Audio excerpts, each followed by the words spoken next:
We're on the precipice of a great discovery.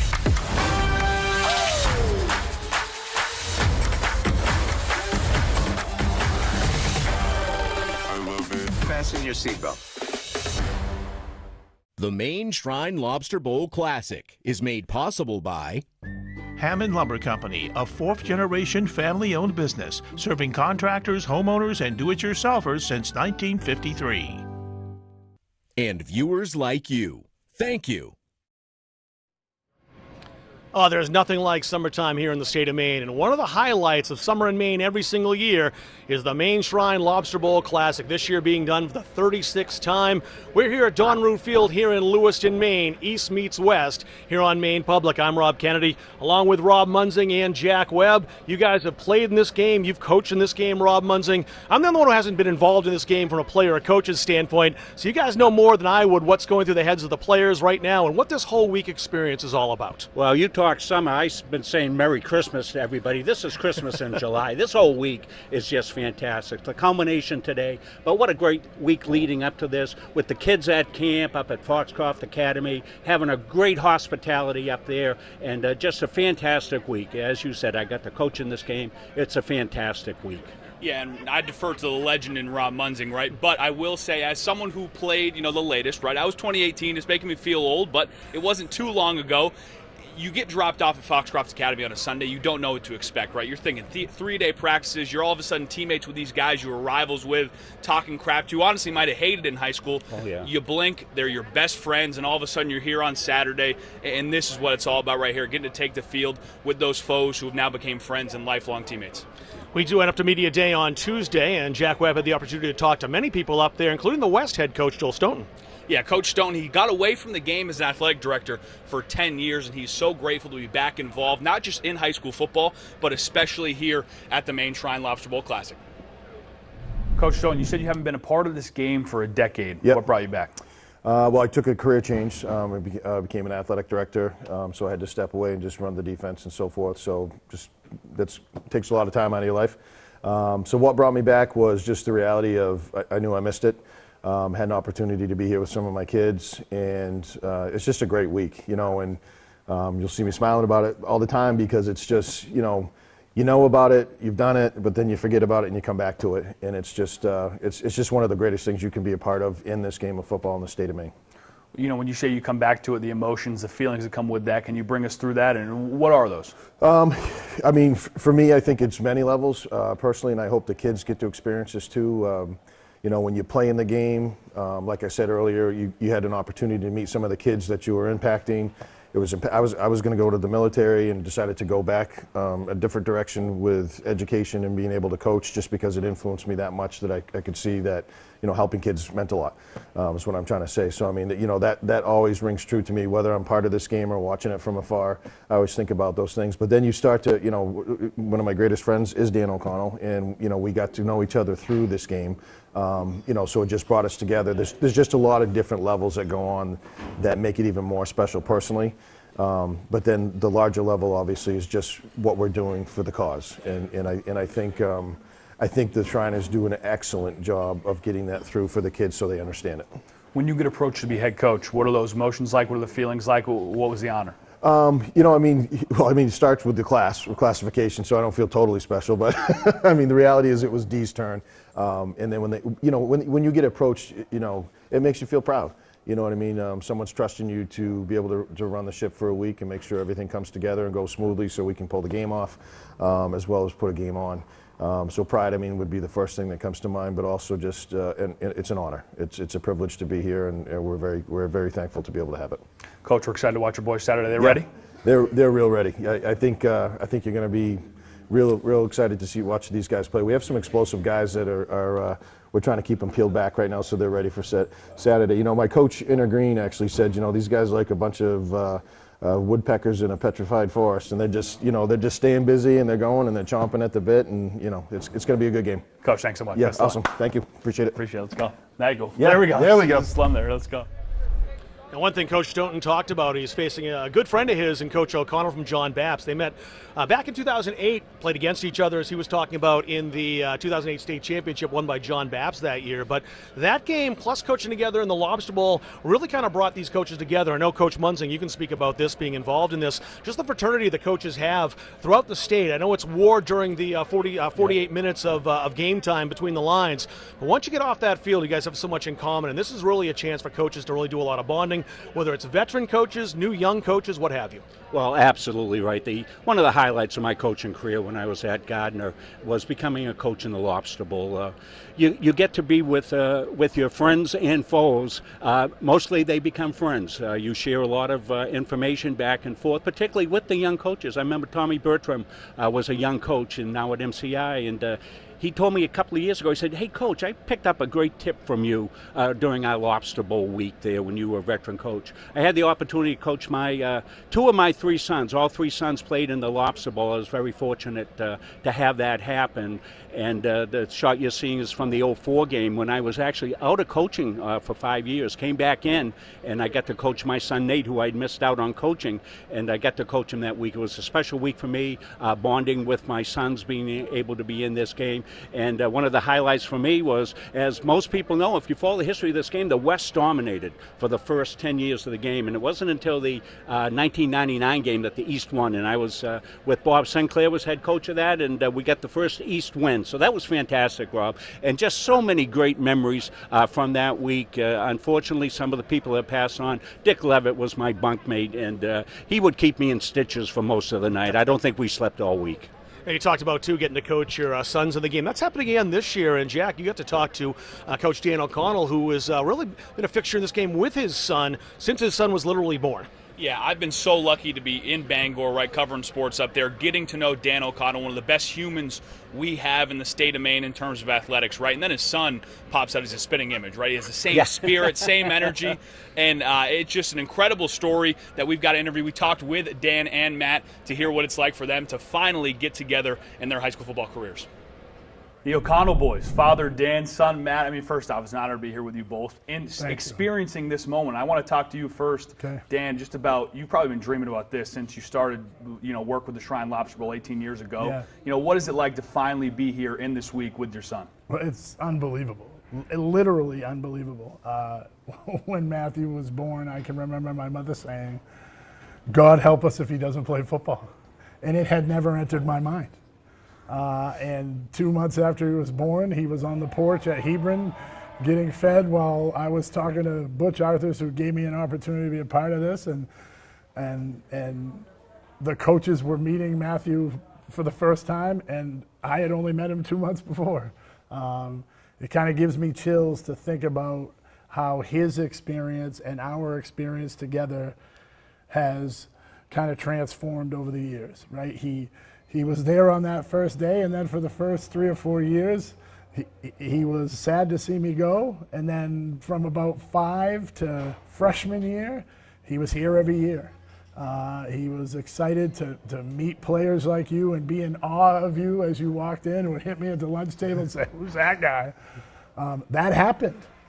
And so now here we are, after his high school career, with this opportunity that we always kind of talked about, but we always knew not everybody gets to play in it. And he's worked his way here, he's earned it, and now it's just such a special honor to be able to do it with him. Now for you, I just want to ask you, he talked about all those experiences you had. What's it like for you to finally be a part of the game? Just being around it. I've been through camp, I've walked through with guys, I've been to practice. So it's kind of surreal. It's kind of full circle, and it's a big advantage. I've been to the dorms. I know where stuff is. I've been to practice.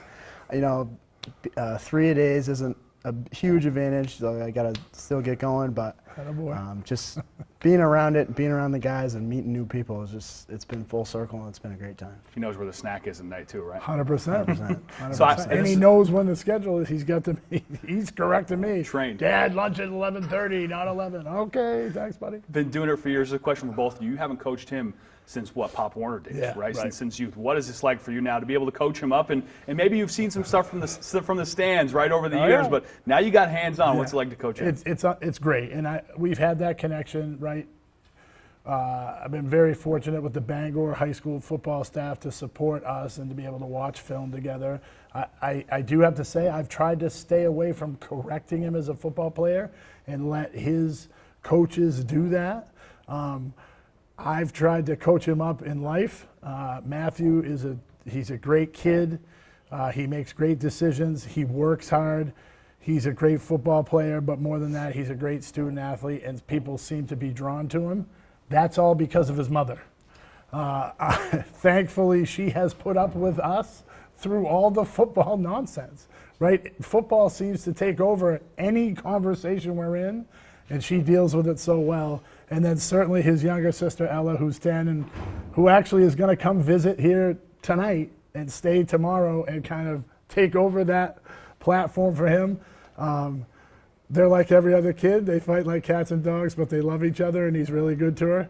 So we're really lucky that this game of football has created a relationship for the two of us, but for our whole family and both our John Babs and Bangor communities. It's awesome. It's really awesome. Matteo, you're lucky enough to have one of the best, right, as your father, but it is your father at the end of the day. You want to kill him yet or no? Not yet. I bet Thursday I'll be a little agitated, but for right now, he's Coach O, and he's not Dad until Saturday. So I'm just going to work hard and do what he says, and then if he agitates me a little bit, I'll hold it in, but we'll see. Well, why do you think every time I say don't be lazy, I'm talking to you? I don't say a name. Because you're looking right at me. You look right at me. Hey, I'm sorry to get started a little early. Maybe Thursday will come quick for you. Well, fellas, I appreciate you sitting down with us. This is a beautiful story. It's something I think a lot of people can resonate. It will resonate with a lot of people and someone can relate to. So thank you. Well, thank you for having us. Thanks, Jack. I don't get to say this enough. Thank you. Love it. I love it. That is beautiful right there. Thank you, guys, and good luck Saturday. Appreciate it. Let's go. You guys are the best, man. You guys are the best. Thanks, Appreciate you big guys. man. Appreciate it. Love you guys. You're the best. Thanks, guys, for doing this. It means a lot to the football community that you guys are making this happen. Thank you very much. That's exactly what we were talking about, too, as far as the emotional aspect. You can kind of see that come out of Coach O'Connell when he was talking about that. Maine high school sports has always been about community and family even more so. Oh, there's no question about it. This is a big week for all the families that have kids involved, the cheerleaders, the players, the Shriners themselves. It's just a wonderful community week, and we're here to celebrate that today. And I just want to compliment Jack on that interview. That was fantastic. I'm glad you didn't go with Mini-Me, because that wouldn't have worked.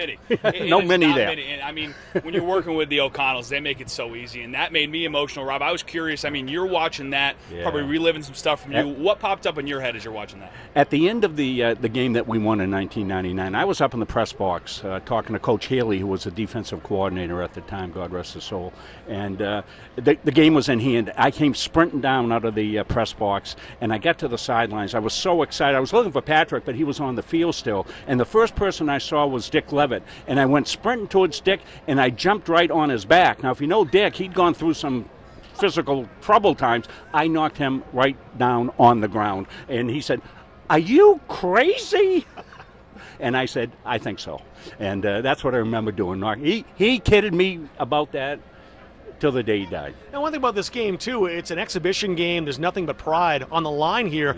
But don't tell that to the players. Once this whistle starts, they were talking about it at Media Day. They can't wait to hit somebody in an opposite colored jersey. Once this game starts, it's football. Whether or not there's a trophy on the line doesn't matter. Yeah, and there'll be some kid that we haven't even talked about or thought about all week who will step up, and you'll go, "Oh my God!" Don't forget, these kids are the best kids on their teams, and you know, even though you may not have had an award winner or something like that, some kid's going to step up. I remember Ryan Bannister from Gardner a couple of years ago in a game that we did, caught 2 touchdown passes, got his team, the West, back in the game, and everybody said, "Who's that kid?" Well, he went up to Husson, and he was an all-star up at Husson. Yeah, and it's personal. Remember, the bonding is on the East and West separately until this game's over. You're in the fraternity after the game, but it's personal, and I mean, you can tell by those packages, the viewers are in good hands right here with Maine Public. I mean, this is unbelievable. I'm so excited for today.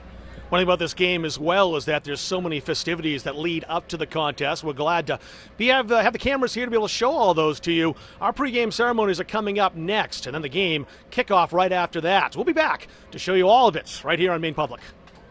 The Maine Shrine Lobster Bowl Classic is made possible by Hammond Lumber Company, a family-owned independent lumber and building material supplier with 34 locations across Maine and New Hampshire. And viewers like you. Thank you.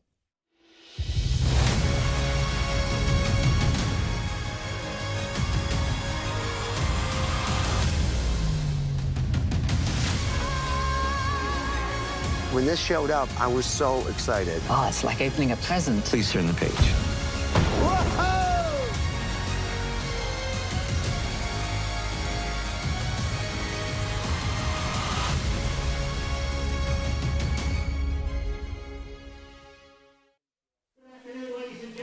Back here with you at Donru Field at Lewiston High School, just about set for the pregame festivities here. As you see, the Maine Shrine Lobster Bowl Classic, and the week of preparation was all done up at Foxcroft Academy. The AD up there is Toby Nelson. He's also a broadcaster for us here at Maine Public. He's doing the PA today here at Lewiston. We're going to turn it over to him. Cheer squad. Speaking of the cheer squads, let's welcome them to the field right now. Here are your East and West cheer squads for 2026.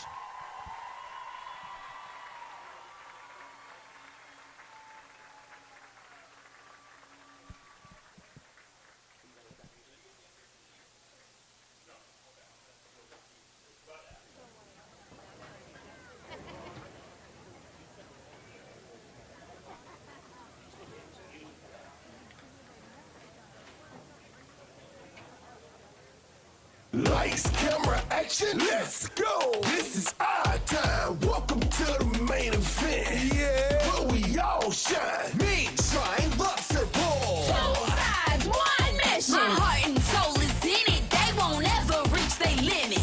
Let's go! Big heart, strong and true. Play it for more than me and you. This is more than just a game. Bet my breath on every stage. If I fall, I rise the same. It's more than just a game. Hey, united we stand together, we rise. More than just a game. Just a game. Oh, what? Which one? Hearts beat the same. All for one and one for all. We play for a cause. For the kids, we rise today. Giving back the Maine way. We play with heart and we give with even bigger purpose. Together we shine, together we rise. Let's light up the surface. Maine Shrine. Let's hear it for our cheer squad, folks. Now let's meet the squad. We start with the East cheerleaders. This year from Bangor High School, Alana Preston. From Belfast High School, Addie Ford. From Brewer High School, Brianne White. From Brunswick High School, Cassidy Perry. From Bucksport High School, Sophie Jackson. Also from Bucksport High School, Lexi Raymond. From Dexter Regional High School, Abby Trafton. From Edward Little High School, Ava Cirillo.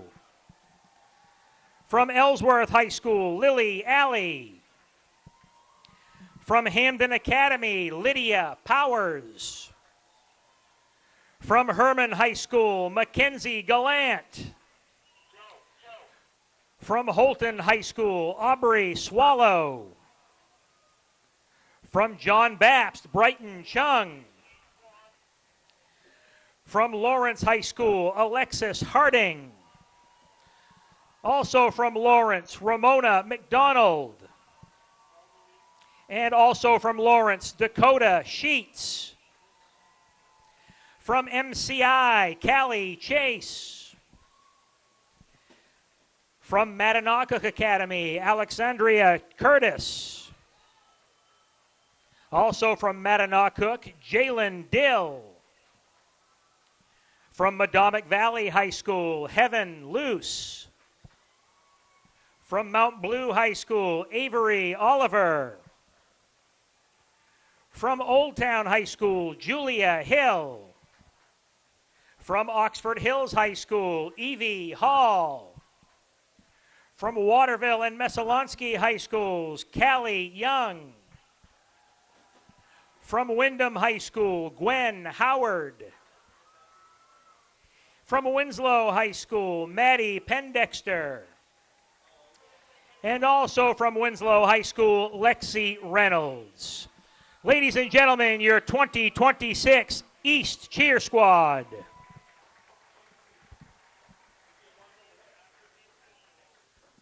Now let's meet our cheer squad from the West. First from Booth Bay High School, Maddie Andreessen. From Gardner Area High School, Aubrey Daigle. Also from Gardner High School, Alyssa Miko. From Gorham High School, Sadie Jane Brown. From Kennebunk, Evelyn Boomstra. Also from Kennebunk High School, Haley Meads. From Lake Region High School, Addie Peterson. From Lisbon High School, Brady Knight. Also from Lisbon High School, Reese Kulo. And from Lisbon, Olivia Saunders. From Massabesic High School, Vanessa McCurry. From Morse High School, Anna Booth.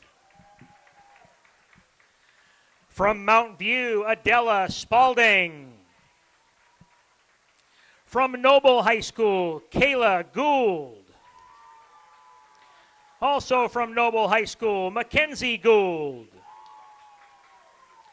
From Oak Hill, Ariana Carlson. And also from Oak Hill, Kennedy Minnick. From Sanford High School, Harlow Noble. From Scarborough High School, Aoife Meehan. And from Scarborough High School, Lorelei Noonan. From South Portland High School, McKenna Brown. And also from South Portland High School, Haley Dunbar. And from Thornton Academy, Maya Case. And also from Thornton, Addison Purcell. Ladies and gentlemen, your West Squad cheer team. Now let's introduce the coaches for our cheer squad. From Gardner Area High School, Sydney Bartunik. From Kennebunk High School, Kate Duty. From Holton High School, Molly Dunn. From Coney High School, Jennifer Thornton. From Brewer High School, Allie Smith.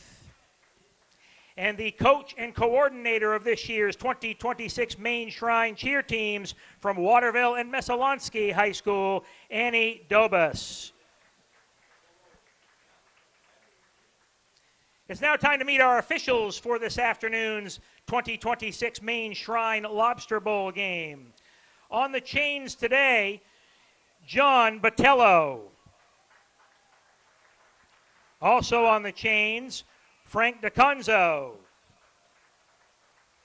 and Rick Bates. Our timer in the booth this afternoon is Mr. Steve Willett. The back judge for today's game is Keith Flagg. Our side judge is Steve Shuki.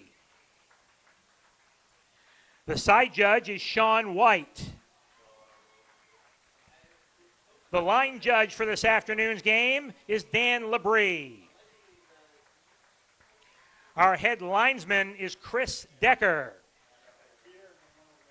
The umpire for today's game is Dexter Pinkham. And our referee for this afternoon's 36th annual Maine Shrine Lobster Bowl Classic, Ryan Giro. Ladies and gentlemen, another round of applause for our officiating crew for the Lobster Bowl.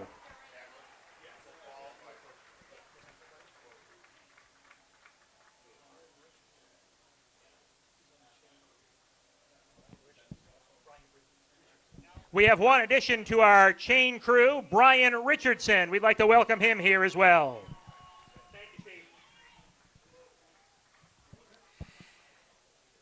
At this time, it's time to meet our football players. Ladies and gentlemen, welcome to Don Rue Field, the East Squad team.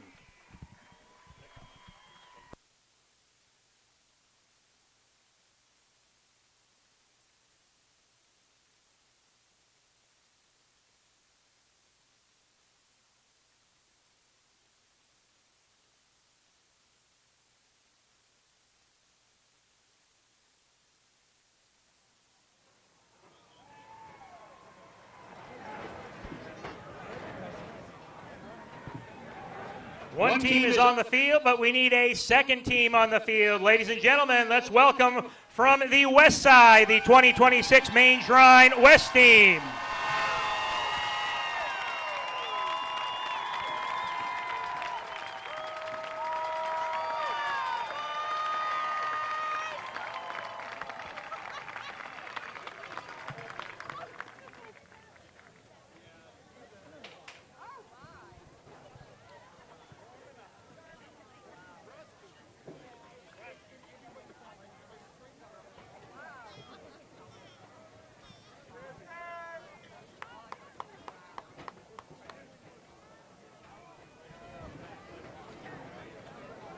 At this time, ladies and gentlemen, it is time to meet the participants in today's 2026 Maine Shrine Lobster Bowl Classic.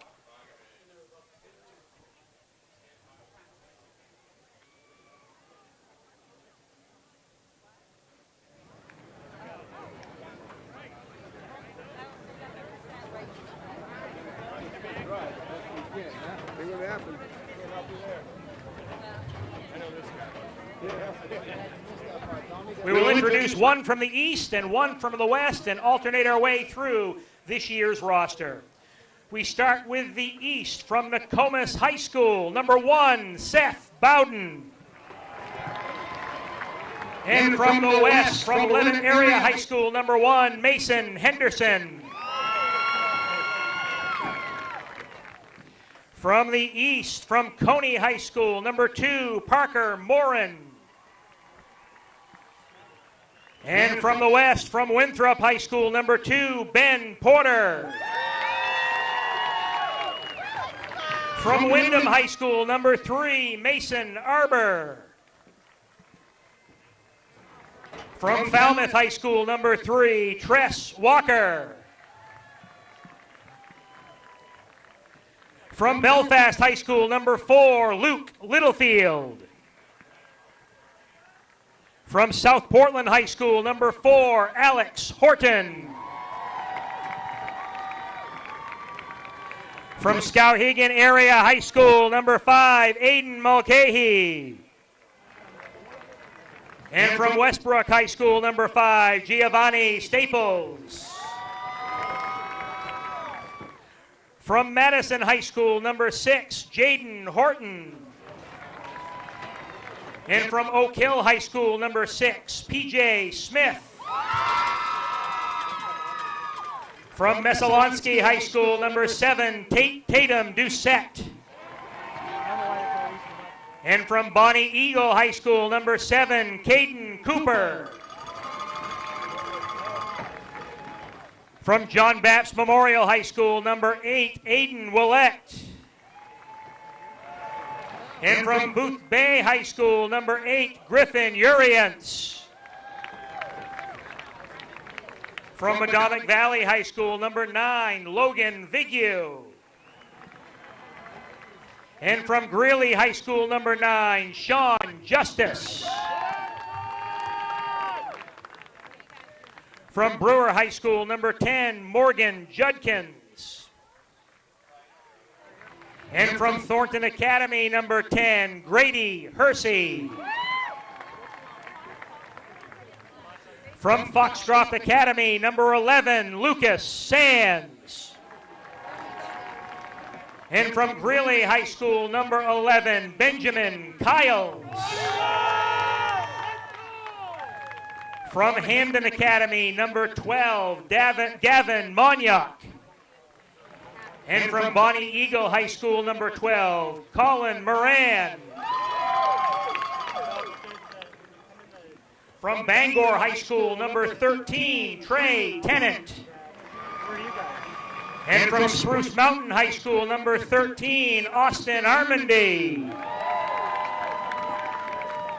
From Edward Little High School, number 14, Dawson Breton.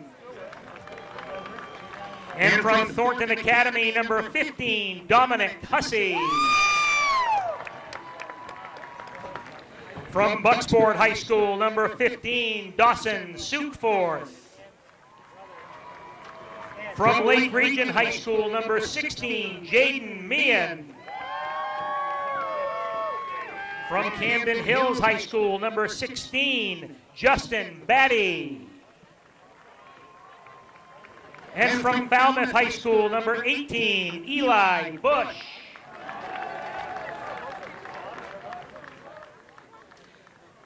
From Lawrence High School, number 18, Leighton Bradford. And from Dirigo High School, number 20, Tanner Bradeen. From Bangor High School, number 20, Kyle Johnson. And from Gorham High School, number 21, Garrett Poulin. From Coney High School, number 21, Ben Hankey. And from Poland High School, number 22, Damon Martin. From Foxcroft Academy, number 22, Finn Holmes. From Kennebunk High School, number 23, Austin West. From Coney High School, number 23, Ethan Demmons. And from Winthrop High School, number 27, Brody Adams. From Winslow High School, number 24, Liam Fortin. And from Yarmouth High School, number 28, Adam Pilot. From Dexter Regional High School, number 31, Bryce Cooper.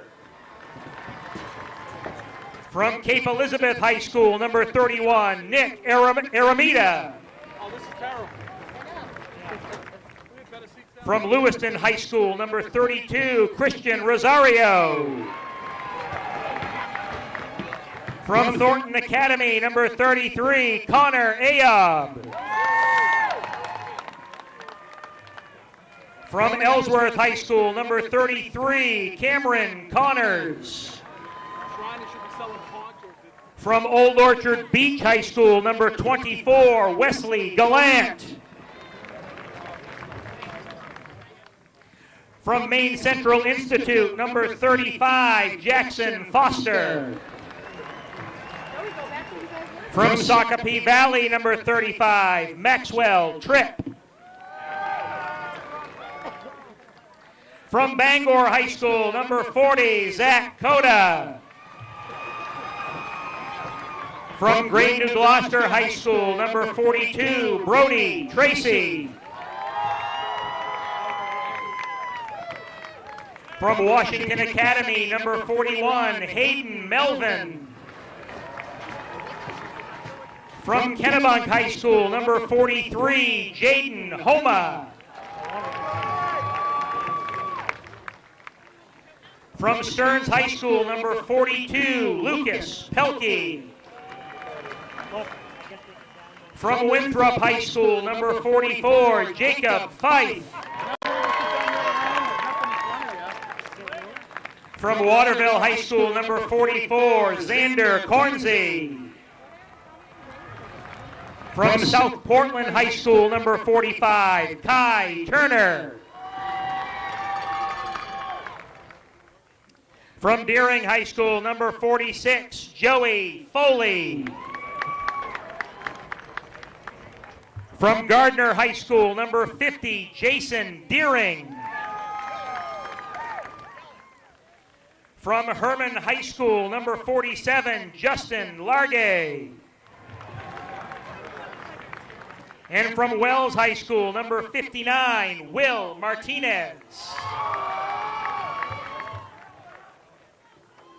From Portland High School, number 52, Colin Haig. And from Freeport High School, number 60, Caleb Anto. From Foxcroft Academy, number 54, Aiden Bryant.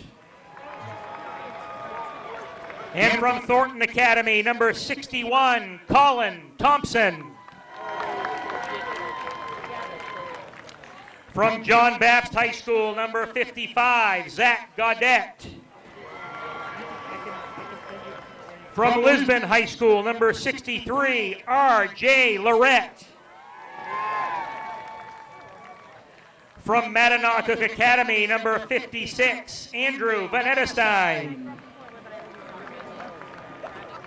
And from Mountain Valley High School, number 64, Wesley Baltras.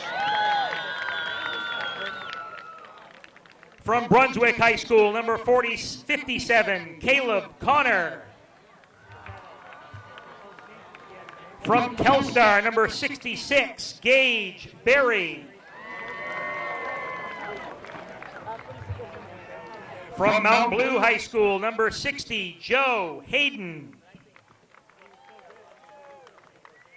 And from York High School, number 67, Daniel Rio. From Oceanside High School, number 65, Maddox McMahon. From Winthrop High School, number 69, Isaiah Trott.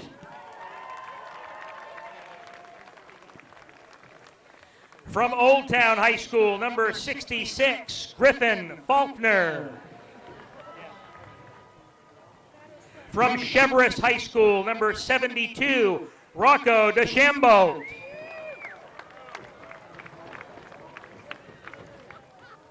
From Old Town High School, number 75, Josh Wolferitz.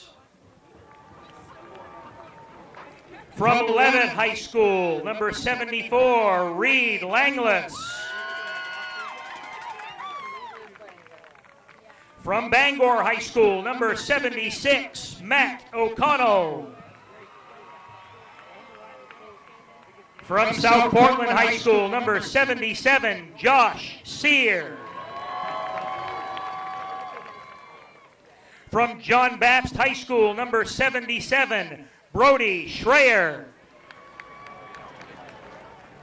From Noble High School, number 79, Sean Leach.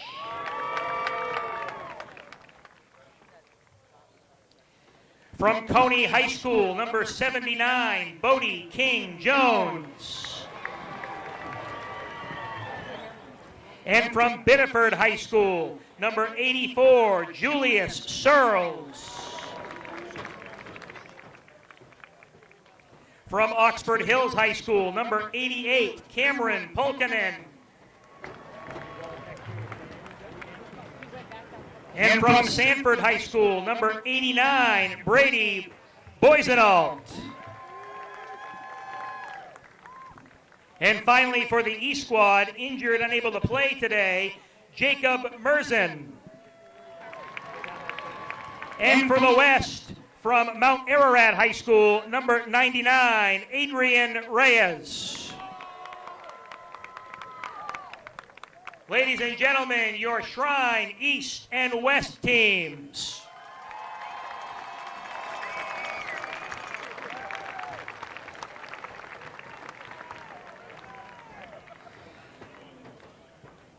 Let's meet the coaches for today's game. For the East squad, the head coach from John Baptist High School, Dan O'Connell. His assistant coaches from Coney High School, Kyle Bishop. From Messalonskee High School, Blair Doucette. From Herman High School, Matt Farnham. From Coney High School, Connor Farrington. From Herman High School, Kyle Gallant. From Coney High School, B.L. Lippert. From Madomic Valley High School, Ryan Snell. And from Foxcroft Academy, Danny White. The West coaches, the head coach this year for the West from Winthrop Monmouth, Joel Stoneton. His assistants from Bonnie Eagle High School, Kevin Cooper. From South Portland High School, Aaron Filio. From Winthrop High School, Ryan Hafford. From Westbrook High School, Sam Johnson. From Lake Region High School, Mike Meehan. From Durigo High School, Josh Newell. From Lisbon High School, Walter Polke. And of course, from Levitt High School, Mike Hathaway. Ladies and gentlemen, your 2026 Maine Shrine cheer teams, the Lobster Bowl teams, and their coaches.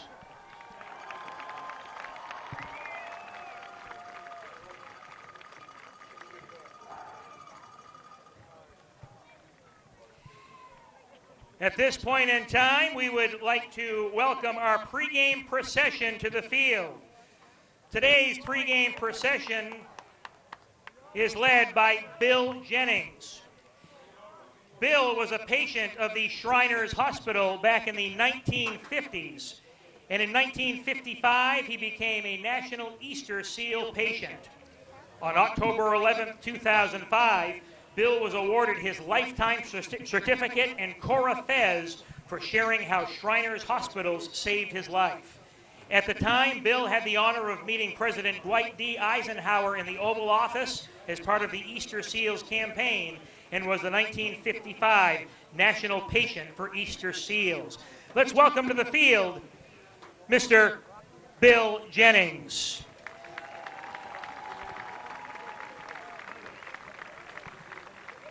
Also coming to the field today, the Legion of Honor Flags leads this procession of the Cora Shrine units. They will be presenting our colors.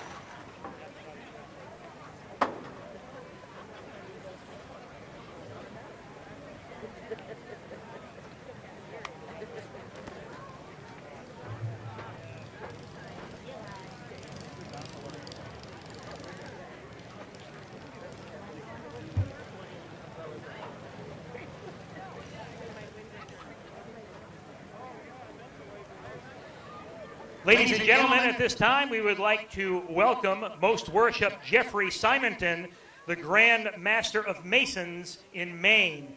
We'd like to welcome him to the field for a few words.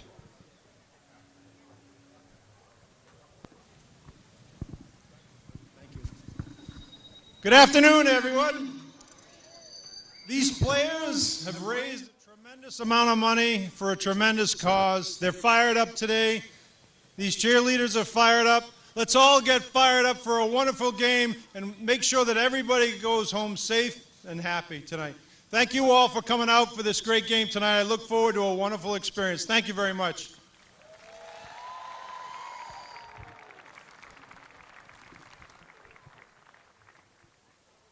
Thank you very much. At this time, we would like to welcome the Senior Director of Philanthropy from Shriners Children's New England, Carrie Lynn Tichy, to the field.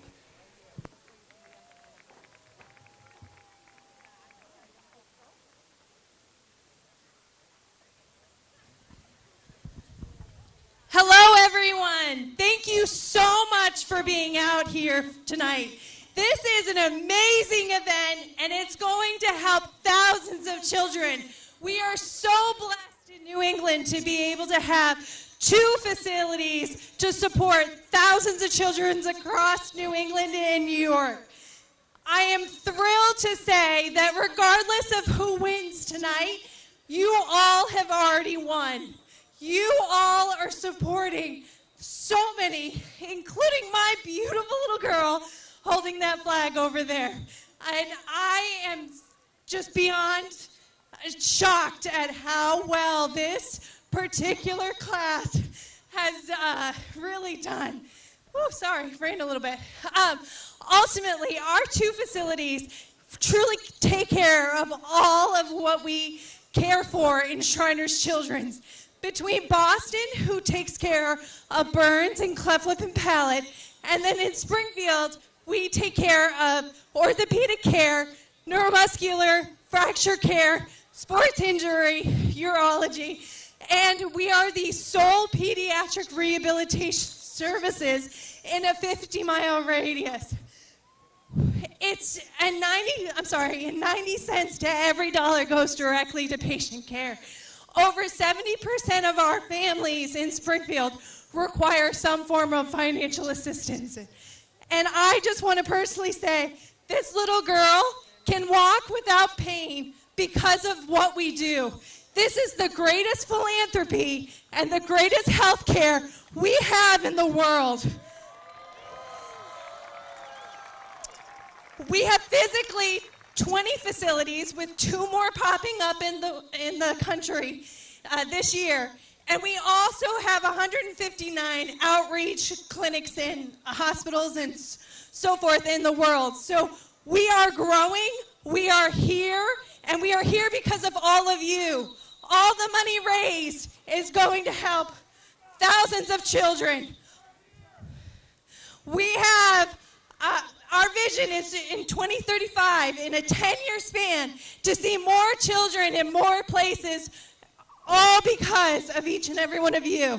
So thank you so much. Have a great game, and we'll see you soon. Thank you very much, Carrie Lynn. This is a Shriners event, and we would like to welcome to the field Shriners International Imperial Sir Lawrence J. Lieb.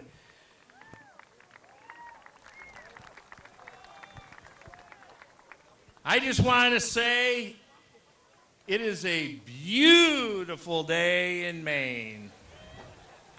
I am so honored to be here and so honored to represent Shriners International and Shriners Hospital for Children. We treat children in 159 locations in 33 countries. Today, these gentlemen will play so children can walk. No greater mission than that. I'm so proud to be in Maine today. Thank you so much for being here and being a part of this awesome cause.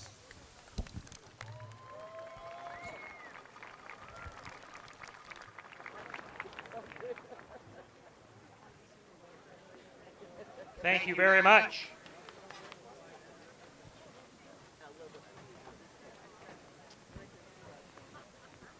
At this point in time, it is time for our national anthem. This singer needs no introduction if you're a fan of the Boston Bruins. The Maine Shrine Lobster Bowl Board of Governors is proud to welcome to the field Todd Angeli. He's the singing voice of the Boston Bruins, and he's here to perform our national anthem.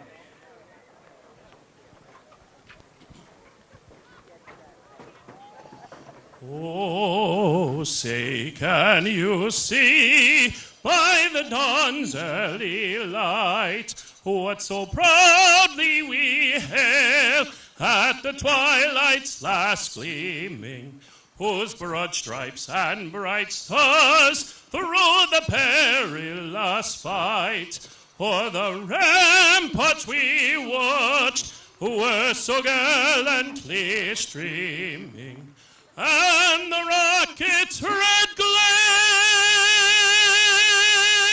the bombs bursting in air, gave proof through the night that our flag was still there. Oh, say does that star-spangled banner yet wave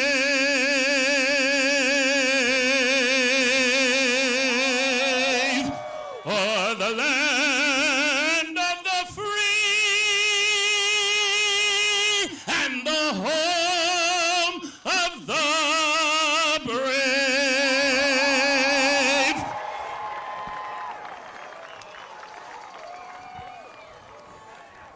Thank you very much. Let's have another round of applause for Todd Angeli.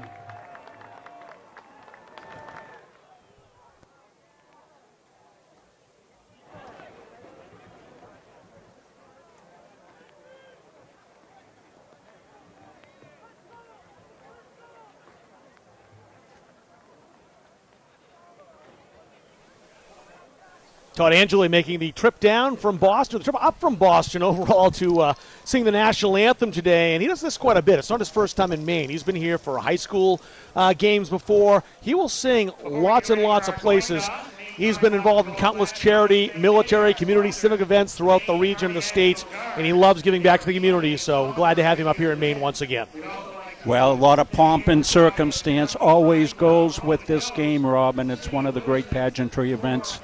The greatest all-star game that is played here in the state of Maine with all that pomp and circumstance. And, you know, a lot of the games are, you know, just single-day events. This is a whole week with the kids. And seeing the little carts out there. I know one thing, Rob Kennedy, I'm going to go right on record here saying that in their future, Joe Hayden at 350 pounds, Maddox McMahon at 280, Josh Wolfers at 250, Matt O'Connell at 290, and Brody King Jones at 285 will never have a future in the Cora in these cars. They're going to have another job because they're not getting in those cars. What a big offensive line, Rob Kennedy, on both sides of the ball.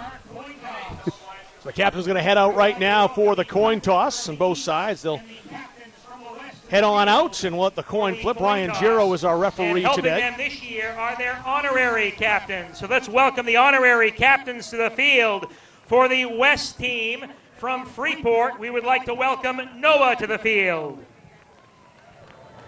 And for the East team, we would like to welcome number 10 from Clinton, Maine, Carter. And the honorary cheer captain this afternoon from Wilbraham, Massachusetts, is Kelsey. Let's welcome our honorary captains to the field here today. Right here beside me.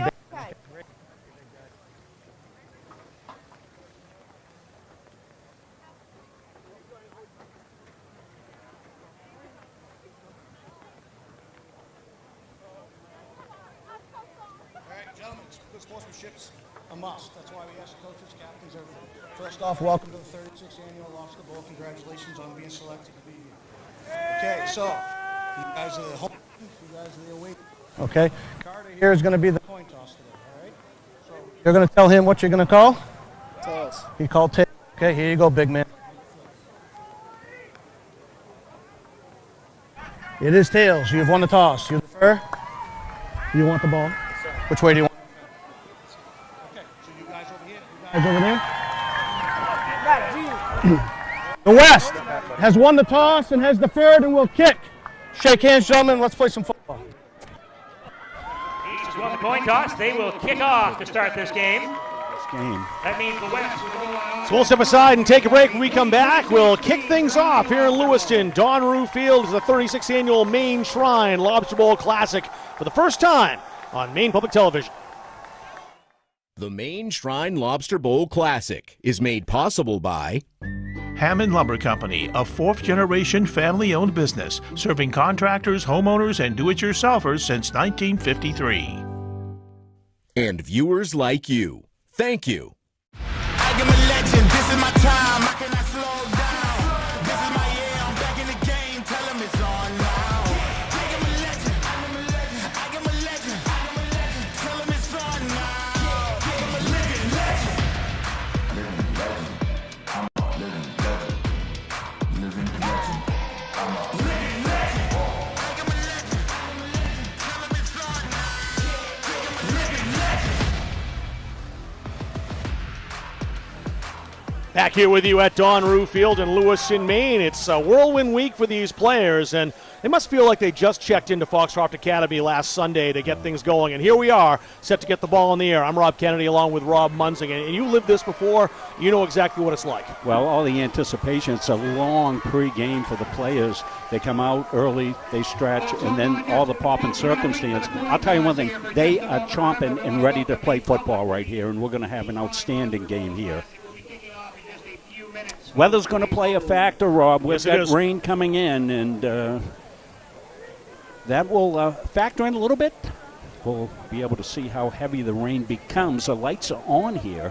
Haven't seen that in a while at a Lobster Bowl. Lights on for the start, at least since we started the game at 7 o'clock back in the day about 15 years ago. Those always seem to be disrupted by thunderstorms. You wouldn't get off the field at Waterhouse in Biddeford until about midnight. Well, hopefully we won't have that happen today. I remember one of the games down at Thornton Academy, back when Munson Media was streaming this game. It was 98 degrees to start the game and well over 100 degrees on the field. Oh. And the trainers did an outstanding job in that game, as they do every single year, of making sure the kids are taken care of. Bangor's Trey Tennant is set to kick the ball away for the East. There in red, Mason Henderson for Levitt. He's on the near side to return. Alex Horton from South Portland is on the far side. Let's get the 36th annual Maine Shrine Lobster Bowl underway, shall we? This is over toward Alex Horton. The South Portland Red Riot taking it from the 5-yard line. Horton breaking tackles to the 30-yard line. He's dragged down at the 35. Aiden Willett from John Bapst had him by the collar, and that is where the West will start with their first drive of the game. Yeah, coaches will tell you kick game is 1/3 of the game, but when you have 17 practices, it's hard really to polish the kick game. And we see a lot of chunk explosive plays in the kick game over the years, Rob. That was a great return to get the West in good shape. Goes the ball on the 35-yard line. If you're looking at the scoreboard and see the time, 14:53, that's not a mistake. The Maine Shrine Lobster Bowl goes with 15-minute quarters, unlike the usual 12 in Maine State High School football. Good idea to have those extra 12 minutes of action to get more players into the game that way. Absolutely. And, of course, these kids are beyond high school, so they're into collegiate, a lot of them going on. And we'll talk about where some of these players are going. Trey Walker, for example, the quarterback, to start things off for the West. Number 3, he's headed to McGill to play football up in Canada. Man in motion is Mason Henderson. Run play to start things off, and trying to spin back, Connor Ayub. He is met in the backfield by a whole bunch of red.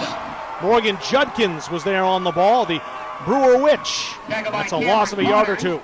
Well, one of the things in this game, folks, at home, you are limited defensively to play a 4-3 front, and we'll talk more about that as the game unfolds. Walker hands off. It's Ayub again. Little hole this time for this Patrick Ward winner, and he propels it up to the 40-yard line. That's as far as he'll get. A 3rd down and 5 coming up for the West. So a 4-3 front, and the offense has to share their scheme with the opposing team. So you have an idea, because you don't have a lot of time and there's no film on that.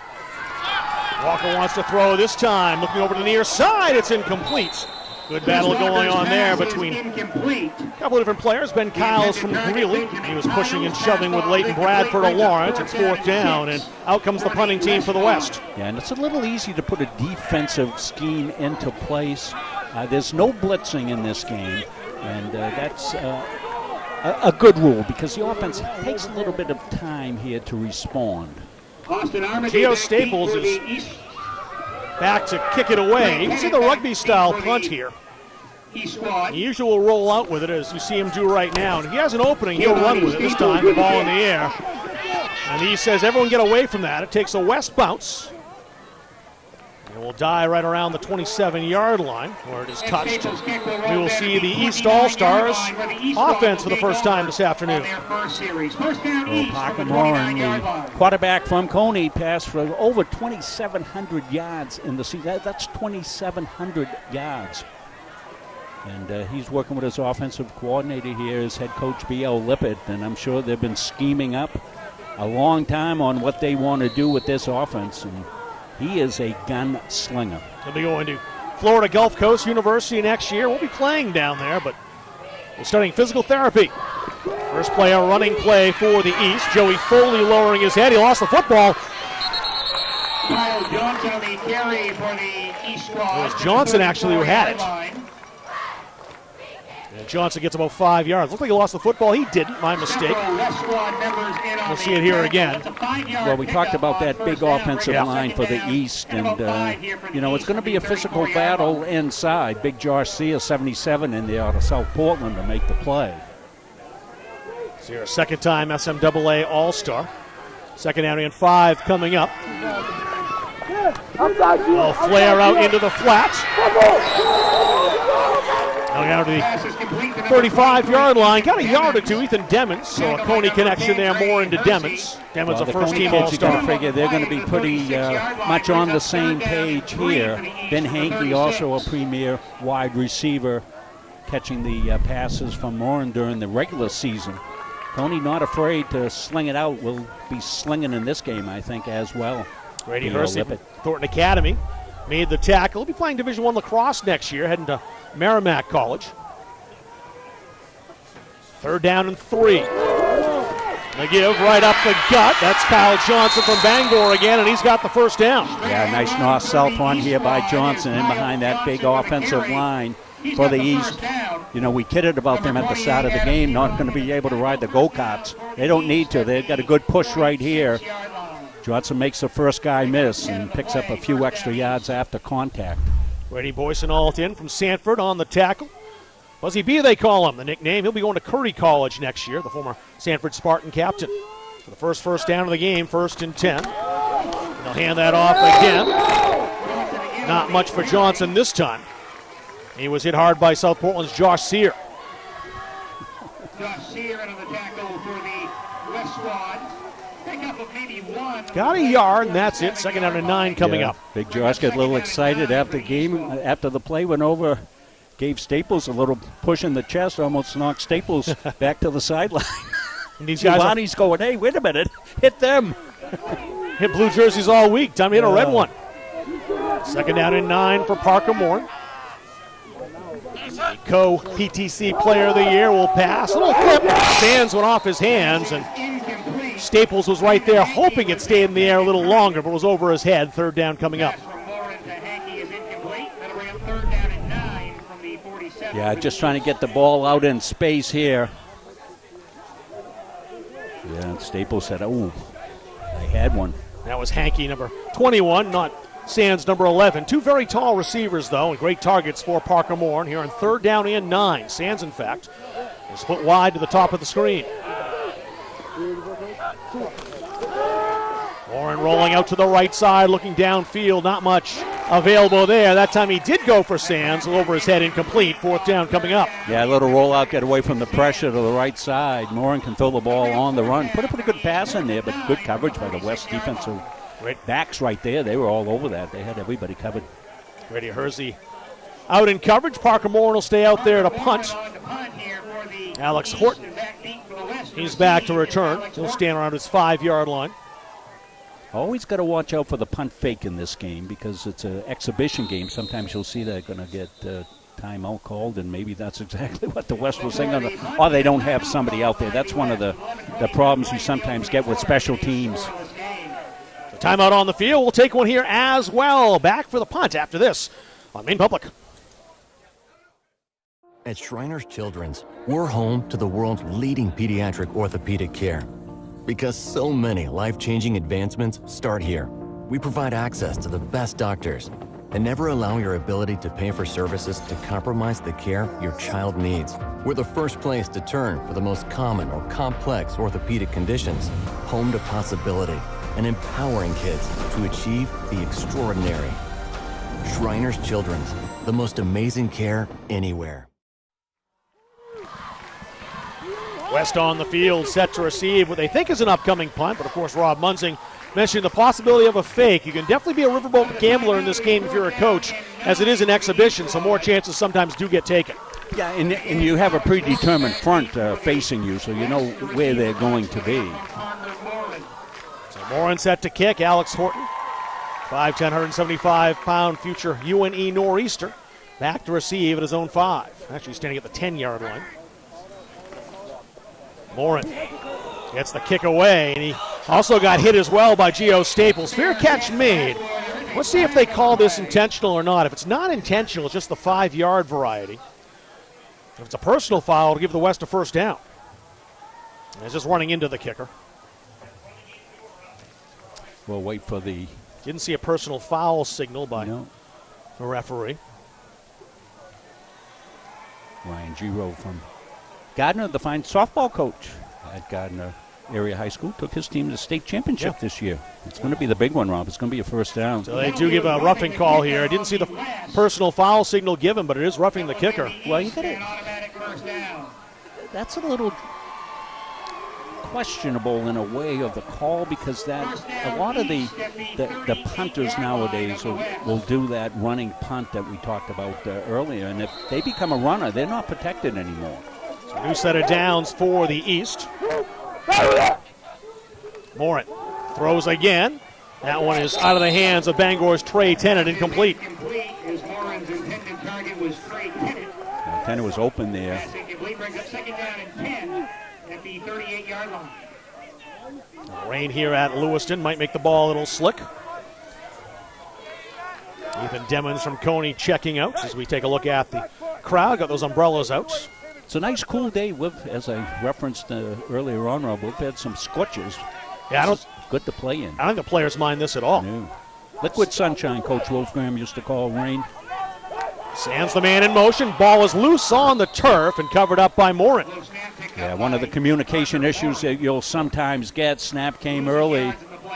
Baca was still looking over the defense, see where he was going to go with it, and luckily the ball hit him in the thigh, I think. Watch it right. Oops. Yep. He wasn't expecting that. He didn't know where it was at first, and Seth Bowden was right there as well from Nokomis. Almost like a game of you take it there for a second, and Parker Morin said, I guess I will. So a 3rd down and 15 coming up now for the East. Ball set in the 43-yard line. Ben Hankey, Ethan Demmons wide to the near side. Sands up top once again for 3rd down and 15. Straight drop this time for Morin. He's flush, looking downfield, has to get rid of it. Heaves it up towards Sands. It's incomplete. Very good coverage downfield by Poland's Damon Martin, the 2026 Campbell Conference Player of the Year. Yeah, the protection was good. Gave Morin time to double look, and he was able to step up in the pocket and launch one well down. Sands was there, almost made a miraculous catch. He had to turn around. Watch him right here. He's going to have to turn his body completely around, and he almost gets his hand on it. As you said, great coverage downfield as well. Damon Warren scored 3 defensive touchdowns in one game his junior year against Madison. One was a 107-yard fumble return. That kick is going to bounce toward the end zone and end up on the blue turf. That'll be a touchback, and the West will take over with 10-12 remaining here in the first quarter. No score in Lewiston. So each team's had the ball once, a chance to kind of get the offense going, shake off a bit of rust. It's very different, as you know, Rob Munzing, when you play against the opposite team, the opposing team, for the first time after essentially scrimmaging yourself all week long. Well, that's exactly a large part of it. It takes a little bit to get back in game shape. We've often seen a slow start to these games, Rob, and then the points will come in a bunch. So Colin Moran from Bonnie Eagle will get his first chance as the quarterback, and he's calling his own number here. Plenty of room as Moran busts it up past the 35-yard line down to the 40. Gavin Monyock from Hampton Academy caught up to him, but a big run on first down with Moran's first touch, the Fitzy semifinalist. Moran's going to fake left and take it up on the right side. Hard for us to fit replays in because they're playing at such pace right here. Just the quarterback power right here on the right side, and steps up inside, gets a big gain down for the first down. Moran and Ayub are the backfield. Alex Horton's the man in motion. They'll give it to him. We've seen this play quite a bit at South Portland High School. And Horton was on the receiving end of those plays. This time he gets about 6, maybe 7 yards, and that sweep out to the left. After Horton picks up yardage to about the 46-yard Just run speed here to the outside. A pickup of 6 in the play brings up 2nd down and 4 for the West. You know, those are plays that take a long time to develop, and 6 yards, good pickup. Ayub, a first down as he dashes across midfield, and the West in enemy territory for the first time this afternoon. Yeah, good run. Connor can really finish his runs, Rob. That's one of the things that you always note about him. Watch his low pad profile here as he finishes. See right there, that low profile right there. That's how you finish a run. That's why he ran for 2,100 yards last year and 31 touchdowns, both school records. Moran doing it himself once again. Couldn't get away from Justin Largay from Herman, the future Hassan Hawk. But it is another first down.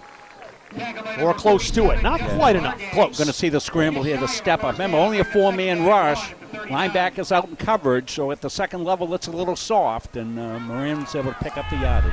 Ayub grabbed in the backfield and dropped. That's number 33, Connor Ayob on the carry. Liam Fortin, I believe, on the tackle. It was Fortin playing in memory of his father who passed away in 2016. Yeah, great. Said he shared the love for football and was always there at every game in practice. Yeah, it's a great one-on-one tackle against a really good back. So 3rd down and 1 coming up here for the West. Moran will take it himself. He's got the first down and then some. Finn Holmes from Foxcroft Academy grabbed him at the 30-yard line, but a new set of downs for the boys in blue. Yeah, the West has found something in Moran's run game. He's had one scramble for a big one and also 2 predetermined runs. That one right there, good first down play. Moran rolling, throwing, caught but hit immediately. Right there was Aiden Willett from John Bapst. And he took down Greeley's Ben Kiles immediately. Eli Bush gets back to the line of scrimmage. Yeah, trying to dump it out in the flat. Jaden Horton on the tackle. No gain in the play. Nothing there, well covered. Second down and about 10 here for the West. That didn't gain anything. 2nd down and 10.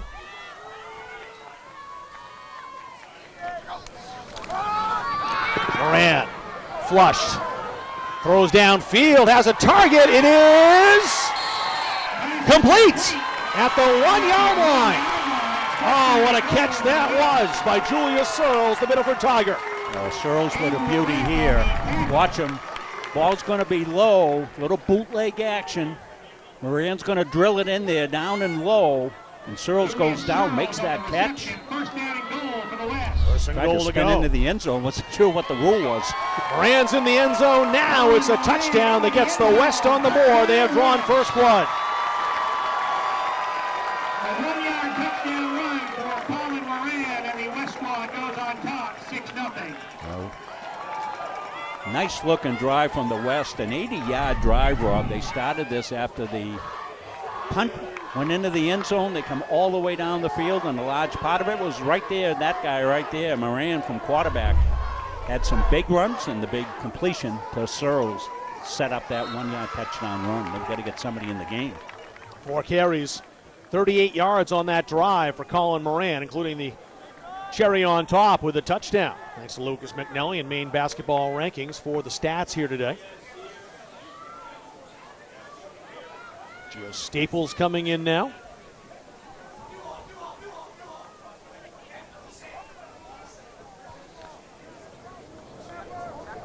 Staples is number 5. He's the one well behind the center. Well, this is swinging gate. Going for 2 here. Staples, the run pass option into the end zone for the 2-point conversion. And the West takes an 8-0 lead just about halfway through the first quarter. Yeah, the swinging gate right here. You'll see it on the replay. Spread to the right side. They pack it back in. They have the option to come back in and set up and kick the extra point. But they choose to snap it directly to Staples, and Staples, he knows how to get in the end zone. So we'll take a break. When we come back, it'll be East Ball here, facing an 8-0 deficit in Lewiston. First, at Shriners Children's, the world's most advanced scoliosis procedures are born here.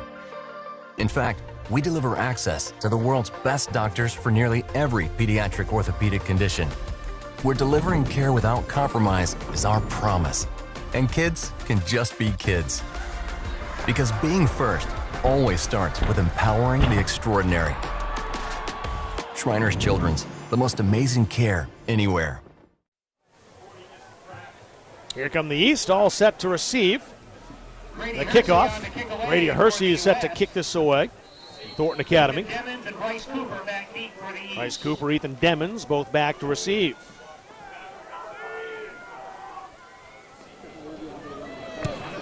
Hersey's kick is in the air. Won't get that far. It'll be taken by one of the up men at the 20-yard line. Ball's loose, though, and I think that was fallen on by Withrop's Ben Porter. It was.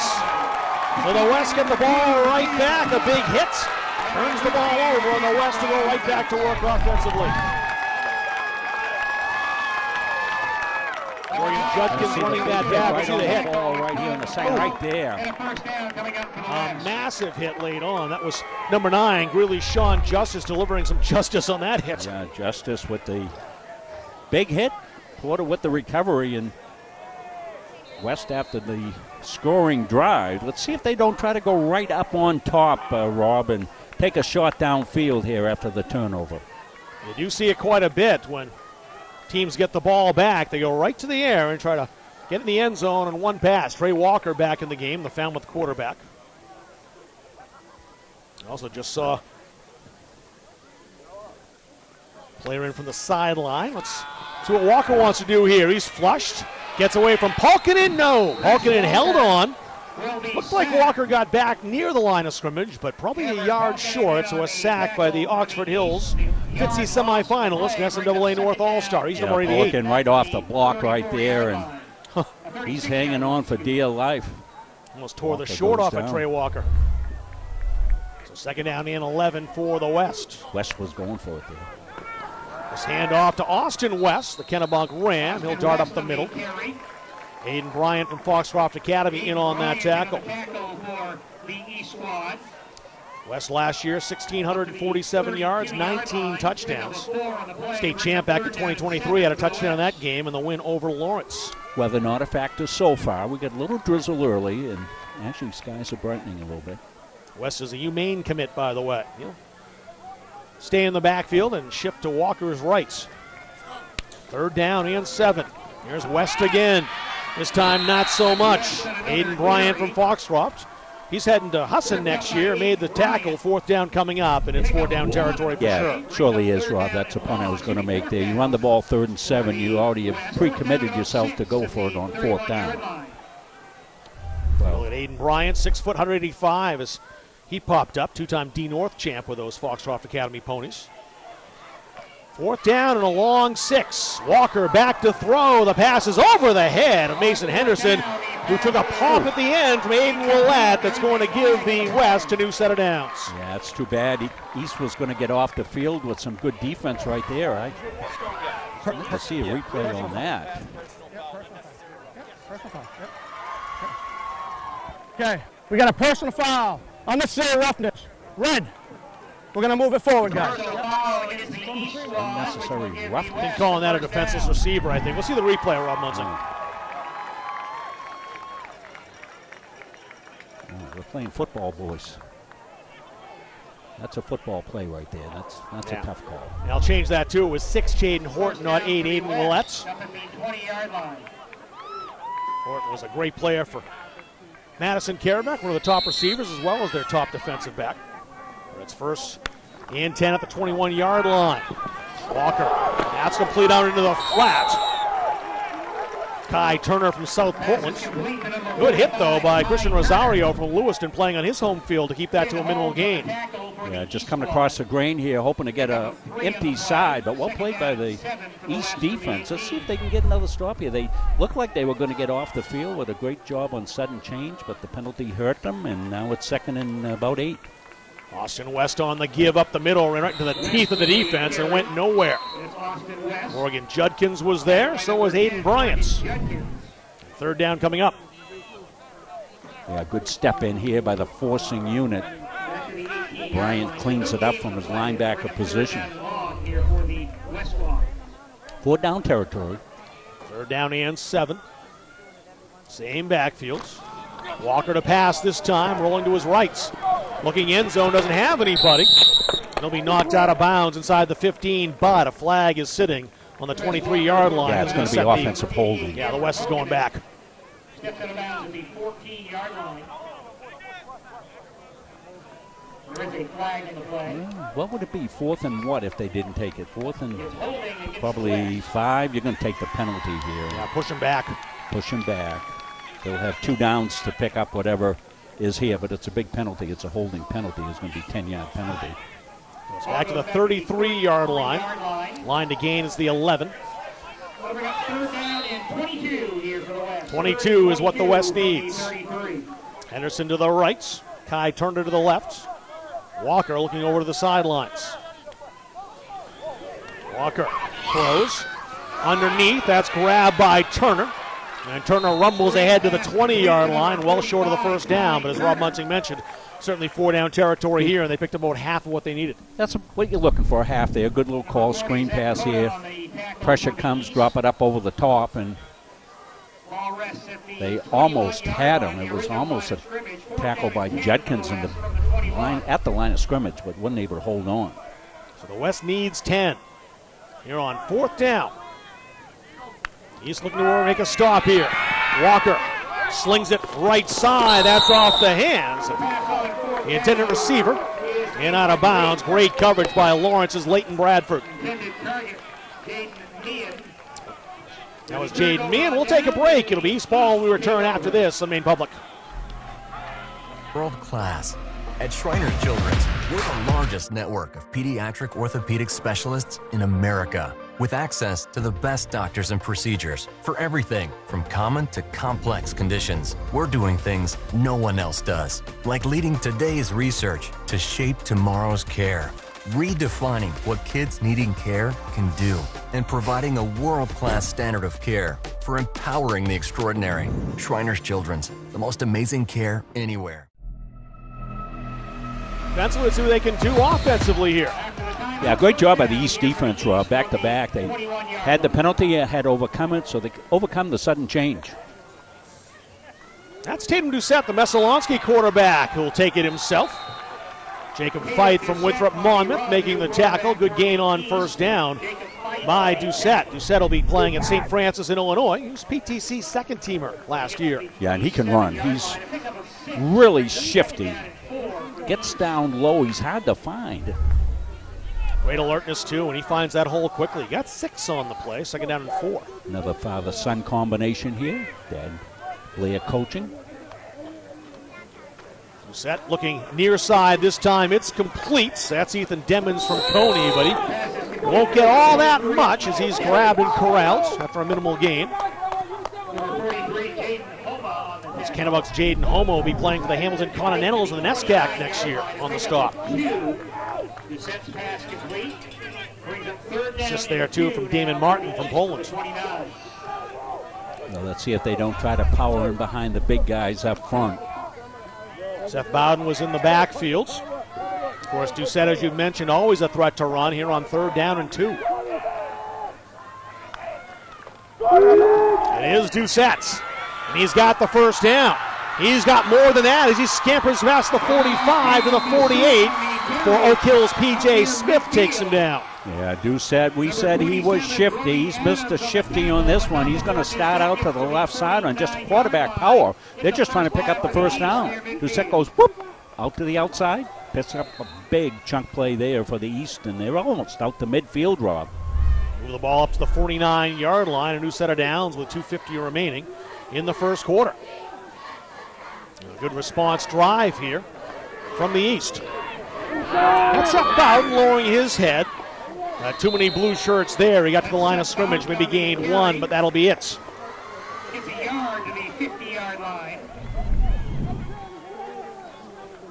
See this once again. Not much there. Great job by the forcing unit.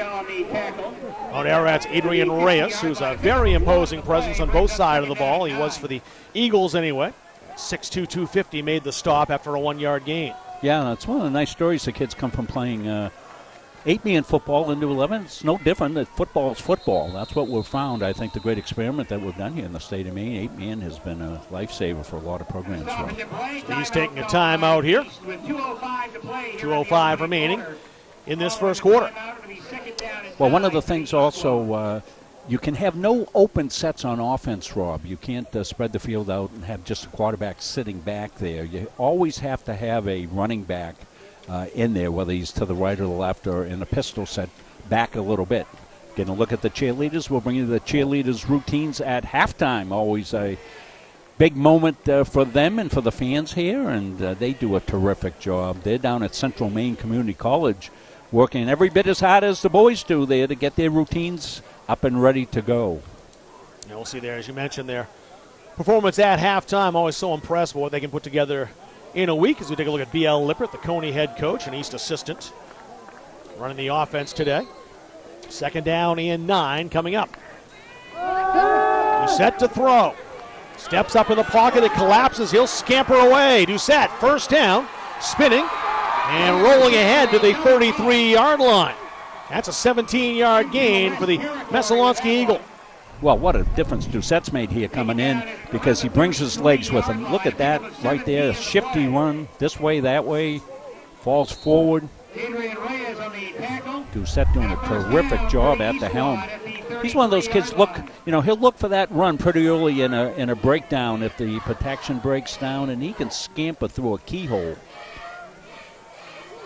Joey Foley now in the backfield. Cross All-American heading to Plymouth State. That time Doucette didn't take long to realize he's going to run with it. Took one look on the outside toward Foley and said, I'm keeping it. And now he's down inside the red zone. What was the song? Just one look. That's all it took. Found the hole. The inches into the secondary. Makes people miss. The ball now at the 19-yard line, the east of the red zone for the first time. Yeah, I think Tatum might have got some of that bacon grease they had at breakfast this morning and smeared it all over him because nobody can hold on to him. 57 yards already on the ground for Tatum Doucette. On just 4 carries so far. Let's see if he calls his own number again. On 1st and 10. Now they'll hand that off this time. Got about 3 yards. Yeah, good solid first down. They get in behind, I think it was Brody King-Jones there on the left side. He's committed to UNE. UNE doing a terrific job with their program down there. Matt O'Connell there as well. The run from Kyle Johnson. Brody King-Jones said he wants to prove he's the best lineman in the state. And he is certainly on that list. Of course, when you look at some of the other linemen he have down there, especially Joe Hayden, the Gaziano offensive line winner. Yeah. He's going to UNE as well. Doucette won't get as much this time as Adrian Reyes.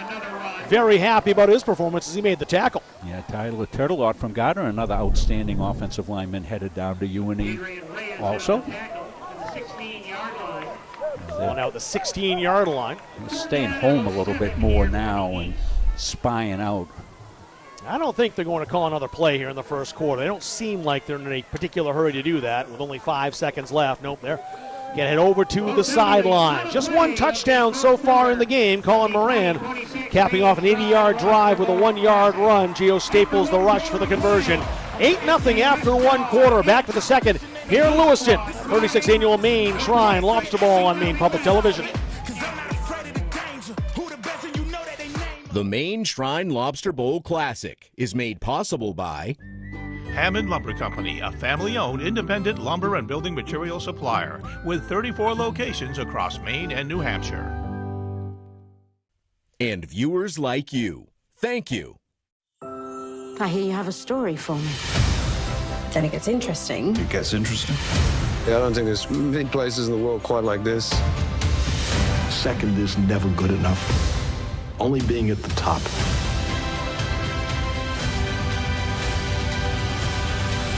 You are in a different world now.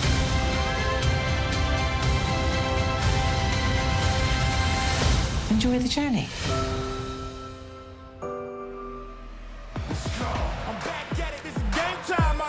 Hey, look at rainy dawn Rue Field here in Lewiston. 1 quarter in the books. The 36th annual Maine Shrine Lobster Bowl, 8-0.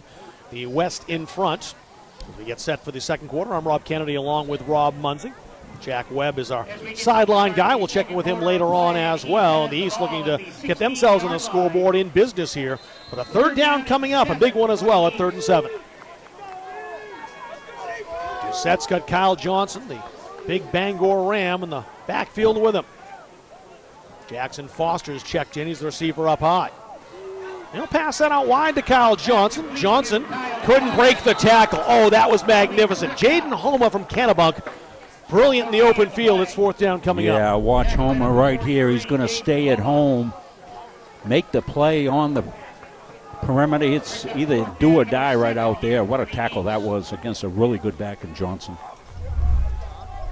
So 4th down coming up here. 4th and a long 5, maybe 6. In some years you've got teams that have experienced kickers, other years you don't. But usually you have, in this game, you want the full money. You want the touchdown here, and that's why the East are going for it in the red zone on 4th down. Doucette, flushed, runs up the middle again. Past the 10-yard line, he's got the first down, and he's dragged down inside the 5. First and goal to go after the tackle from Caden Cooper of Bonnie Eagle. Well, absolutely the same script I've seen on this, and absolute drive here so far with Doucette with his wheels doing the job, making play after play with his legs. And now that you're inside the red zone, inside the 10-yard line, now you can go into a different defense, a pressure defense. The defenses are allowed to blitz in here and come after you a little bit. So you probably have a goal line package in here, maybe a power package. You might see 2 backs. So first and goal. Johnson still in the backfield. Doucette wants it himself, and he is into the end zone. It's a touchdown, and the East get on the board, and they're a 2-point conversion away of tying things up. Well, what a drive by the East there. Credit the defense back at the very beginning of before this drive. Doucette with a spin into the end zone, but the defense back-to-back big plays. They had them stopped off the field, got the penalty called, reset the downs for the West. They came through again, and then a long drive, and Doucette was the difference in that one as he took his team down all the way down the length of the field. So Trey Tennant is going to attempt the extra point here out of the Aiden Willett hold. At the Bangor Ram. And the kick is up. And the kick is good. 8-7 now our score. 13:40 to go. And the East right back in it with a shout. We'll step aside. It'll be West ball when we come back to Lewiston after this in Maine Public. Maine Masonic Charitable Foundation helps kids all across Maine discover the joy of reading, build confidence, and make positive choices every day. That's the impact of Maine Masonic Charitable Foundation.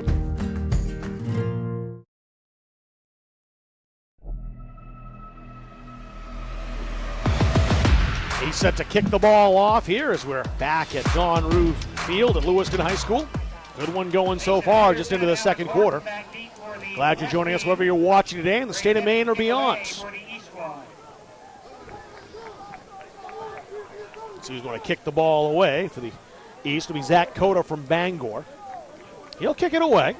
And it's Mason Henderson and Alex Horton back deep once again to receive. Both dangerous return men. Actually, take that back. Trey Tennant will kick that away. It was Cota who had the ball for a moment, but Tennant, who kicked it off to start this game, will get to do it again.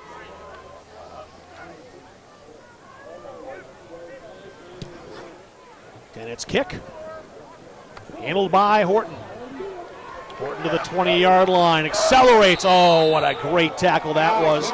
In the open field, just coming in like a dart is Stearns' Lucas Pelkey. Pelkey will be at Maine Maritime Academy next year, the Little 10 Conference Player of the Year last season. Led the Minutemen for their first state title last year since 1998.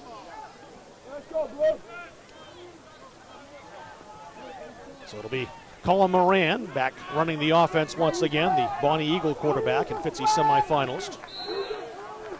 It looks like both teams going to alternate quarterback by series. See that quite a bit. Ayub back in the backfield.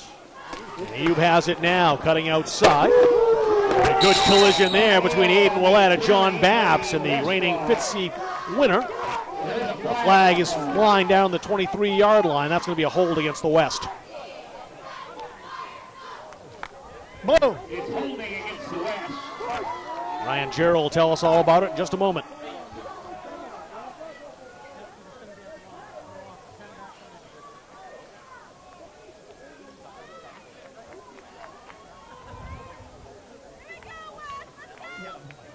Or not. It is a hold, though. Ball back on the 15-yard line. It's a 1st and 20. And these are the things you see in the game when you haven't played football except for 1 week of triple sessions. You're going to see some of these infractions. A lot of timing situations and holding. And it gets usually gets a little bit less prevalent as the game goes on. That's just rust. Throw out into the flat. That is grabbed by Ayub. And Ayub crossing the 20-yard line. Moran's pass complete, and to the 21-yard line. Got about 6. 2nd down and 14 coming up. Yeah, not trying to get it all back there. Just get a little bit of a forward push. Give yourself a chance here, see if you can get out of this hole. And now 3 for 3 passing, 34 yards, in addition to what he's done with his legs. Alex Horton's the wide man near side. They'll shift Kai Turner out there as well. A timeout called by the West. That's their second. Yeah, a little miscommunication on the play call. And we'll send things down to the sideline. Jack Webb is down there, and he'll talk to Tatum Doucette, one of the two East quarterbacks. I'm here with the Messalonsky quarterback, now East quarterback, Tatum Doucette. Tatum, you're looking like Lamar Jackson out there. A lot of quarterbacks don't like the rain. Element being able to scramble. You like that? Oh, yeah, I do. I got to owe it to my line, though. They're staying. Get downfield. I mean, how much fun are you having out? Coach Lippert said you guys played against him 6 times against Coney. What's it like to have him as your play caller right now? And he's clearly using your abilities to your advantage. It's amazing. I'm fortunate that I was selected to be here and lucky enough to have him as my OC because he's known what I'm capable of and he's allowing me to do that. I mean, that stop from your defense was huge to get you guys the ball back. What was it like practicing against them all week and seeing them do their thing out here right now? It's amazing. You know, it was great to compete against them all week, and we both got each other right for this game, and it's showing right now. What do you guys got to keep doing here to take advantage and take a lead eventually in this game? We got to keep it up, keep up the intensity, stop them on D, go back on O, and punch one in. And now, of course, we're here for a great cause. You got someone to shout out in your donating efforts that really stuck out? Yeah, Logan Vigu, he did an amazing job. He raised the most money out of everyone. I'm very proud of him.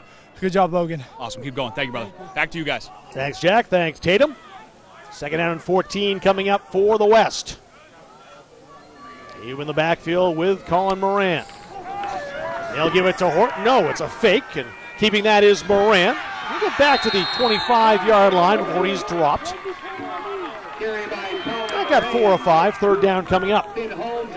Well, one of the things an all-star game like this allows us to do is those types of interviews with the kids. And he's staying at home. Their defense has been sound. For sure, they had the big stop there, then the touchdown by Doucette. We got ourselves a tilt here at 8-7. Finn Holmes on the tackle. Foxcroft Academy, one of the Pony's leading rushers on offense. In addition to being a defensive standout, Moran got back to the line of scrimmage, didn't get any more than that. Justin Largay from Herman was there. So was Lucas Pelkey from Stearns. And it's fourth down coming up for the West, and they'll kick it away. Well, what's on the menu here? Pancakes. Watch this. Boom. Sandwich them right in between, and good reaction by the linebackers coming up. Phil thinks. Zach Gaudette also in on that, the John Bapps captain. He's going to be attending Maine Maritime next year. Not sure if he's playing football or not, but he's heading to Castine. Well, it's great to see Maine Maritime back running a football program. Gives kids in the state another opportunity for a place to go play. That's fantastic. More opportunities, the better it is. Shot of Trey Tennant, the Bangor Ram. Staples. He might keep this. Staples outside. He's in trouble, though. Broke tackles, but a flag comes flying. He would have the first down if the penalty is on the East. But if it's not, this will come back. That's the danger of Staples, though, when he gets the ball. He's a triple threat, legit triple threat player for the Westbrook Blue Blazers, the Class B state champs. First down. Hold on. Where's the end of the run? Wait a minute. Is that the run? Is that the end of the run? Okay, yep. Yeah, it's a first. No, we got a hold. It's a hold, so he doesn't want to decline it. Then he wants to accept it. You're going to want to accept it. You're going to want to accept it. If not, it's going to be move it back. Yeah. Okay. Got a hold. Blue. Accepted. Moving it back. Moving it back. Yeah, some good officiating there by Ryan Giro, the official. The question was going to be whether Staples got to the line of gain for the first down or not. If he didn't, the East would have certainly declined it. It would have been their ball, but he did make the first down marker, and that's what Coach Giro and the sidelines wanted to get straight to make sure the East realized if it was going to be declined, it would be a first down for the West, which, of course, they don't want to do. Well, you clearly saw the hold there. Ball moves back to the 16-yard line. The ball now back on the 16-yard line. Yeah, That'll spot foul, so it's from the spot of the foul. Down and about 14 here for the West. They actually put it at the 21-yard line, so it's 14 is what they'll need now. Staples goes back to punt again. Staples back to punt perhaps again. And Tennant waiting for the kick at his own 44-yard line.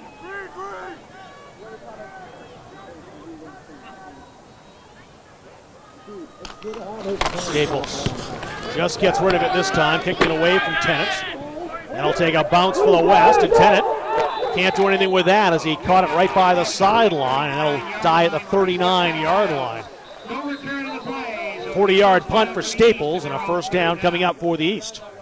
Good crowd in here as always. See them with their rain gear on. Really haven't needed it so much. It's rain, but not overly hard. It's not like it's a major downpour here. Thankfully, it doesn't look like turf. We're playing on turf, so that's a big help. The only issue might be the ability to hold on to the football as we take a look at the East cheerleaders. Just like the football players, undeterred by the rain.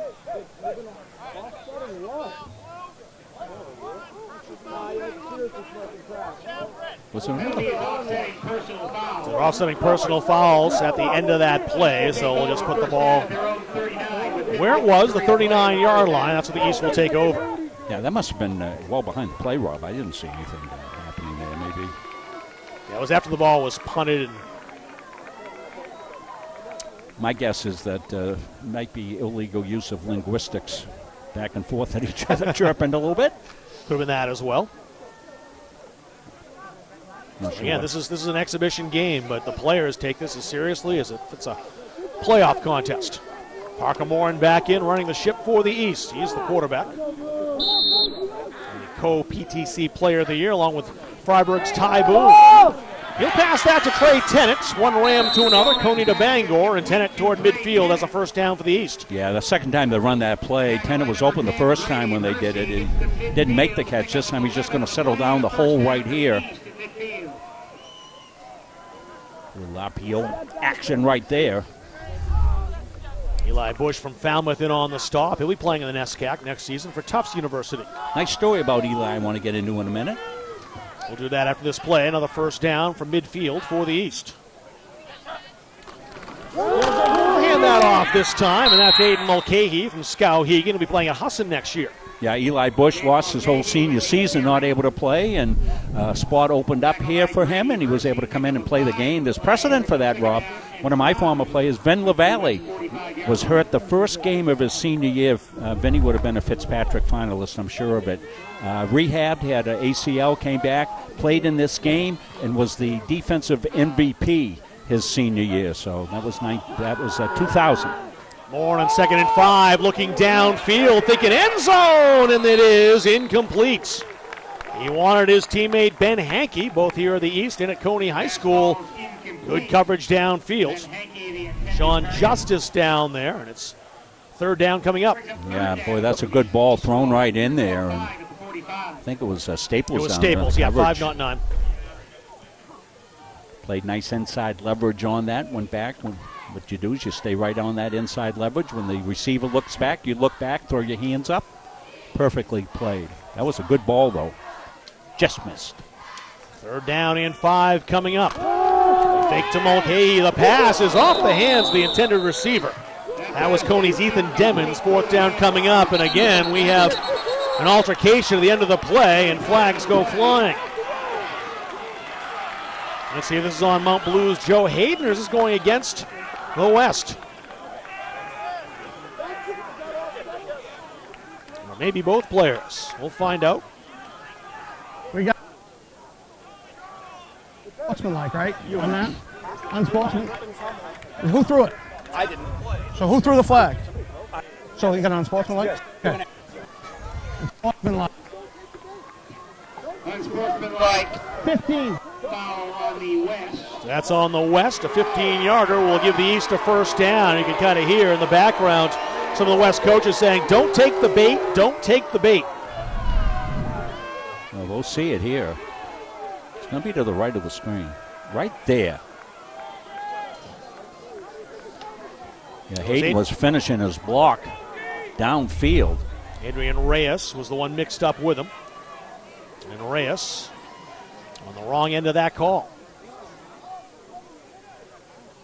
Well, if Hayden envelops you, the lights go out. You think you're on the dark side of the moon. Aiden Gaziano, offensive line winner last year, playing for the Nor'easters at UNE. The referees look to spot the football. Aiden's playing in memory of his grandfather, who was a veteran, passed away his sophomore year of high school. Always came to his games. Wanted to play this one last one in high school in his memory. Of course, he will be playing next year at UNE. So East now with a first down as they move the ball to the 30-yard line. A chance to get on top here with 9:50 remaining in the first half. Well, you might want to go down to Jack at some time and talk about the emotions of the offensive and defensive linemen in this game. Nobody knows it better than Jack Webb. And Hankey wide to the far side. Trey Tennant on the near side. The man in motion, Ethan Demmons. Two Coney men over the top of the screen. Tennant in motion. They flip it to him. Tennant trying for the edge to the 30-yard line. Not much out there as Wickham's Ben Porter wrapped him up after a gain of a yard. Yeah, trying to go jet sweep there, the wide side of the field. Pretty well defended. Decent push. Staples came up, number 5. Forced it outside, stripped the interference there, and Staples got back in on the play as well. Porter's heading to UNH next year. Not playing football for the Wildcats.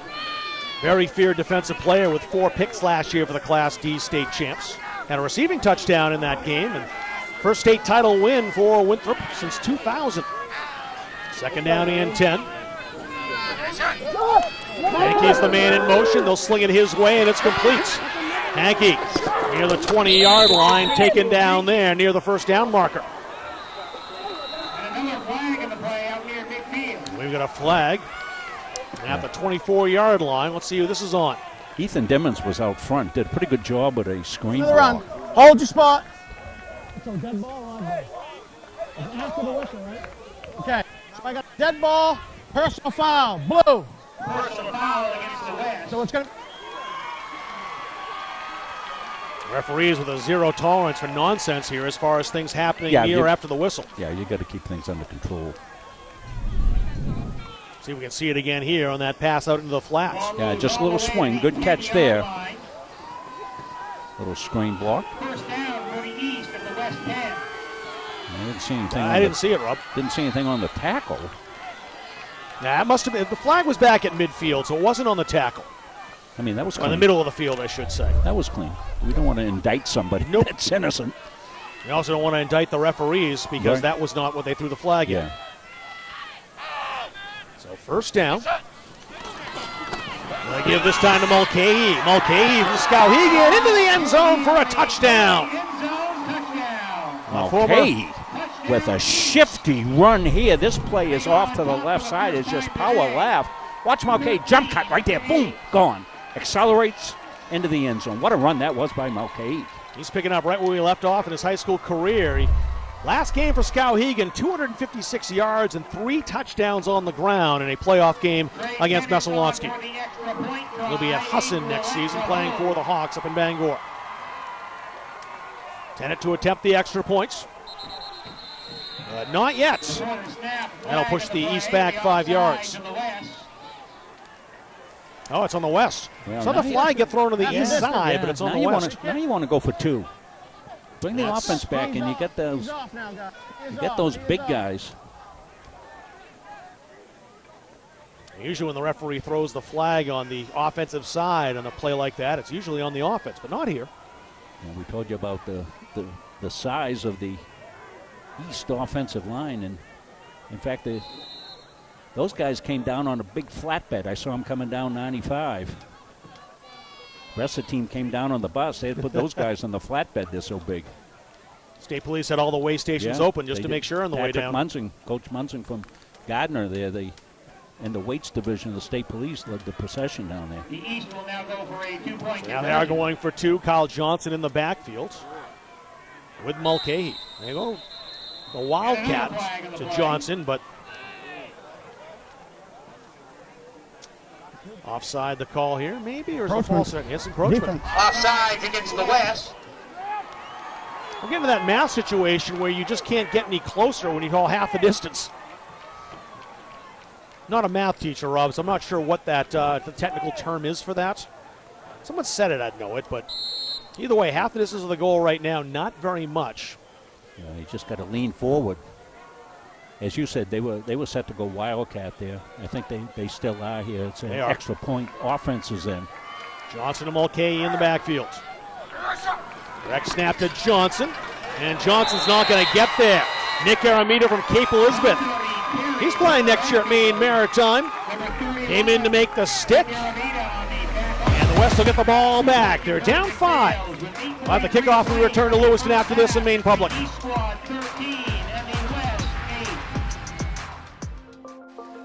Possibility. At Shriners Children's, we deliver healing to kids with critical burn injuries, like game-changing advances in regenerative medicine and creating the highest standard of care. We never allow your ability to pay for services to compromise the care your child needs, proving time and again what's possible by empowering the extraordinary. Shriners Children's, the most amazing care anywhere. Watch Mulcahy here. Watch this jump cut right here. Boom! Right there. Accelerate. Up and over into the end zone. What a run that was by Mulcahy. That is first touch of the game, Rob. I mean, that was an impressive run right there. Mulcahy on the run. Second touch of the game. He had a run before that, but that one even more impressive than the first one as you take a look at the East head coach, Dan O'Connell. Well, both coaches out there. Both out there, yep. This is a preventive maintenance meeting. Yes. Telling both coaches, hey, let's get things under control with your players. We don't want any more of this after play stuff and all that. That's good officiating by these guys, and kudos to the officials. They're all volunteering their time for the cause as well, and it's an honor to be chosen as an official in this game. So the West got out ahead with the 8-0 lead, 13 unanswered so far in the second quarter for the East. Henderson and Fortin back deep again for the West, waiting the Trey Tennant kick. This one is Horton at the 3-yard line. South Portland Red Riots accelerates, and he got popped. Oh, what a hit that was from Bangor's Zach Cota. Cota, the linebacker, 185 pounds. Textbook play right there by Cota. Boy, snapped him. He's heading to Husson University next year, play the game I love, but also playing for a greater cause. And I think he's going to enjoy seeing that replay. Oh, what boy. A stick he just laid on Horton. That's a highlight right there. Let's send it down to the field. Jack Webb is on the sidelines. I'm here with Aiden Mulcahy, East, and Scout Hegan, running back. Aiden, I mean, you just hit the joystick, the juke button. You had it all over on that play. What did you see when you entered the backfield? I saw an opening. The lineman gave me an opening, and I just took what they gave me. I got that touchdown. You guys got the juice right now after going down early. I mean, what can you feel the momentum right now? What is the vibe like on the sideline? Yeah, we can feel that. We're ready to go. We've been practicing hard all week, and we've been practicing the energy, so we're ready to go. A little trippy out here. What was Coach O'Connell's message there at the timeout? Not to talk back to the West and keep it a peaceful game. And obviously we're doing this for a great cause. You got a fundraiser shout out. Who stood out in your donating efforts? Shout out Derek Kinney, my mom's boyfriend out of Cornville. Check out his diesel mechanic shop. It's called DRL, Heavy Equipment Repair. Check that out. Return to the favor. Thank you, brother. Best of luck. Back to you guys. Trey Walker with the pass, and Mason Henderson making that catch. Great catch by Henderson, but I'd like to plug. That kid's got a future. He's going to be doing this game some year. He can replace me. We'll start fearing for our jobs, Rob Munzing. That was awesome. I'm going to hire him for Munzing Media. Mason Henderson, a two-time state champ from Leavitt High School. He made the catch. Ayub the handoff. He breaks tackles, and Ayub crosses the 40, broke 3 tackles before finally being knocked down. That was Justin Batty from Camden Hills who made the stop. Yeah, he's like trying to tackle a cactus plant that's in a windstorm right there. Look at him go and finish. Tough to bring down. Ayub had 4 touchdowns in the state final victory over Portland. That passes toward Ben Kyles from Greeley, but over his head, incomplete second down.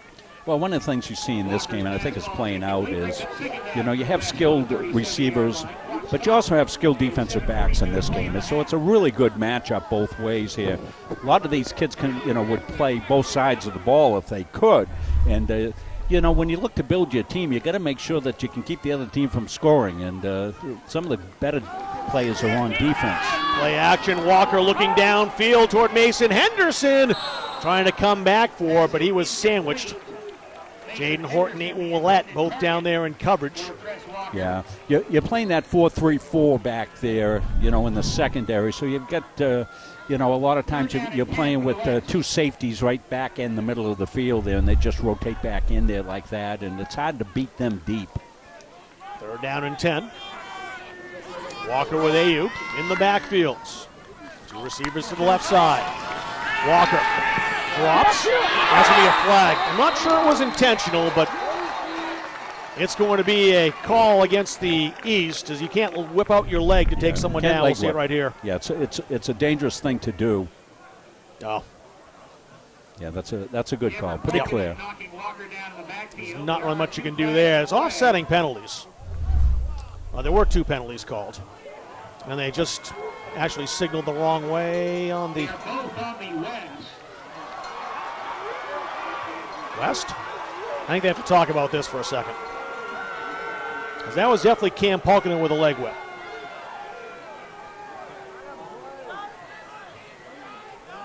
He'll get it squared away down there. It should be I think that's what it's going to be. It will be a hold on the West, the personal foul on the East, and we'll see what the result's going to be.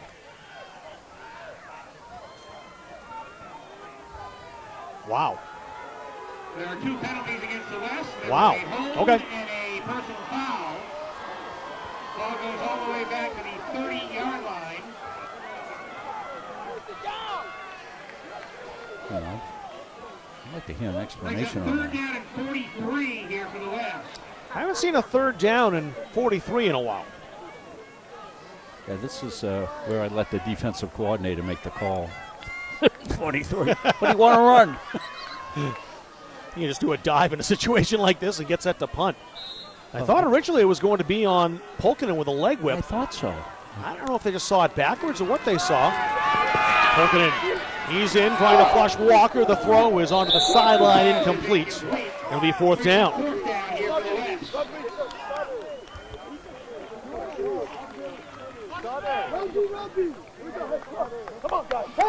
So it should be good field position coming up here for the East. As Trey Tennant from Bangor back to return. He'll stand at the 35-yard line. Nothing Geo Staple will try to fake this one, but there's one guy who can pick up 43 yards on 4th down. He'd be the guy. Yeah, you just let him punt it, get the ball back. East is in a situation where their offense is moving, so you don't want to take any chances here. Just get the ball back. Yeah. Instructions basically just hands off the punter. Staples kick will land around the 48-yard line. Doesn't take much of a bounce, and then bounces back to midfield where it's touched, and that's where the East will take over with their 13-8 lead. Ball down at the 50-yard line. Midfield, that's where the East will take over with 7. Penalties really hurting the West there and flipping the field. Lucas McNally doing stats. Has he got penalties up there, Rob, as well? Yes, penalties right now. 11 penalties, 120 yards against the West, 2 for 30 against the East. Both personal fouls on the East. We thank Lucas McNally for being here. And switching gears from basketball to football, doing the live stats. Of course, he does all that in Maine basketball rankings for the tournament and postseason. First down East from the 50. First down from midfield. Now reverse it. Oh, look at this. Back to Doucette. Thrown out to the flat. It's caught there by Demmons. And after all that play will lose a couple of yards. It looked good, but not only effective as far as moving the ball down the field. I think they wanted to go deep, and there was nobody open deep. It's also a flag down on the far side of the field. That was a B.O. Lippert special right there. A razzle, a dazzle. Right. Yep, get away from their back. Okay, here we go.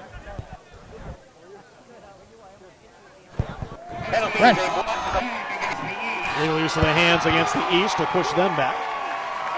And the West fans, who kind of felt like the calls were not going in their favor, erupting on the near sideline. And the ball now on the 38-yard line. 1st and 22 as we'll redo the down for the East. Tatum Doucette, the quarterback. 73 yards on the ground and a touchdown so far. Doucette Take the handoff up the middle. He'll cross the 40-yard line to the 42-43. Straight ahead run up to about the 43. Number 77, Josh Sear, in on the tackle. 5-yard pick. Second half and 5 coming up. Been a difference maker, Rob, with his legs. He has been their best weapon so far offensively, just running the football. Well, the East got the big 2 defensive stops that they needed. Doucette came in, let him down to the touchdown. They still trail, but then they got a second touchdown to go ahead. Here's the handoff. That goes to Foley, and Foley, the Deering Ram, up across midfield to the 46-yard line. Foley, the cross All-American, playing at Plymouth State, at 175 yards and 3 touchdowns in the Thanksgiving Day win over Portland. West territory at the 47-yard line, tackled by number 2, Ben Porter. Third down coming up now, 3rd down and 7 for the East. Yeah, one of the things I always caution people about, Rob, is don't play geography major when you're trying to figure out who's on the East and who's on the West. It used to be almost geographical, but they balanced it out probably about 10, 15 years ago, much for the better. Especially with more schools coming in. Doucette wants to throw this time, looking over the middle, downfield. Hankey has the catch. Ben Hankey made the grab on the far sideline. The official in great position to see it, and it's a first down for the East. What a pass and catch between Hankey and Tatum Doucette, the quarterback. Oh, Hankey is just so smooth. He's smooth as silk here. Watch him as he goes down, running the post corner route right here. Watch him just keeps his feet in bounds. Maybe only need the 1 foot in bounds, and just reached up at the last minute and just plucked it right out. He's got such soft hands. Terrific basketball player as well. Oh, yeah, he had some dunks in the tournament that were highlight reel. Great athlete. He's the man in motion, Hankey. Doucette running in his direction, has some room. Look at him turn on the jets to try to get outside with the West. Good pursuit. Pushes him out of bounds inside the 10. Pushed out by Ben Porter. Doucette up inside, dishes to the outside, get the straight arm in there, and then gets run out of bounds. Almost ended up outside the stadium. All spot at the 9-yard line after a 7-yard gain. 2nd down and 3. West with the first 8 points. The East 13 unanswered, looking for more. Yeah, 4:57 moving clock. Pivotal for the West to come up with a start. Kyle Johnson in the backfield. It'll be Doucette once again, swinging outside, inside the 5.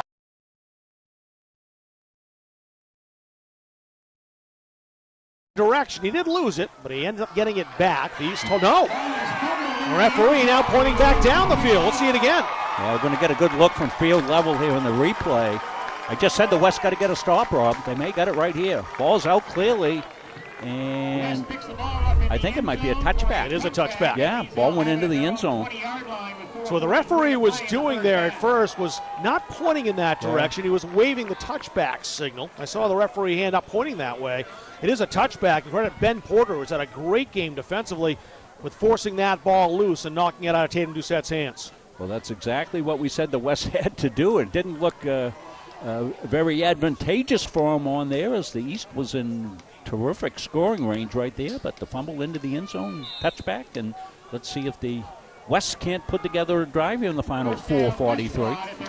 It's Colin Moran who's going to be at the helm for the West on this drive. The 20-yard line. Austin West from Kennebunk joins him in the backfield. Horton gets the give. Horton around the corner. He was hit hard over there, though. Mason Arbor from Wyndham was there. Also Leighton Bradford from Lawrence. Number 3, Mason Arbor. Yeah, a little jet play here to strong side of the field, wide side of the field, and picks up pretty good yardage on first down. And give him picked up 4 on it. 2nd down and 6 coming up.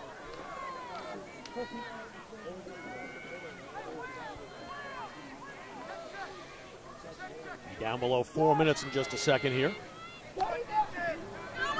West shifting to the right of his quarterback. Moran fakes to West, takes it himself. Dances outside. stood up and driven back. Foxcroft Academy's Aiden Bryant finished the job. And now more flags. Kyle Bishop, the East coach, grabbing red jerseys, getting players out of there.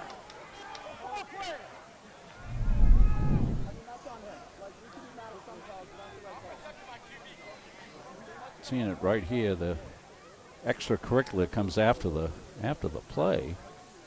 Right there. That's it. Yeah, there's no need for that. Protecting my quarterback. Well, the referees didn't see it that way. Just one penalty. Sportsmanlike. Oh, I got personal foul. Offsetting. It's going to be second down. End of the play. Emphatically stated. Just the Ball moves up to the 28-yard line. ball at the 28-yard line now. Second down and 2. Third down and 2, excuse me. 3rd and 2 from the 28. 3rd and 8 from the 28. Yeah, so the play stands. It was a dead ball situation.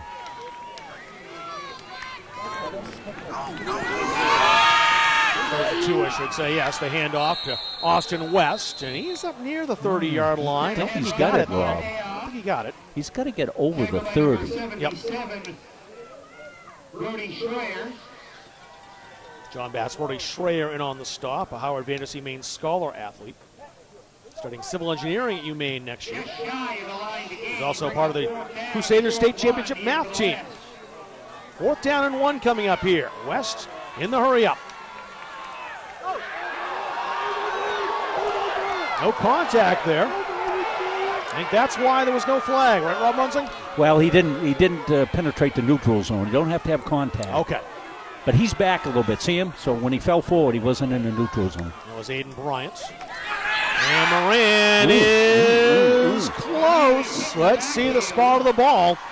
Aiden Bryant doesn't think he got it. He was celebrating. I'm going to see it right here. He's got to get to the 30-yard line. This that's close. Series started at the 20 after the touchback, so I don't think he's got it wrong. I don't think so either, but he fell forward. You saw that at the end. Let's see.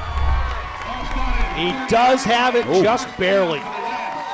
Just barely. It was that full momentum falling forward after contact. Look at the football right there, the nose of the football just across the 30. West got to get going. 2:38, moving clock now. Just one timeout left for the West. Here's the give. A cut back is Connor Ayub. And Ayub down near the 38-yard line. Got 7 or 8 on the carry. Yeah, well, one timeout, you've got to get up and get going. And they are. They've been doing the hurry-up offense a lot of the game so far. Moran takes the snap, hands to Ayub again. And Ayub's got the first down. He was grabbed by Brewers Morgan Judkins, a first-team All-Star in the Campbell Conference. Yeah, first down stops the clock while they move the chain, so West want to get that call and get up on the line of scrimmage, and that's what they're doing. Pretty impressive for just 1 week of practice, being able to execute this way. 69 yards to go to Pate Ertz. Fake to Ayub, the pass out into the flat. Just up towards Kai Turner, who's a tough guy to take down. Aiden Willett realized that, just wrestled him out of bounds. That's another first down for the West. Yeah, Ayub's been good up inside. They fake it to him this time and then swing it to the outside. Good pickup there. Gets out of bounds. 155. Under 2 minutes, 155 to go. Ayub right up the middles. Got some room there, sitting past tacklers down to the 35, 34-yard line. Got about 8.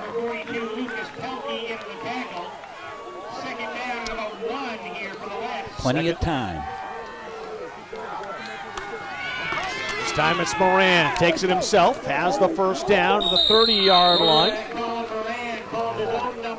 Clock will stop while they move the sticks. Yeah, that was a big first down there because it stops the clock, gives them time to get up to the line of scrimmage, make the play call. They've got about a minute and a half. One timeout. No 2-minute warning or 2-minute timeout in high school football. And the East will take a timeout here. That's their second timeout. Each team with one left.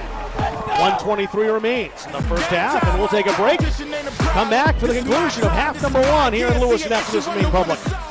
Cause I'm not afraid of the danger. Maine Masonic Charitable Foundation, we believe that strong communities start with caring for one another. That's why we give over $1 million to organizations across Maine every year that help people learn, connect, and thrive. Because when communities come together, lives change. A shot of the West on the sideline. Driving here under 2 minutes to go, trying to get themselves back on top. You see them down 5 here. Halftime coming up. Lots of more pomp and circumstance. Cheerleaders will be on deck, ready to go. They do their performance to both sides of the field. It's really neat. So we'll probably be bringing you the performance on towards the west sideline. That's where our cameras are. First down and 10. Moran with Ayub once again. Here's Horton in motion again. Horton shifting back to the right side. They give it to him. And Horton hitting the backfield. Excellent penetration by the East that time. That was Cam Polkman from Oxford Hills, who was the first one in the backfield. Yeah, not fooled at all on the perimeter. Polkman a Fitzy semifinalist, SMAA North All-Star. Vikings reached the Class A North Finals last season. Second down and 11, under a minute to go. One timeout. Moran looking to throw, launching downfield. It is incomplete. Aiden Willett might have gotten a touch on that to knock it away.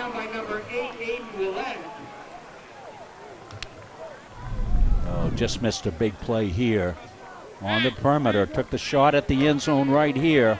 Had him open, and I think you're right, Rob. I think Willett just got a piece of that. Tipped it away. Adam Pelot from Yarmouth, the intended receiver. Clippers captain. 3rd and 11. And that pass is to Kai Turner, who can rumble. Look at Turner go! He's into the end zone for a touchdown! No flags. Big tight end Kai Turner, 6'5", 215, puts the West back on top. Well, they've run this play a few times, fake it up inside, then swing it as he comes from right to left across the screen, almost a drag opposite. And he's off to the races here, as you said, picks it up, puts it down, Turner into the end zone. The 6'5", 215 tight end from South Portland into the end zone for the touchdown. Turner's heading to Minnesota next year. He'll play for Carleton College, just south of Minneapolis. Gio Staples in. Let's see what the West tries to do here. Last time they successfully ran the 2-point conversion. It was Staples who took it himself. Staples rolling out. Nowhere to go. He'll throw it. Complete. Here's the 2-point conversion. A catch made by Kai Turner again. Well, Turner's had a big impact here in the last minute. On the little swing, the tight end opposite. And then he goes and settles in the soft spot in the end zone. Back corner of the end zone on the swinging gate. Staples did a great job there of making the play, extending it. Turner says, I'm open. Tough situation for the defensive backs to be in that one with Staples rolling. It looked like he was going to try to run, and some of the backs came up to stop him, and Kai Turner left all by himself at the back stripe of the end zone. Yeah, Turner getting a well-deserved little break there on the sidelines, you saw him. We have ourselves a game here in Lewiston. 38 seconds to halftime, a 3-point game. The West back in front for the first time since the first quarter. Don't forget the East was looking to put a stamp on the first half, and the fumble in the end zone for the touchback. 80-yard touchdown drive for the West. Got ourselves a tilt-a-rimmer.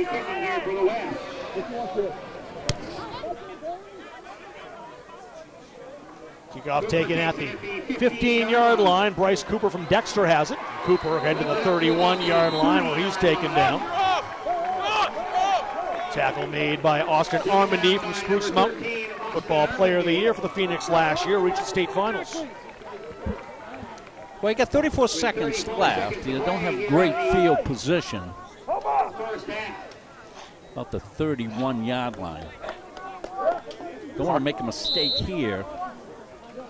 So probably what you do is you might run, maybe hope you can pick up 15 yards or so, and then take a couple of shots downfield. Moran certainly have the arm to do that for midfielders. Hand the ball off. Kyle Johnson from Bangor, and Johnson to the 40-yard line near the first down marker. Just what I thought they'd do there. Now you might have a shot. You didn't quite get it, so the clock's going to keep running. 25 seconds to go and a 2nd and 1. They'll give it right back to him. And Johnson, he doesn't have it that time either. Okay, so that play right there seals the half. That's going to be it. He comes up short, brings up 3rd down. No team showing any urgency at all as far as stopping the clock. 5 seconds to go, and yes, indeed, that will be the final play of the first half. Oh, it's been a great one. That's going to be the final play. It certainly has. 16-13 the score. We've gone back and forth. The West with an 8-0 lead early on, 13 points. By the East had them in front. And the touchdown pass puts the West back on top here at halftime. We'll step aside for a bit and come back for halftime here in Lewiston. That's next on Maine Public Television.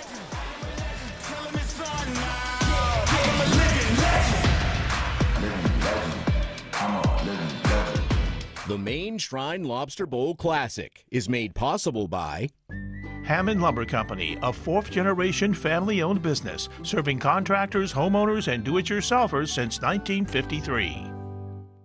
and viewers like you. Thank you.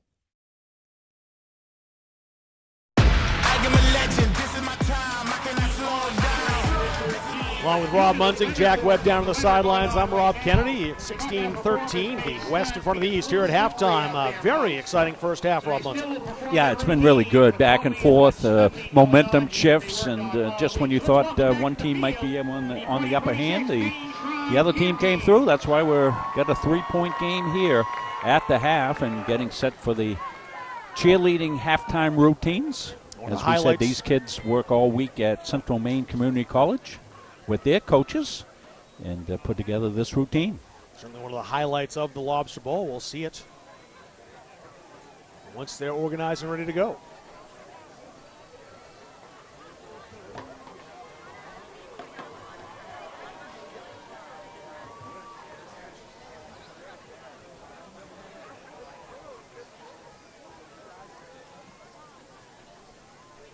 I'm really glad the rain has held off so these kids can get out do their routine, because it's a very athletic routine. They'll be, twirling and shooting kids up into the air. Look like a 4th of July fireworks. And as you can see, too, they practice these routines together for halftime overall.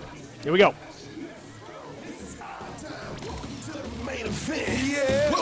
Street by street, that's a map we're reading. Purpose in the pulse, hit the whole crew breathing. I got your back when the work gets heavy. You got mine when my legs feel jelly. My heart and soul is in it. They won't ever reach their limit. 1 team, 1 how we move as one. Big love, big steps. Yeah, the work gets done. Hands out, heads high. Feel that impact. Everything we give it right back. Yeah. All for one and one for all. We play for a cause. Let's go. Big heart, strong and true.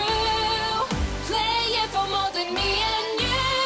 Street by street, yeah, we speak that hope. Lean on me, I lean that rope. Tight, tight, we pull that low. We share that win, we share that road. We don't count stats, we count who's fed. We don't chase cloud, we chase who's led. We rise at one heartbeat, one loud shout in 1,000 streets. From the back row up to the bright sky. We rise, together we rise. We know where to start, we don't ever slow. Shoes on the floor till they got no soul. Hands in the middle every time we roll. 3, 2, 1, let's go, let's go. See now works hard, so I'm still on. Turn another problem, two things all night till the doubt's all gone. 3, 2, 1, we on. Maine Shrine Lobster Bowl. This is more than just a game. Bet my breath on every stage. If I fall, I rise the same. It's more than just a game. Hey, united we stand together, we rise. More than just a game. Oh, what? Which one? Hearts beat the same. That's ain't love, we don't break for fear. We just steer through the tears and we cheer. That's real. We share meals, share skills, share scars. Turn sparks to a sky full of stars. You fall, I fall, and we both stand taller. Every voice counts, so be quiet, one loud. We pass that mic, we don't pass blame. We pass that torch, we all play flame. For the kids, we rise today. Give it back the Maine way. Different colors, one color. We came to take on all y'all. Maine Shrine. 1 team, 1 heartbeat. Yeah, that's the truth, no fear. 1 team, 1 heartbeat. Strong where we all belong. Maine Shrine Lobster Bowl. Play with pride, lead with heart. We play with heart, and we give with even bigger purpose. Together we shine, together we rise. Let's light up the surface. Two sides, one mission, same sky, one kitchen. We cook wins out of wounds, yeah, we still in the kitchen. T-O-G-T-H-E-R, that's the vision. Two sides, one mission, one shot precision. Maine Shrine.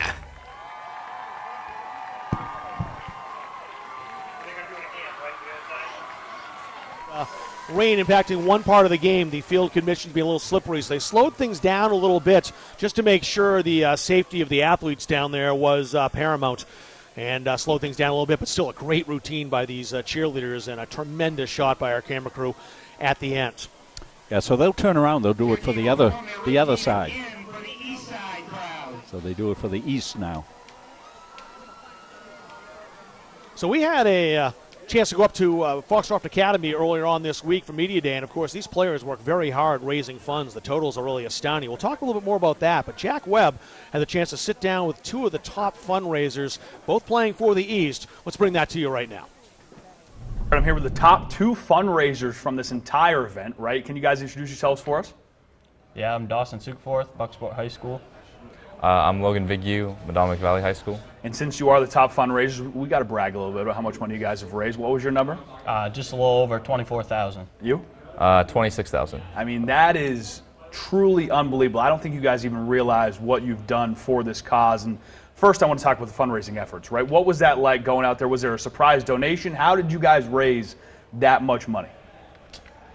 Yeah, I mean, set up a lot of fundraisers in the town, and just the community comes together in Bucksport, and you set those fundraisers up, and it wasn't too bad, you know, with the community's efforts and all that stuff. So. Yeah, so I'm from a smaller town. It's like Washington, and the lodge there was really helpful in fundraising. We organized a spaghetti dinner and some other activities like that, and they were really helpful in that, and also in their contribution, but also just getting out there to different businesses, because you'd be surprised how many businesses are willing to help for a good cause. I mean, what did you guys learn from these fundraising efforts, right? I'm sure you kind of go into it just hoping, praying, right? And maybe you know some people are going to raise money, but to have your community rally around you in this cause like that, just what did that mean to you? What did you learn from it? It meant a lot to me, you know, just seeing the community all come together and how much they support the kids that need help and stuff like that. And then what really surprised me was how the businesses will give you donations, you know, and what you can do with fundraising. It's pretty cool. Yeah, for sure. It meant a huge amount just to get the opportunity to raise money for these people that might not be able to, and like give them a chance when they don't get the chance to like play this game. And it's surprising like how many people have connections. Like I met one owner that his kid was impacted, had to have emergency surgery when he was younger, and met multiple owners that had played in the Lobster Bowl in previous years, and it's just great to make those connections. Well, I hope you guys realize the incredible thing you've done. We'll get to the game just quickly, right? Were you guys excited? You guys having a good time this week? Were you guys excited for the game? Yeah, for sure. What's the best part about this week? Just hanging out with the guys, you know, getting to know everybody. It's really cool to see some of the talent that these kids have. Yeah, for sure. Just getting to meet new people that I've never met before, a bunch of talented, hardworking athletes, you know, and a group that wants to win. You know. Thank you guys so much. Best of luck Saturday, and thank you for your efforts, for sure. Yeah, thank you. The Maine Shrine Lobster Bowl Classic is made possible by Hammond Lumber Company, a family-owned independent lumber and building material supplier with 34 locations across Maine and New Hampshire. And viewers like you. Thank you. I think about what if I took a right turn instead of a left turn. I think I would have missed a lot. You're getting into heavy stuff now, so be careful.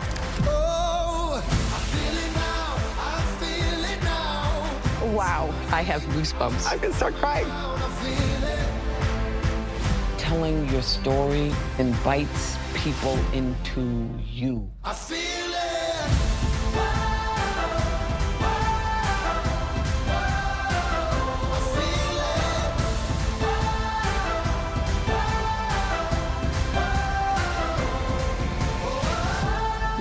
have to have all the words, but if you are there, that's enough. I feel it.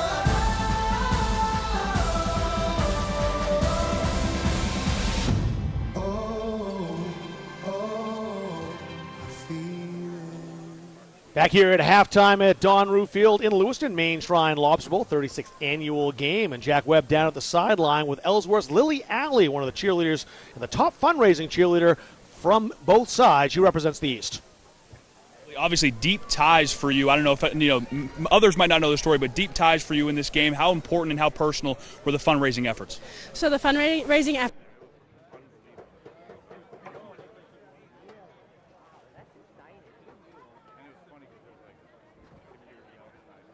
Kind events for 14 years since I was about 4 years old. That's incredible. And just what went into it? A lot of community, going out in the community, shaking hands and introducing yourself to people? Mm-hmm. You have to go around and make sure you know people and you talk to people and never think you don't have enough people, because you can always find someone. You can find people at work, you can find people in the community, always people out there. Lily, thank you so much. Your grandfather's definitely proud. Thanks for all the efforts. Thank you. Back to you guys.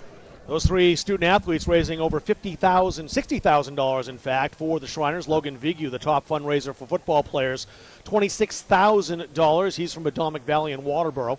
Dawson Sugaforth and Busksport, $24,000. And of course, Ellsworth's Lily Alley we just talked to, $10,000 overall. And I think it really brings home the point once again. These are not big towns that raise that $50,000+ They're all small Maine towns, and it just drives home the point of just how important and how great these Maine communities are as far as supporting their athletes and supporting the Shriners. Yeah, exactly what we said at the opening in the pregame, Rob, when we talked about this is a community event and communities sponsor their kids.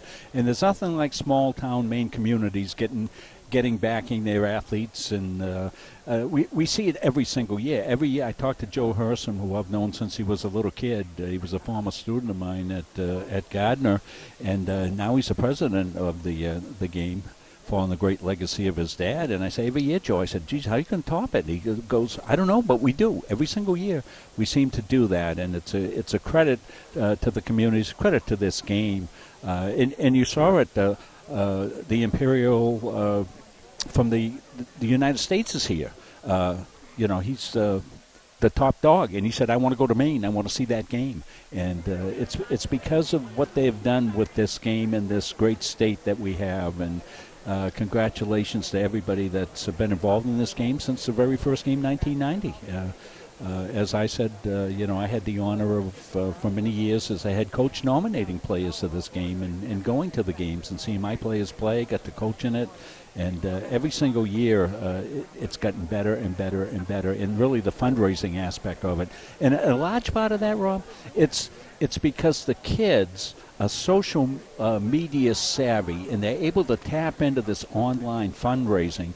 And, Greg Glenn from Pliable has come in, his second year involved in the game, and Joe just couldn't say enough good things about it. Brian Robbins as well, about how big a step that has been in this game to bring Greg in. And Greg, as we know, because we work with Greg a lot, has been just a tremendous asset to the Shrine in raising funding for this game. And every year we add something. We got live stats with Lucas this year. That's a new thing. We've got Maine Public Sports doing the game this year for the first time. And I feel like a godfather in a sense, of this game, Rob. I go all the way back to the very beginning, and for years, I coached a couple of times in it and did the production for Muncie Media, and I'm just tickled to see how it's evolved. Well, a game like this, just separated by 3 points at halftime. No surprise, the halftime stats pretty close between the East and the West. The only difference really you see, the rushing, the passing yards are the difference, but total yards overall not too far off, and just a 3-point difference in this game. Yeah, no turnovers, but there was a fumble into the end zone. So I think that that's going to count as a touchback, and that really turned the tide, because it looks like the East was going to step it in. They were inside the 3-yard line there and not making the touchdown there. Turned it over. West came down. They, to their credit, went 80 yards. Got the score by Turner on the pass. The extra point good to Turner, and there we go, 16-13. We've got ourselves a heck of a second half shaping up. We won't be right back on the action yet. We've got some more festivities going on down on the field. We'll be bringing you those as well, as we're mic'd up down there. We'll wait and get the cue from the truck, and when Toby Nelson's ready to go, but actually we'll do that right now. That's the cue. And so we'll turn over to Toby Nelson and the PA. This year's Cora Cares Scholarship Committee Chairman. We are giving out one $500 scholarship this year. We give preference to those entering a medical field of study and have a parent or relative involved in masonry and or the shrine. This year we had 14 applicants, 8 of which contained both our preferences. This year's recipient is Lauren Jordan from North Berwick.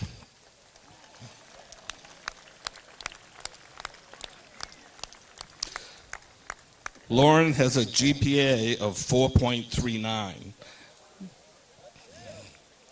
and is ranked first in her class.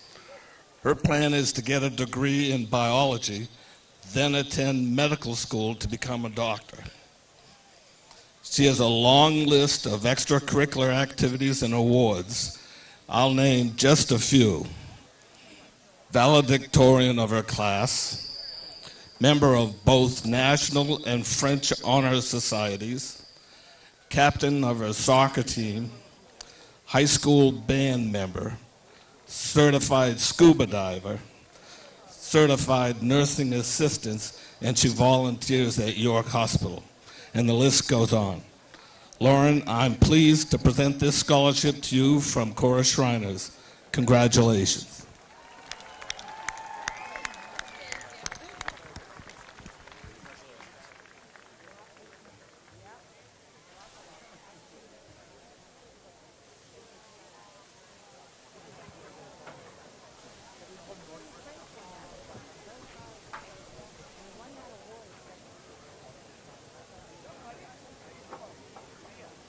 Tatum Doucette overall has over 100 yards total offense for the East, 91 yards on the ground, 11 carries, 30 yards, 4 for 4 through the air, 121 yards all told. Colin Moore at the other end, same type of thing, 132 yards, 5 of 6 passing and a touchdown, 52 yards on the ground and 9 attempts, touchdown there as well. He's got in the end zone 2 times, both times for the West.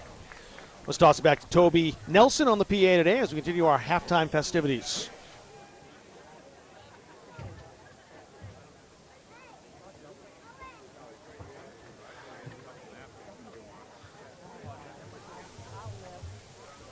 We'll wait a little bit, and when they're set to go with the next presentation down on the field. Receiving-wise, Kai Turner leads the way for the West. 4 catches, 56 yards, 1 touchdown. Ben Hankey, couple of catches of 39 yards. He leads the East in that department. And defensively, a couple of tackles for Josh Shear, Jaden Homa leading the West. On the East, Gavin Monyak, Zach Cota, a couple of tackles as well. 12 first downs to the West and 9 for the East. And this has been a very even game so far. I expect more of the same in the second half. I think that's exactly what the script will write. Maybe we're going to have a photo finish. That would be awesome. There will be post-game activities as well. We'll cover these for you here on Maine Public. Mike Haley Award, for example, will be one of the awards that will be given out at the end of that game. The Mike Haley, of course, you know very, very well. I did as well, but Coach Haley honors individuals for their service and dedication to our game. And Coach Haley is one of those figures in Maine high school football who was very, very missed. Legend. I don't throw that around lightly, Rob. He certainly was. And I had the honor of coaching with Mike in the 1999 game. He was a defensive coordinator in that game, and just a great ambassador for the game of football here in the state of Maine for all his years. And unfortunately, we lost him. He was a great football player at the University of Maine, baseball as well. Just a great, great guy, and did a lot for the game of football here in the state. And he's a broadcaster as well. Jumped into the broadcast booth after he was done coaching. Worked a lot with Coach Dave Wing, who I believe is watching today as well. Coach Wing at Oak Hill and other places too. A couple legends of the booth at the same time. The only problem with Coach Wing and Coach Haley in the booth at the same time, they both had so much football knowledge and so many stories to tell that sometimes that would be the best part of the game, be listening to those stories overall even more than the game action they were calling. Two great football guys right there, Mike and Dave. One thing about this game, too, as we talk about coaches overall, we mentioned this at the pregame as well. You get kind of a who's who of coaches, and not just like the well-established names, but some of the younger coaches as well. You know, Sam Johnson's up here in the booth for Westbrook doing kind of the eye in the sky here. One of the younger coaches of the state of Maine. Of course, he's already got himself a ring with the Blue Blazers last year. Yeah. But you also have Kevin Cooper, who I heard sang karaoke this week. I forget which one I of heard. the I was Bryants hoping he did, Zach or Luke, but he took the microphone. I'm going to ask him about that when we get in a Bonnie Eagle later on this year. I was hoping somebody captured that. That certainly would have been a highlight. Aaron Coach Filio. Cooper, of course, his dad, Pete Cooper, coached in the very first game in 1990. Aaron Filio and Mike Hathaway pictures on the sideline. Just watch the Rivals again, in fact. I always kind of do that when I'm thinking football. Usually it's the beginning of the season. With this game coming up, I decided to check that out. And, well, Coach Filio, I don't think he's changed too much as far as on the sidelines. Just the color of the uniform. He's back in South Portland and not in Cape Elizabeth in that outstanding video that Kirk Wolfinger made at the end of the 2007 season. Highly recommended, if you haven't seen that, to check that out online on Smithsonian. Take a look at the East. So they're getting set to come back out. No, they do a stretch break as they do in high school here as well. Yeah, they will. They will. Yeah, they will, and they'll have some, as they come back on, we'll have a little bit more on-the-field activities, I believe, as well. And a good look at the East. The East stayed out before halftime there and met with the coaching staff, and I think both teams probably get ready. You know, here's how we want to conform. Maine Army National Guard. We're going to give out 2 awards, one for the cheer East, one for the cheer West, one for the football team East, and one for the football team West. And now I will turn it over to Master Sergeant French, who we're going to call the individuals up. Lily Alley.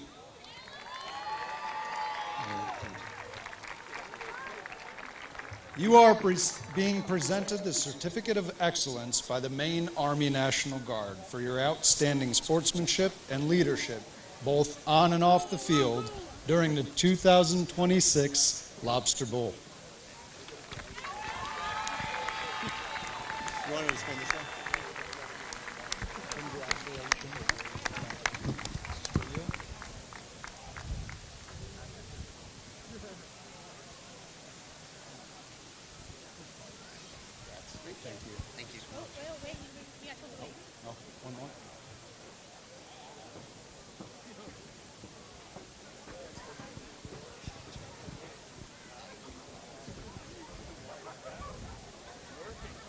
McKenna Brown. You are being presented the Certificate of Excellence by the Maine Army National Guard for your outstanding sportsmanship and leadership, both on and off the field, during the Lobster Bowl.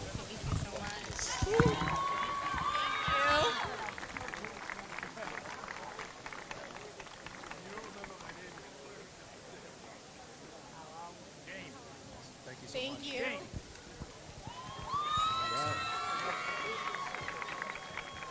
Nick Aramita.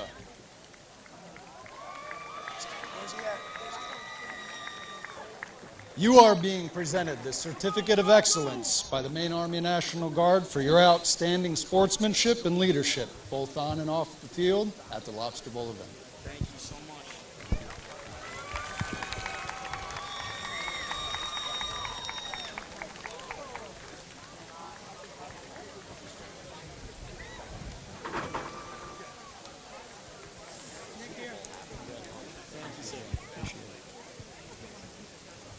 Finn Hooper Holmes.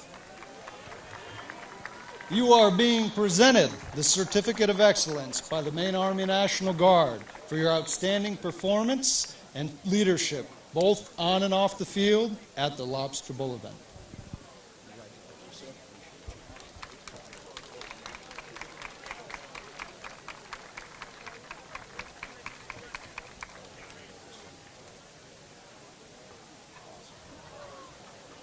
Good luck the rest of the game, man. Good luck. At this time, I'd like to turn the halftime program over to Joe Hersom, the president of the Maine Shrine Lobster Bowl Classic, to present this year's Mike Haley Award. Joe, take it away. Good afternoon. On behalf of the Board of Governors of the Maine Shrine Lobster Bowl Classic, we are pleased to honor Coach Mike Haley with the establishment of the Coach Mike Haley Award in recognition of his extensive contributions to the Maine Shrine Lobster Bowl, both on and off the field. This award honors individuals for their service and dedication to the game. This year, very proud and honored to present from Lewiston High School, Jason Fuller.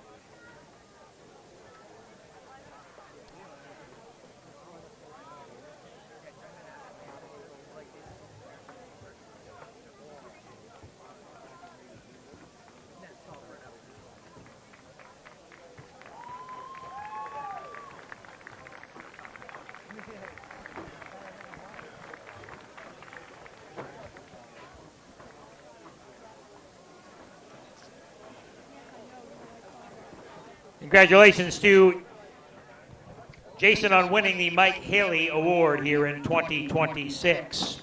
Before we get set to start the second half, which will happen in just a moment, of course, the fundraising this year was top-notch by all of Mike Haley Award is always for dedication and service, and when you say dedication and service, Rob Munzing, you can see why Jason Fuller just won that award. Nobody better than Jason Fuller. What he does for this game, and through the years, back when I was coaching a couple of times, he was the athletic director in the game, making sure everything ran smoothly, and now as the athletic director here at Lewiston High School, provides a home for the Lobster Bowl, and I think we could say probably a permanent home here in Lewiston. It's just a tremendous place for it. I would think so. A tremendous facility, location-wise, kind of in the middle of the football schools in the state. Not in the middle of the state overall, but for the football schools, you certainly have that. So I think we'll be here for a foreseeable future. And speaking of guys who are very, very involved overall, Joe Hersom is. I believe he's the guy standing by right now with Jack Webb. I see him right down there. In fact, let's send it down to the field. Thanks, Rob. Yeah, I'm here with the president of the Board of Founders. I mean, talk about the fundraising efforts of this year and just everything that went into that. And just every year it seems to just raise another level, Yeah, well, it speaks to the character of all the kids that are chosen and selected to play in this great game. Right from day one, right out of the gate, they set the tone and they continued it on. And it's really been so great to see them all band together for the common goal of raising money for Shriners Hospitals. Certainly, and we've got over $300,000 this year, which is just unbelievable. Still can't believe it. And you told a story about how you were driving home last night from the banquet and it went up $3,000. Just how has the money poured in as you see the fundraising efforts from these players and cheerleaders? Yeah, like I said, driving up to the banquet last night to drive into the game here on the morning, I've watched them continue to post on social media, keep pushing the pedal down and keep bringing in the money, and it's no surprise based on the character of the overall group. So very proud of each and every one of them, and proud. They made a lot of Shriners really proud today. You can donate at MaineShrineLobsterBowl.com. And just one final question. I mean, you work all year for this game, for this day, for the week. What's it like to be here and just take it all in, even through the rain? Just the energy, the environment's all still here. Yeah, it's important. You know, there's a lot of long days and a lot of work that goes into this, and it's really important that we do take a breath and stop and look around and really see what this game has become and all the people that come out to support us, and we're very grateful for that. Well, as an alumni, and I can speak for the players out here and everyone who came before me and them, I mean, we are thankful for you as well, so thanks for all you do. No, thank you. Appreciate you. Back to you guys. Joe Hersom getting to stop and look around is a rare thing this time of year. Glad he got a chance to reflect a little bit because he is definitely probably the busiest person when it comes to getting this Lobster Bowl set up. We'll step aside, take another break. You see the East out there on the field. The West has joined them. We'll have kickoff for the second half. We return to Lewiston after this on Maine Public.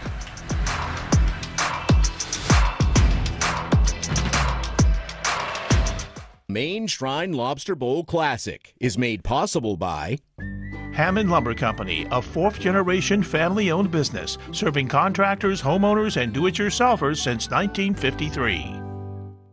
And viewers like you. Thank you.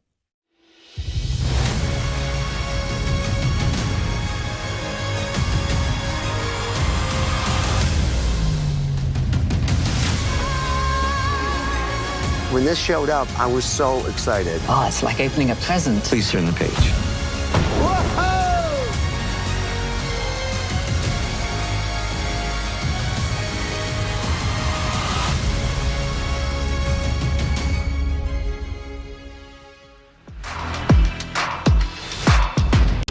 Second half, great game going on here in Lewiston at Donru Field. Lewiston High School, 16-13 the score. The West in front here at halftime. And I always like to have a competitive game. We had those a lot of times in the Lobster Bowl, not every time, but I'm glad we had the first half we had and I expect more of the same in the second half for our first ever Lobster Bowl broadcast on Maine Public. Maine Public, of course, is long time, always covered the State of Maine basketball championship. They added field hockey. You were there for that, right here, in fact. For field hockey. That Coach was back McNally joined me for that. That was fantastic, right here in Lewiston. It was right here in Donru Field, and now the Maine Shrine Lobster Bowl Classic, and a good one going on, 16-13 as we get set for the second half. Yeah, I think both teams want to clean up on the little chippiness. I'm sure that was discussed at halftime. Both coaching staffs, veteran coaches, lots of head coaches here, and I'm sure that there was talk about that. You don't want to do anything that detracts away from the game, Rob, here. And play football, play with the pads, play the whistle, and I think we're going to have ourselves a good second half of this game here. And you'll have to see both teams have had momentum, and who can come out, and establish themselves on both sides of the ball will be an important factor. Seeing B.L. Lippett, he's had some magic in his plays here so far, and I think second half we'll see usually the key guys, the premier players, they'll step up in the second half of the game. Coach O'Connell there, one of the great men in high school football here in the state of Maine. When you get done coaching like I did, I've been out of the game longer than I was in the game. 26 years out, 25 years coaching, Robin, 51 years.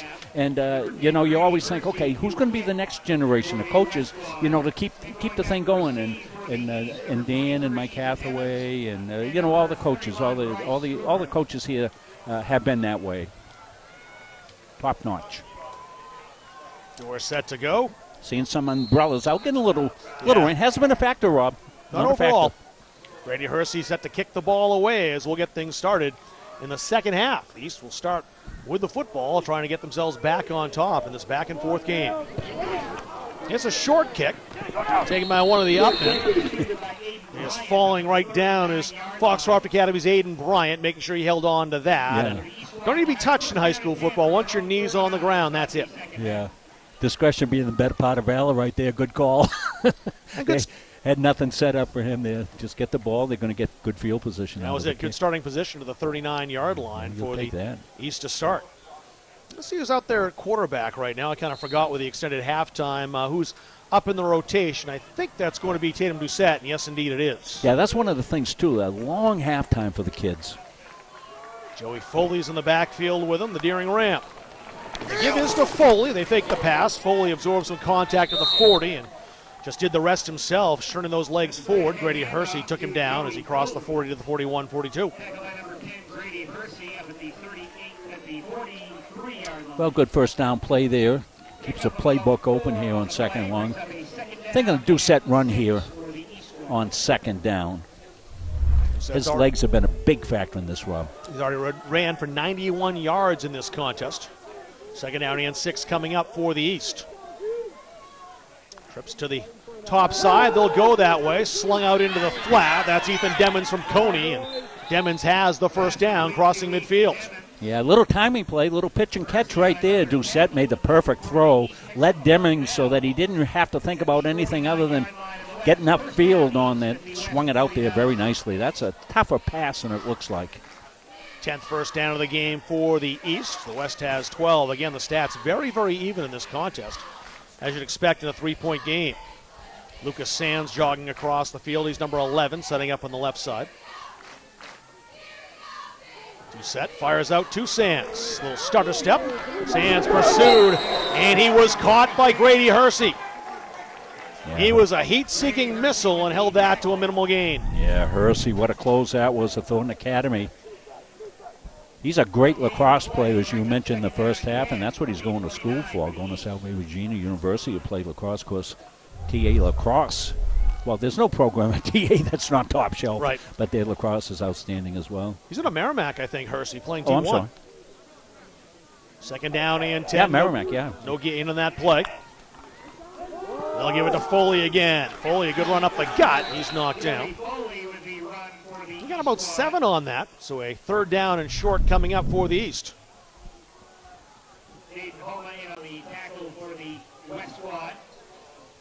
Well, this is a nice little conventional drive to start the second half. Started at their own 39-yard line, moving into 4-down territory, into the west territory there. It's about the 44. Over on that far side where Dawson Bretton's coming as the tight ends. Joe Hayden over there on the line as well. Third down and a long 4. Doucette keeps it himself, and he won't get there. Got to the 41-yard line, got driven back. Ben Porter was around the football there, so was Josh Sear from South Portland. Yeah, it looked like it was going to pick up the first down. A little lateral move right there, and then the closeout right there. A little gang tackling going on there, and pushed him back. Caden Cooper also there. He was actually there first. Yeah, Cooper was first. He's he playing. Came up, he was down underneath and stopped the forward progress. So big fourth down play here, 4th and 2. Mentioned Cooper's grandfather, Pete Cooper. Caden says he's playing in his memory today. He'll be playing for the Gulls next year, Endicott College down in Massachusetts. 4th down and a couple coming up here for the East. Doucette tries the hard count. He actually drew his own man offside. Ben Hankey jumped, and that'll cost the East 5. All start, offense. Well, the West jumped on defense first, but again, if you don't go into the neutral zone, it's not a violation. The defense can move, offense cannot. Well, that's going to change the play call right here. See what they do. Tatum Doucette, you see right there in the corner of your screen. He over to talk to B.L. Lippert. Let's see what they'll do on the 4th down and 7.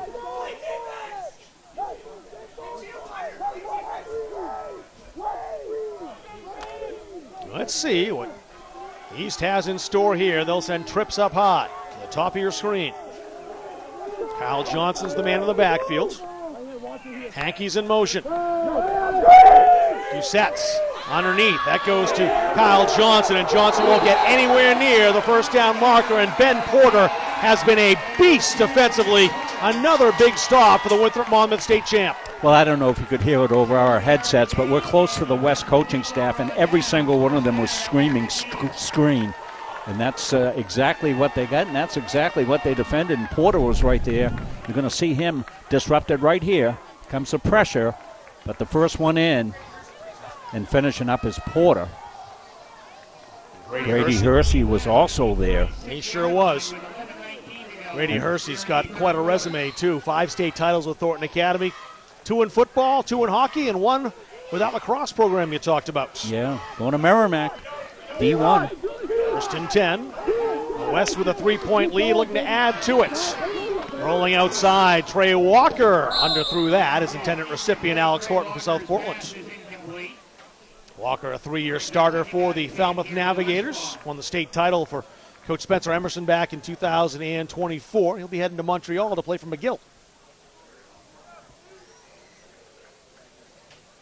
I'm going to check and see if the Canadian universities play CFL rules or NCAA type rules. 3 downs or 4 on a 55-yard line. That's something I didn't research. I should have thought about that. I was wondering that too. There's the handoff, and there's a great game for Connor Ayub. Ayub submarined a little bit by Morgan Judkins, the Brewer Witch. Yeah, Judkins doesn't make that. That could be 6. Look at the execution right here. Nice hole. Nice timed run. This is a saving tackle right there. Wesley Baltrus on the offensive line opening up that hole. There's a handoff to Ayub again, and Ayub has the first down. He's dragged down by the 40-yard line, but that'll move the chains.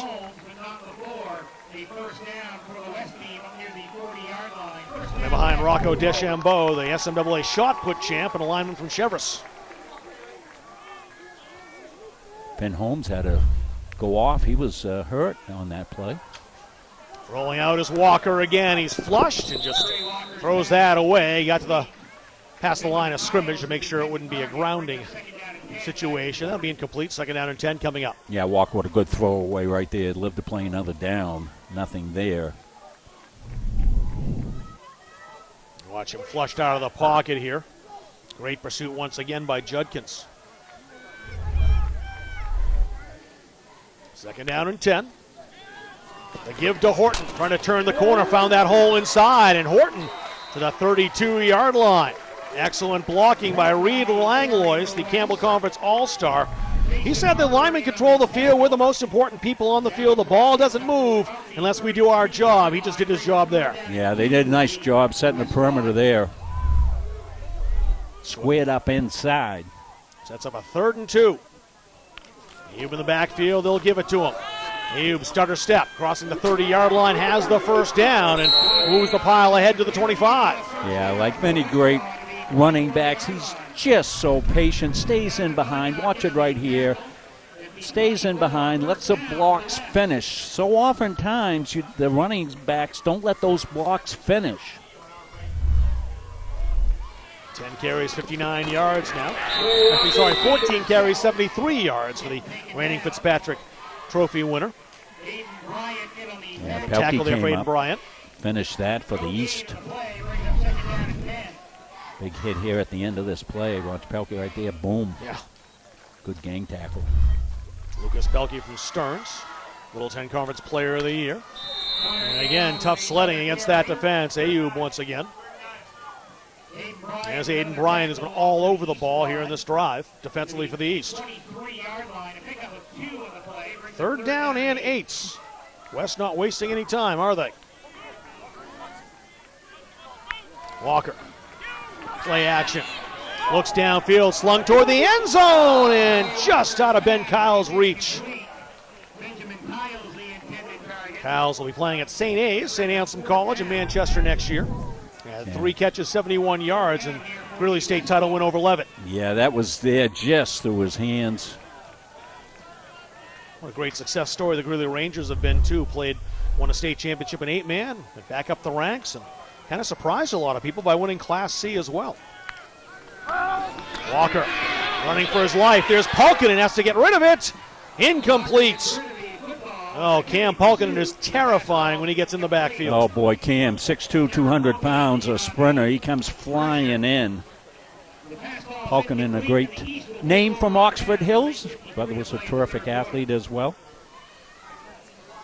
They'll turn things over on downs in the East, down 3 points. His We'll brother get the ball played, back. Played basketball for the Seawolves, I believe.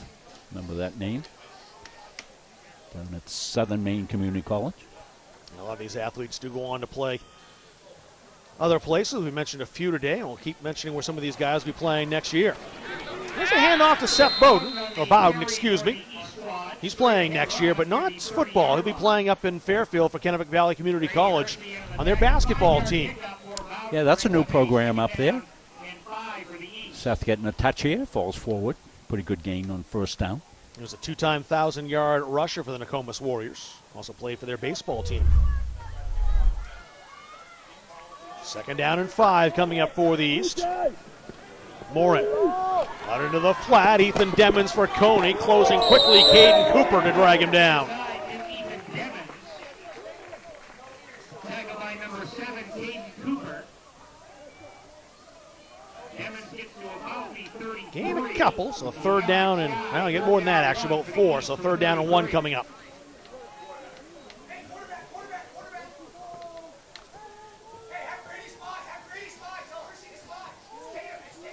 Set back in the game now on 3rd down or 3rd down and 1. 2 sets. No surprise he's running. Got away. A face mask will be called here. And that's going to give a 1st down, even though the East were stopped in the backfield. That 5 or 15 will move the chains, and new set of downs for the East. Yeah, they were ready for it. Really nothing there. And yep. Inadvertent face mask, but nonetheless, that'll pick up the 1st down. Question's going to be, did you let go in time for the 5? Or? I got a face mask. 5 yard. From the spot. Forward progress is there. It's going to result in a 1st down. It's going to. So you hear the call down on the field. Referee Ryan Giro. Inadvertent face mask, but 5 yards, we were saying, is enough for the 1st down. So a new set of downs for the East. So we approach the halfway mark of this 3rd quarter.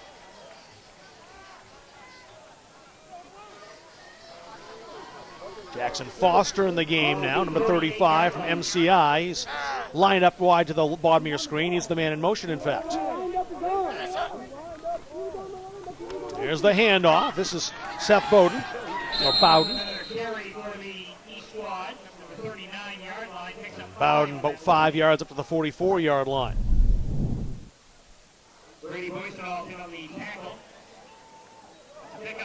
Sanford's Brady Boyson made the stop, the first team all double SMAAs. Played last season in this game to honor the memory of his friend and teammate Joey Hunter, who passed away last spring. Brady said he'd be playing in this game if he was here with us today. He'll be at Curry College next year down in Massachusetts, Boyson Alt will. Here's Bowden again. He churns the pile forward near the line of game. Looks like he's just shy of that. If so, a third and short coming up. Well, Bowden's come in and given them some good, tough inside running. Bowden now up to 18 yards on 4 carries. And he did get just enough for the first down. So a new set of downs for the East once again. East looking to win this game for the first time since 2023. Eli Soren that year passing for 3 touchdowns. His dad, Mark, the Oxford Hills head coach, was the head coach in that game. And Eli Bigelow of Lewiston, on his home field, caught 2 of those 3 touchdown passes. 1st and 10 for the East. Mulcahy now in the backfield. Morin looking deep downfield, and he's got a man wide open. This is caught. It's a touchdown. Trey Tennant. It's like picking an apple. And the East back on top. But there is a flag down. This may be coming back. No, that's a beautifully executed play. First guy we've seen wide open like that, and ball right on the money. It's coming back. Personal foul.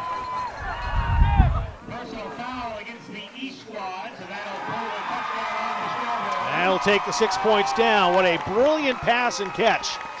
That's not going to show up in the score sheet. Yeah, maybe can we run that back one more time, Nick, and see if we see anything in the backfield. That's where the flag came. Let's take a look in the backfield here. I didn't see anything. It could have happened after the pass was thrown, the ball in the air. But unfortunate for the East, who thought they had gotten themselves right back on top again. Not so. Well, you saw the arm of Parker Morin. We saw that a lot up in central Maine. Parker's a great story, Rob Kennedy. I mean, I don't know that we've had a better athlete up in the central Maine area than Parker has been his senior year. Finalist for the Fitzpatrick, finalist for Mr. Basketball, and won Mr. Baseball. I mean, how can you do better than that? He's heading to Florida Gulf Coast University to be part of the physical therapy program down there. There's Aiden Mulcahy back in the game for Skowhegan. He refuses to go down. It takes 4 blue shirts to knock him to the turf. Great carry on first down for the Skowhegan Riverhawk. Well, Mulcahy had that great run in the first half. He's got another one here, and he probably had the best interview of the game so far. Jack Webb caught up to him after the touchdown. He was fantastic. One of the things we can offer here in this game was an all-star game. We can talk to the kids during the game. Don't see that during the regular season. Second down and 11 coming up after the rush by Mulcahy. He's got 27 yards and a touchdown. The Skowhegan graduates heading to Husson. Throw is caught by Ben Hankey of Coney, and Hankey taken down from behind. Great pursuit. Dom Huzzy was in there. Again, a great example of Ben's hands here. Watch it, he makes this catch look so easy, and it's really difficult. The ball's behind him. Watch him go get it. That's fantastic. The problem, though, when you make that catch like that, it kind of knocks you off stride a bit. It does. And allowed Ben Porter and Dom Hussey to catch up to him. Would have been a bigger gain. Instead, a couple of yards. Ball right at midfield and a 3rd and 8 coming up. I want to compliment both centers in this game. The exchanges have been fantastic this game, the short snaps.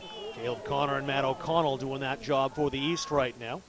Actually, sorry, Matt O'Connell is. Connor was going to. He got hurt midweek in practice. That pass caught by Mulcahy out of the backfield, and he has a first down to the 40-yard line. What a pickup on that whole sequence after really what could have been a devastating penalty. You take a touchdown off the board. But the East just kept plucking away, and they pick up the first down, and they get some chunk plays. That's a big, big first down. Number 7, Caden Cooper from Bonnie Eagle on the stop. We're not in time to prevent the East from moving the sticks. 1st and 10 at the 40. Morin's getting in sync now with his receiving core. He's putting the ball right on the money here in this series. Morin wants to throw again. This time over the middle. He wanted his high school teammate Ben Hankey, both Coney grab. Yeah, in behind him that time. Couldn't turn around to make that catch. 2nd down and 10 coming up. As you see, 4:03 remaining in the 3rd quarter here at the Maine Shrine Lobster Bowl Classic in Lewiston. Good look at B.L. Lippett. One of the great X and O guys that we got in the game right now. He is a magician, throwing stuff up. B.L. was the first interview I ever did in a sports broadcasting position. I talked to him at Colby College, where he was the quarterback for the Mules back in, I guess that'd be 2000, 2001. Spent a lot of time talking to BL since. 2nd down and 10. Here's Morin. A lot of time to throw. He's looking deep again. Might be deja vu. No! Trey Tennant, off balance, trying to make the catch and just couldn't bring it in. Yeah, brought him back. He had to spin around a little bit at the end. Right here, had to come back, reach back, almost made the great catch. That would have been 6. 3rd and 10 coming up, so close to a repeat performance. 3rd down coming up here. Well, you're probably in 4th down territory. I would think with the ball on the 40, you would be, especially in a 3-point game.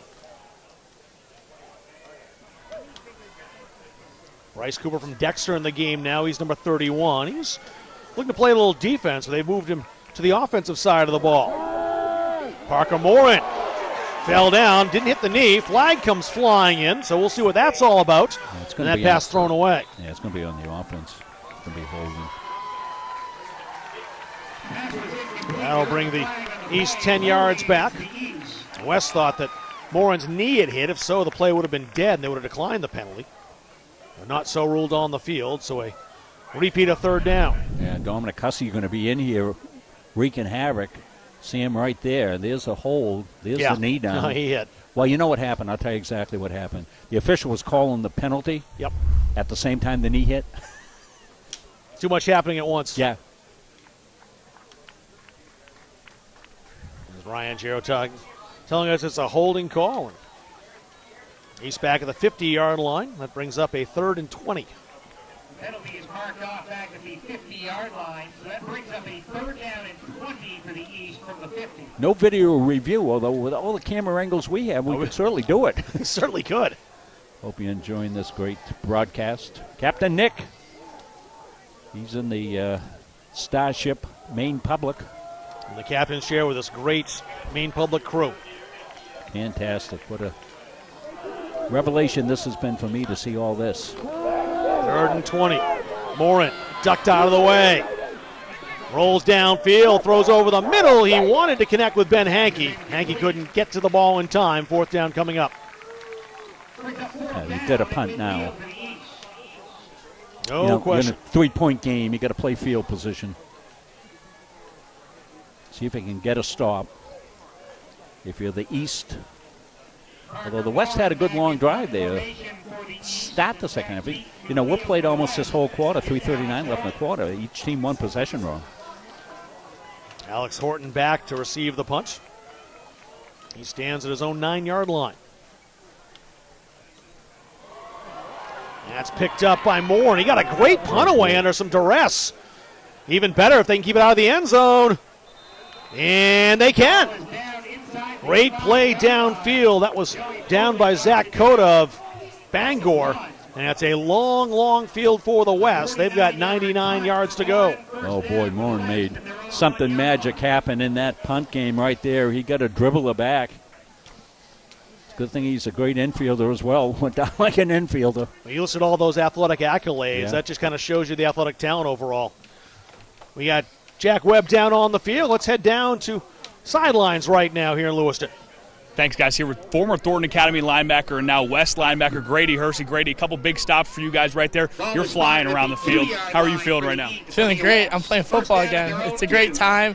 We practiced all week a lot of these plays, and then now it's just read and react. I mean, I've known you since you were a little kid, and you've always had that juice, you had that energy, you're playing with it. Is that what you pride yourself on, is that work ethic and just nonstop buzzing around? Yeah, that's what I pride myself on. It's just flying around and making tackles, try and be in every play. Now, you're going to play Division I lacrosse, but this is your last football game ever. What does this mean for you? It means everything. I thought my last one was going to be the state game, but get to play one more with my friends, it was awesome. Yeah, you had quite the career at Thornton Academy. Now, we're having everyone shout out that someone who stood out their donation to a great cause. Anyone that stood out to you in your fundraising efforts? Yeah, my family for reaching out to people. I got picked last minute to do this game, so I was scrambling last minute to get donations, and my family helped me a bunch. Thanks, Grady. Appreciate it. Best of luck out there. Back to you guys. A couple of Thornton Academy guys down on the field, and Jack Webb and Grady Hersey. And at the same time, Thornton Academy's Connor Ayub carrying the football for a first down for the West. Grady's looked up to Jack and will continue to look up to Jack. We all look up to Jack. Quite literally. Moran. Not many places to go there. Knocked down by Zach Cota. Those two exchange a slap on the helmet. Congratulations after that. You'll see it right here. Now, if you're new to this game, by the way, and you kind of have that zoom in on the helmet, you see all these stickers. You haven't figured out what that's all about. The players trade stickers. That ball on the ground, still loose and covered up by Mason Henderson. Yeah, one of the first flubs we've seen in the game. Henderson was smart to get on that. Yeah, one of the great traditions. And I don't know what year that evolved and when that started, Rob, but it was certainly in play when I was coaching, and I coached for the first time in '99. And we traded all the stickers and stuff like that. It's just a great tradition. Got a question for you, Rob Munsey, about stickers. If you were playing in the game, would you have put a Coney Ram sticker on your helmet? I think so. Bygones to be bygones here. Oh, what a pass and catch that was. Grabbed down by Levitt's Mason Henderson. Yeah, we've had very few passes in over the middle. Most everything's gone outside. This one right here stepped into very smartly right there, drilled. That's a good ball right there by Moran, and a better catch. Just slinging it across the field. Anderson trying to go outside, nowhere to go. Got a yard there, but great pursuit from the east to close down that edge and not give Henderson anywhere to go.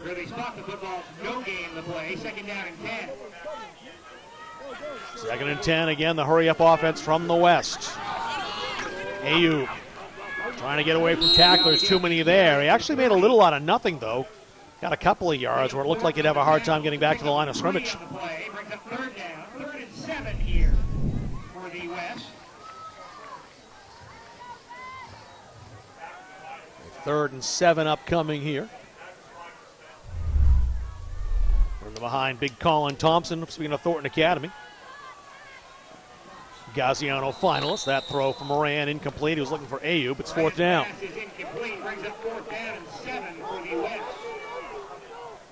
The punting unit coming on for the boys in blue. Well, if you're the East, you want to play safe punt right here. You just hold yourself at the line of scrimmage. You play for the fake. Make sure he punts it. Defend the fake. That's what we used to call this. Defend the fake. You never know with Geo Staples out there what he'll do. The Westbrook Blue Blazer. A rugby-style punt went off the side of his foot that time. And does take a nice bounce for the West. The East will have good field position here at the 44-yard line. Back to their possession here in Lewiston after this on Maine Public.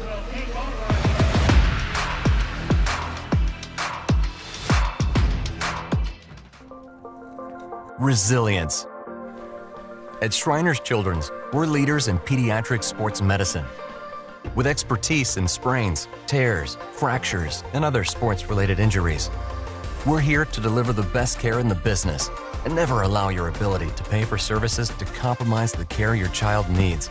Because every great comeback starts with a game plan for empowering the extraordinary. Shriners Children's, the most amazing care anywhere. Start of the west sideline. They'll be playing defense now, holding on to that 3-point lead as We take a look at one of their offensive linemen, R.J. Lorette. And the stickers. He's a Lisbon Greyhound, Mr. Lorette is. Now the East with the football. Good field position to start this drive. Down 3 points with the ball on their own 40-yard line. Doucette takes the handoff and just got away from Sean Justice, but look at that pursuit from the West. Doucette ran a long way to gain a yard or two. Jaden Homa on the tackle, number 40, Kennebunk Ram. Doucette's like a slunky. Going down the It really stairs at is. full speed. Can't get it. He slinks here, slinks there. Just broke 3 tackles, and that'll do it for our third quarter. A great fourth quarter coming up here in Lewiston. It's a 3-point game. The West leads 16-13. The East still with the ball when we come back to Lewiston after this on Maine Public Television. Who the best and you know that they name us. I'm a legend, I'm making it famous. Rise above it, the grind is what made us. Maine Shrine Lobster Bowl Classic is made possible by Hammond Lumber Company, a family-owned independent lumber and building material supplier with 34 locations across Maine and New Hampshire. and viewers like you. Thank you. We're on the precipice of a great discovery.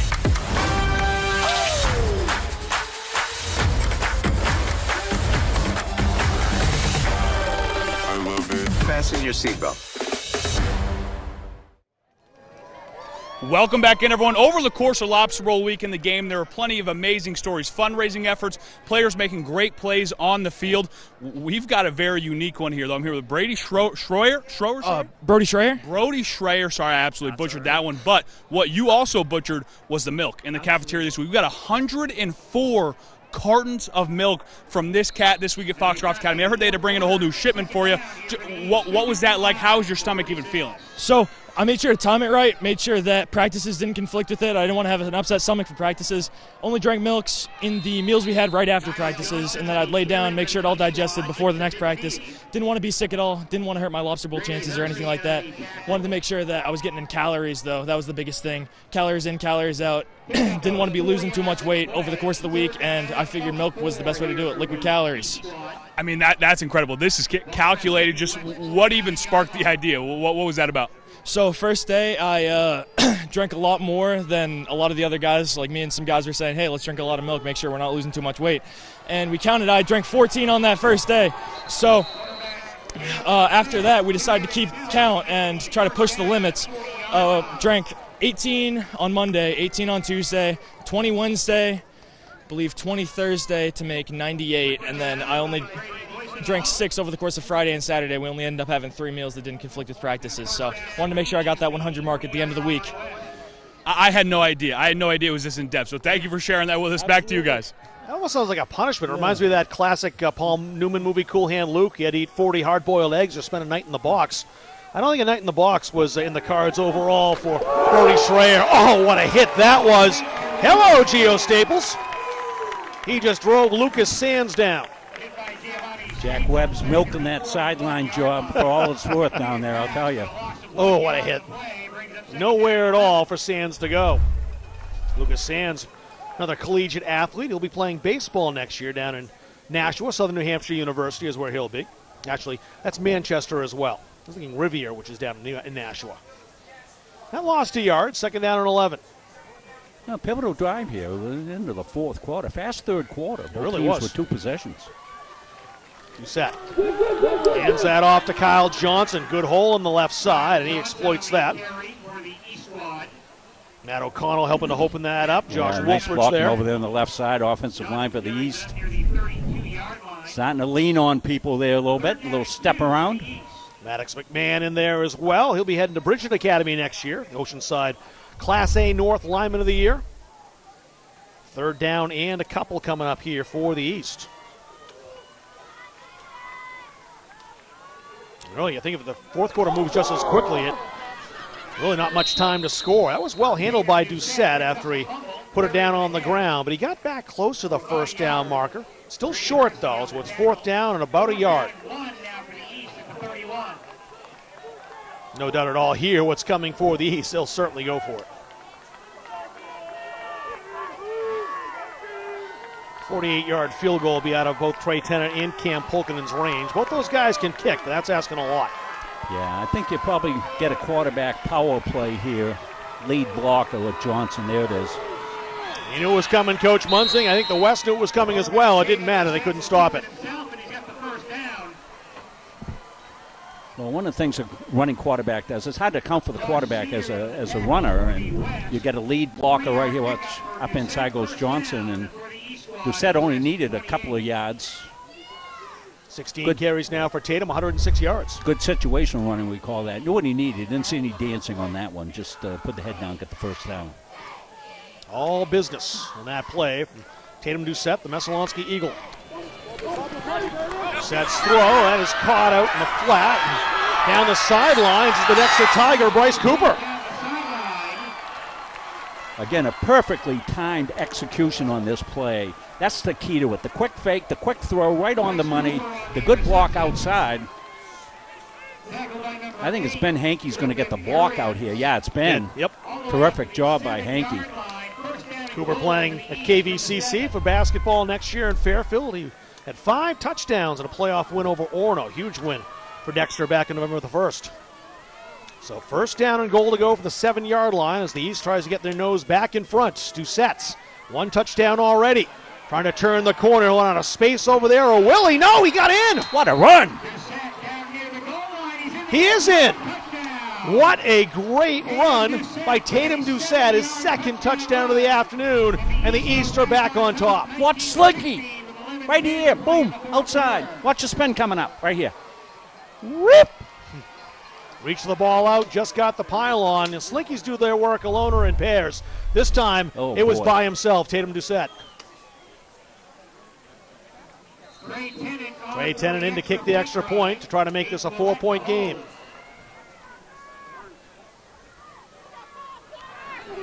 Kick is up, and the kick is good. 20-16, the East in front of the West. Still plenty of time here in the 4th quarter. Don't go anyplace. We'll be back right after this on Maine Public Television. At Shriners Children's, we're home to the world's leading pediatric orthopedic care. Because so many life-changing advancements start here. We provide access to the best doctors and never allow your ability to pay for services to compromise the care your child needs. We're the first place to turn for the most common or complex orthopedic conditions. Home to possibility and empowering kids to achieve the extraordinary. Shriners Children's, the most amazing care anywhere. Tatum Doucette has had himself a day. 2nd touchdown of the afternoon for the Messalonski Eagle. 18 carries, 116 yards. He has been propelling this East offense all afternoon. Well, sometimes kids step up and surprise you. This shouldn't surprise you with Doucette because he passed for 1,286 yards during the season, 16 TDs, had close to 1,000 yards rushing and 8 TDs. So he's not sneaking up on anybody. He is a premier talent. Yeah, it's Alex Horton, the South Portland Red Riot from the 9-yard line. And Horton slipped through a little bit of a hole there, but he got steamrolled and a good hit. Cameron Connors from Ellsworth. Excellent special teams player, came in to make that stop. He's great in both sides of special teams, too. A very dangerous return man and a huge receiving threat for the Eagles. Did I just see a flag come up from, like, the sideline? Yeah, there's a flag over there on the sideline that one of the players threw up, and I was wondering what that was. Unsportsmanlike, number 1 blue. Can I go back? So Mason Henderson flagged. Yeah, I saw that flag. I didn't know. Well, the flag came out of the, I don't know if he had a shot of it at the time, but it was on the bench. Right. I'm not sure. You never know what you'll see in the Lobster Bowl, do you? Moves the ball back to the 12-yard line. Makes a long field for the West, though, as the ball's going back to the 12-yard line. Yeah, and, you know, they identified the play, which they don't always do. So here comes the West, led by Trey Walker. Falmouth Navigator. Finally switched in my mind from going from Yachtsman to Navigator. Yeah. It took a while. Walker's throw is complete, but the knee was down. Ben Kiles from Greeley went down to make the catch. His knee was on the ground, and that kills the play. No gain. Let's go back down to Jack Webb, the sideline. I know he's going to love this interview. He's with the line from the East. All right, I'm here with Tatum Doucette and the big fellas. Tatum, first off, that was a miraculous effort. Can we get a quick word on that? Quick? Yeah, I got to owe it to these guys right here. They stay on their in the end zone like that right there. I'm so proud of these boys. I've had a great week with them. Super proud. All right, now we get the pretty boy out of here. Now we get to the real business here, fellas. I mean, how much fun are you guys having? You guys are moving bodies out there. I mean, is this not great or what? This is what you want. This is what you want. Oh, yeah. This is what you want. How much food was consumed at the cafeteria this week? Way too much. Too much, man. Overeating at Bucks Girls. Overeating. Go hungry at Foxcroft Academy. That's the same. Oh, yeah. This is a gritty rain game. Oh, and we got a big play going down. How much fun are you guys having? You guys are going to need to answer, I guess. Hey, what do we got after? Score a touchdown. Let's go. There we go. Send it back to you guys. That was chaos. Alex Horton on the completion. 82 yards. And the West explodes back on top. Well, we thought we might have some thunder and lightning here today. Here's some thunder and lightning right here. Horton gets a splits the safeties, and he's off to the races. He knows he's gone. 82 yards to Alex Horton. 8 touchdowns in the regular season for the South Portland Red Riots, playing in memory of his cousin Brendan Horton, who played for South Portland, and that's got to feel very good for the 5'10", 175-pound receiver. Staples back in. We'll see what he does with the extra point here, the 2-point conversion attempt, most likely. 82 yards from Trey Walker to Alex Horton, and what a perfectly thrown ball that was.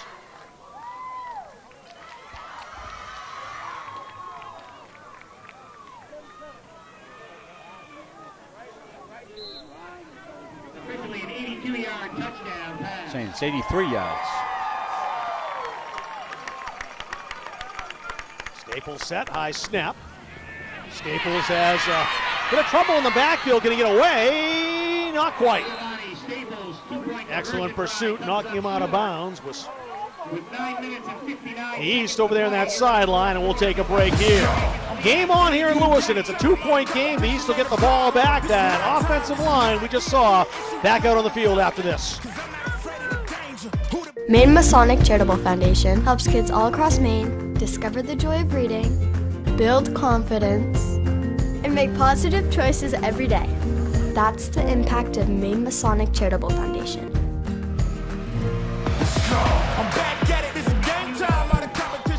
Everything is happening here in Lewiston, isn't it, Rob Munson? We had an interview down the sideline. Once a lineman, always a lineman. Jack Webb referring to the quarterback as a pretty boy, Tatum Doucette, and as that happens, an 82-yard touchdown pass. Well, that was a big play by the East on the 2-point conversion because it's kept it a 2-point game, and Tennant has certainly shown that he can kick a field goal. So you're down 2, field goal would put you ahead. What a game we have here.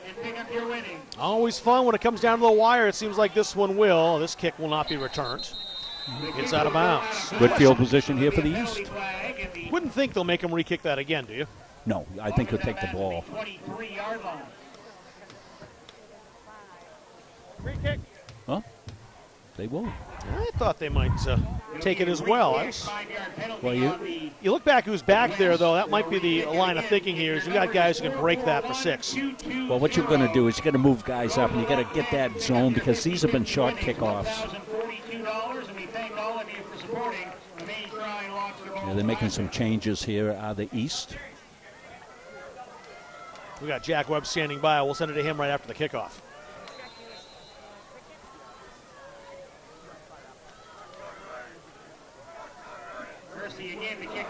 Brady Hersey is about to get the ball in the air. Much better. It's picked up at the 15-yard line. Ethan Demmons spinning. Grabbed by Maxwell Tripp from Sockeye Valley and knocked down. Let's get on the sidelines. Jack Webb is prowling down there. Yeah, Rob, I'm here with the 2 men responsible for that incredible touchdown, Trey Walker. I already blanked on the name, man. You got to say it. Alex Horton. I apologize for that, and that's the one I had in my head. But anyway, fellas, what a play that was. Talk about the connection. Is that something you guys felt this week and you knew something like that was coming? We've had this connection forever. Me and him go to the field almost every day, all the time. He goes to SoPo, I go to Falmouth, but we always work together. We did 7-on-7 together, and then that chemistry obviously shows right there. Okay, so we have 2 different high schools, but you guys are very familiar working. Is that paying off this week? Oh, yeah, definitely. I mean, we go back freshman, sophomore year, 7s, been going to each other workouts field ever since. Like, we've been waiting for this. I mean, that is incredible right there. This is probably a moment you guys have dreamed of, the day you finally get to play with each other, right? How much fun are you guys having out here working this? I mean, I'm having a great time. It's for a great cause. Obviously, the game's a game, but it's an amazing time, and hopefully we can win. Yeah, it's great. I mean, representing the West out here, it's nothing better than this right here, and for the kids as well. Yeah, for the kids is exactly right. You guys got a donation shout-out. Who stood out for you in your fundraising efforts? Josh Spratio, he donated $250 to me. That was a great, standout thing. We had a pancake breakfast at the Masonry in Cape, and that raised like $300. So I got my $500 from 2 people. It was great. Exactly. Same. My intermediate family on my dad's side, my grandmother, my uncles, they all donated a good chunk of change. Awesome. Thanks, fellas. Best of luck in the rest of this. Thank you. Back to you guys. Thanks, Jack. Seth Bowden for Nokomis, handling the load on the ground. 10 yards more for him. He's up to 30 yards on the game on 6 carries. They'll go right back to him once again. Bowden rumbling down to the 45-yard line. 8:43 to go. A 2-point game as the East looking to get back on top here. Well, the East offensive line, you saw Jack talk to those guys, and they've felt the game's incumbent upon them right now, and you can see it in this drive. The East going north and south, in behind the big guys.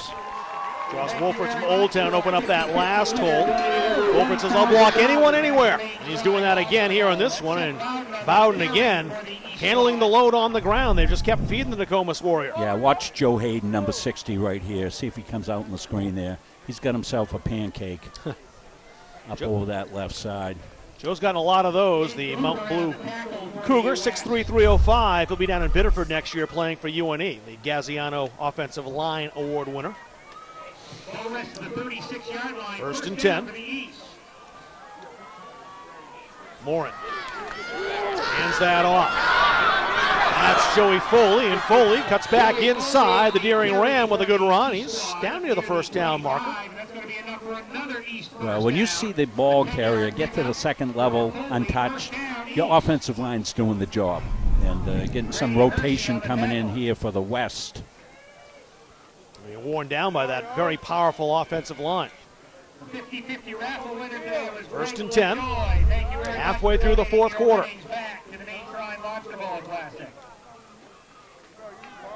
They'll feed Foley again. And Foley, another scamper, got about 7 that time.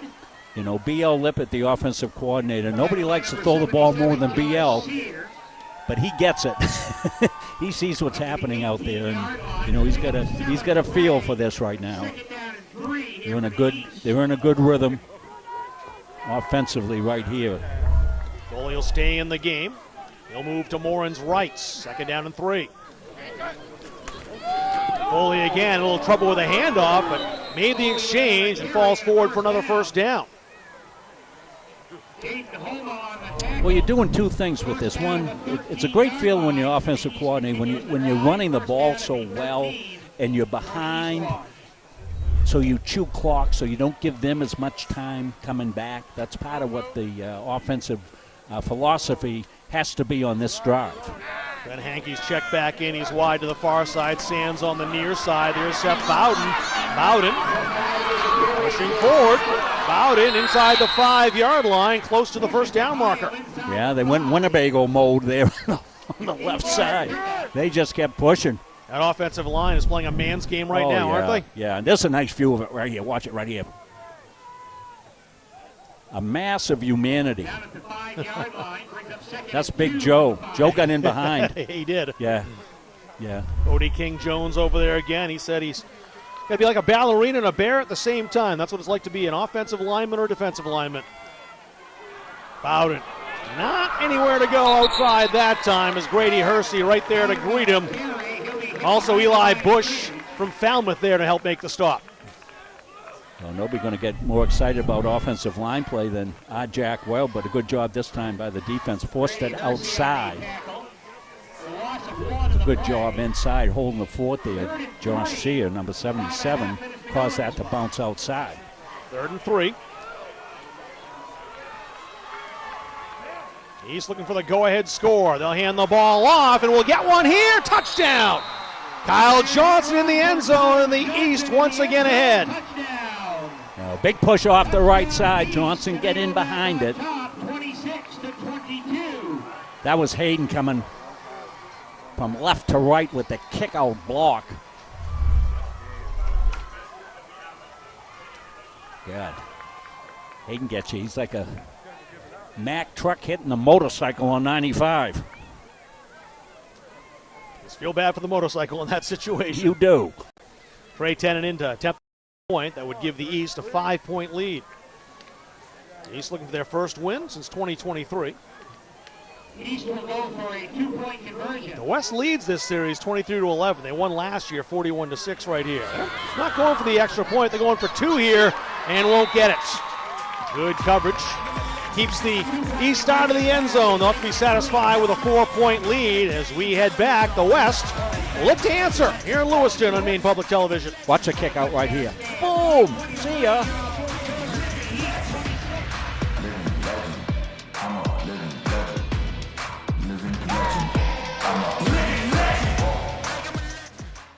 World class. At Shriners Children's, we're the largest network of pediatric orthopedic specialists in America, with access to the best doctors and procedures for everything from common to complex conditions. We're doing things no one else does, like leading today's research to shape tomorrow's care, redefining what kids needing care can do, and providing a world-class standard of care for empowering the extraordinary. Shriners Children's, the most amazing care anywhere. Back and forth we go in the late stages of this Lobster Bowl Classic. 26-22, the East back in front for the West. A chance to retake the lead. Not much time left. It's crunch time here at Don Rue Fields. Glad you're joining us here in Lewis. Jack Webb's on the sidelines. Rob Munzing. Color commentary, I'm Rob Kennedy, along with our entire Maine Public Broadcast crew. The inaugural Lobster Bowl broadcast on Maine Public Television. Trey Tennant, a line drive kick, will stay in bounds. Big Hawk picked up. Henderson with it, and Henderson driven out of bounds. He crossed the 20-yard line. Henderson on the return to the 5-yard line. He's forced out of bounds by Jack Webb on the sidelines. A lot going on down there. Let's head down to him. All right, I am here with 2 big fellas in the running back room, Kyle Johnson, Seth Bowden. Fellas, you guys look like linebackers, and you carry the rock like you're a fridge. What do they call that? Jerome Bettis. That's what you guys are looking like out here today. How much fun are you having pounding the rock on this rainy day? Yeah, I mean, it's been so much fun. I mean, all of camp, it's been a hoot. I mean, coming out here, being able to play one last game with a group of guys that you call your rival, but then they come out, you become a brotherhood. It's just a hell of a lot. It's a lot of fun. I mean, Kyle hit it right on the nail. Everyone's a family here. We grew together this week, and that whole line has been carrying us all week. So, well, you guys have an edge here, playing extremely physical. Was that a point of emphasis this week? Definitely, yeah. I mean, before the game, at halftime, the whole thing is just if we can basically outplay them physicality-wise, I mean, there's no way they're a better team than us. What are you guys going to do down here to secure the win with 4 minutes and 50 seconds and counting left? We're going to just hold on to that ball and keep pushing. Love it, fellas. Best of luck. Back to you guys.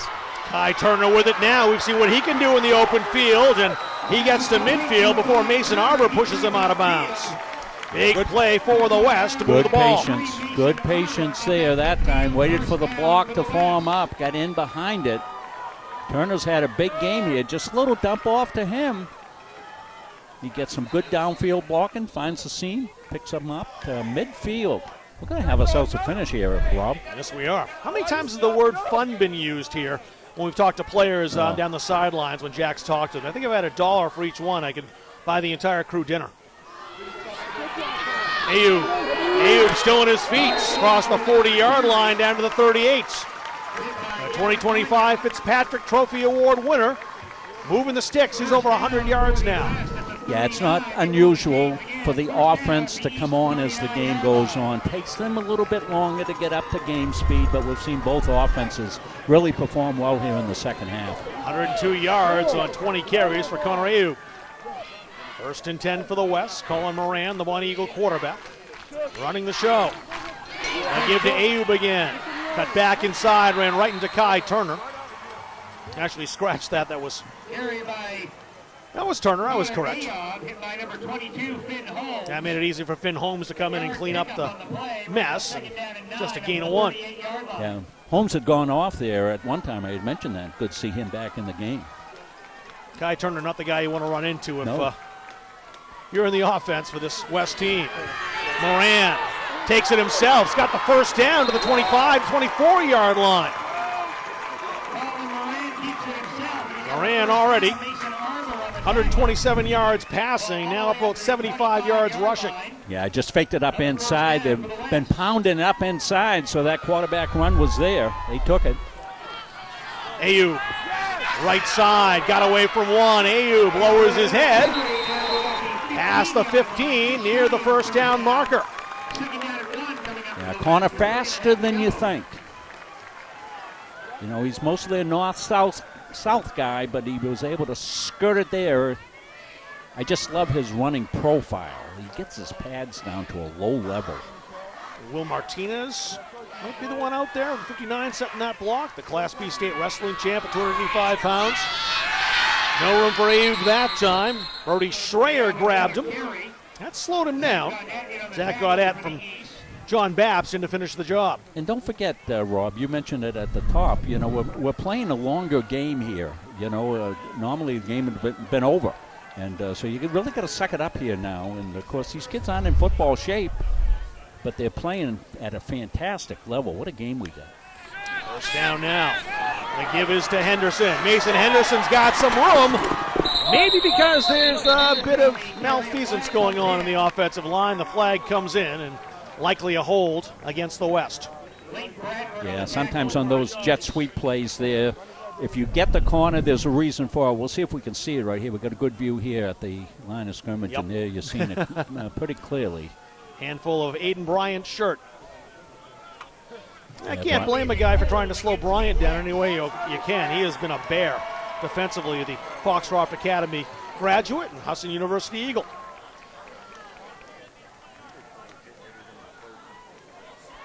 The ball back on the 17-yard line.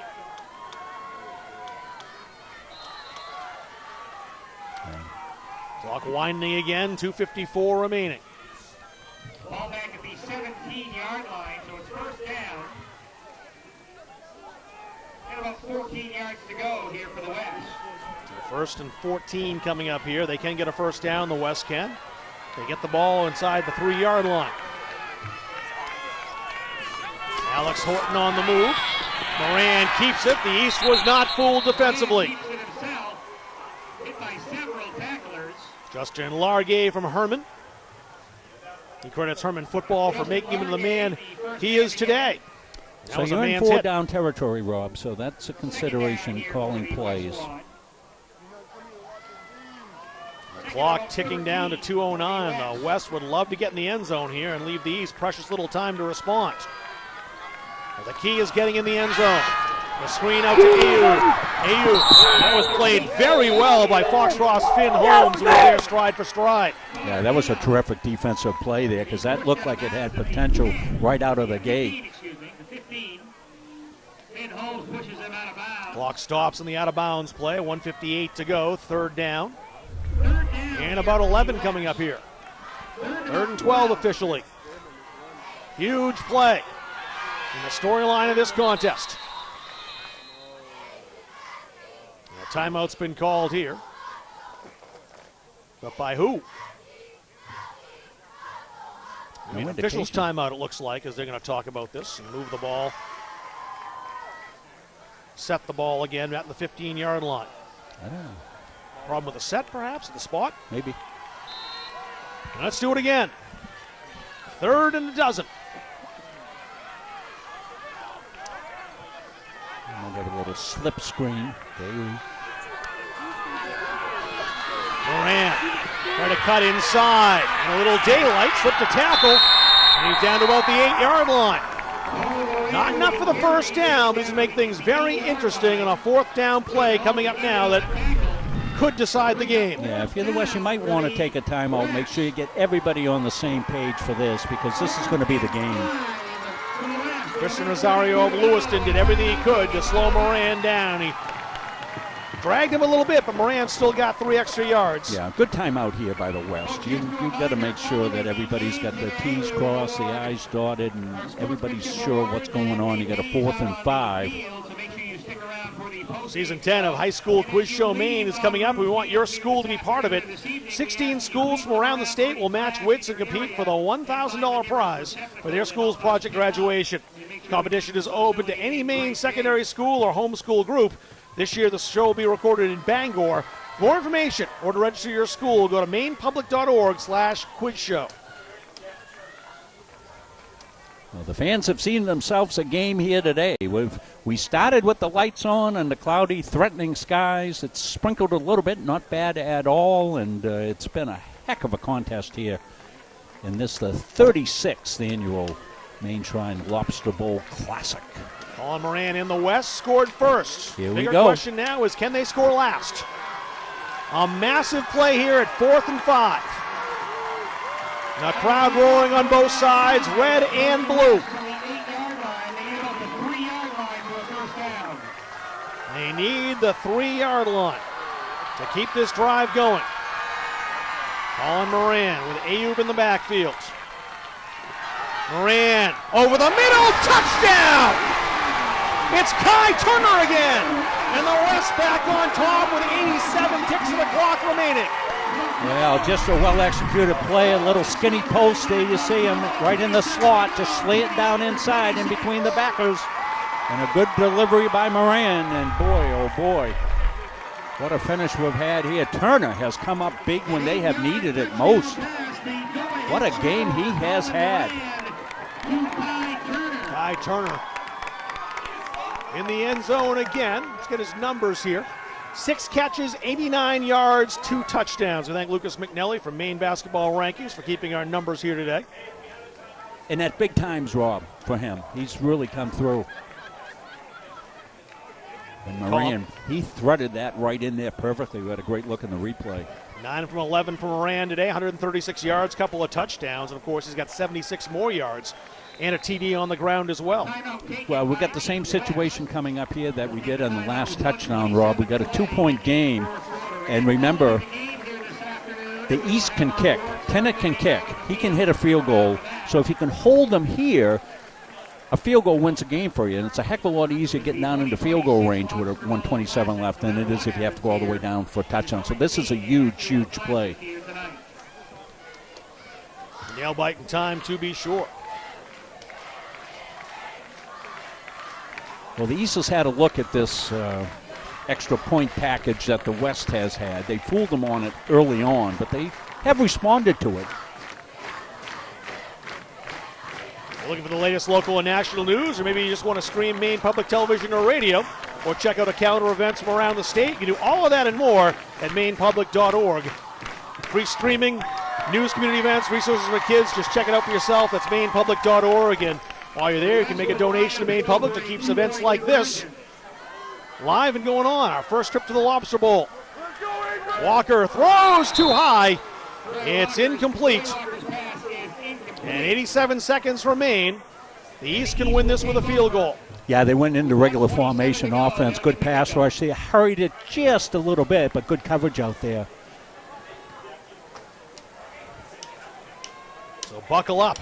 This is going to be some fun over the last minute and 27 seconds. Remember, the West has had a little trouble with their kickoffs, giving good field position to the East. Although the last one was a little bit better. Julius Searles, that was the one that went out of bounds, and then they re-kicked it. It was. But they got a better kickoff and better coverage. Julius Searles from Biddeford was the intended recipient of that pass. He'll be heading to Bridgeton Academy next year. He'll keep playing down there in the Lakes region. All right. The kickoff here, extremely important. Well, you'd Brady like to get Hersey out puts at it least the down. 40-yard line, Rob, if you can, on the return. Big thing for Hersey is to keep this one in play. Look at Bryce Cooper back there, the Dexter Tiger. Set to return. They come his way. And it will be Cooper from the 15-yard line. Cooper outside, run down, and once again it's Ben Porter. He's here, he's there, he's everywhere. Porter's had a terrific game. Otto Winthrop. So the East will start up inside their own 30-yard line. 1:20 to go. Jack Webb's down the sidelines. Let's head down there right now. I'm here with South Portland's Kai Turner, West tight end. I mean, those are two massive touchdowns. First in the first half to send your team with momentum in the halftime locker room, then to give your team the lead here with under 2 minutes left. Just tell me the feeling of walking that ball in the end zone. I mean, I say, God willing, I'll do whatever it takes for this ball club. I love this team. We've only had 1 week together, but, man, I feel like I've known these guys forever. We're out here, we're just balling out, man. I'm glad I could do my part. There's a minute 16 left. We just got to hold down the fort.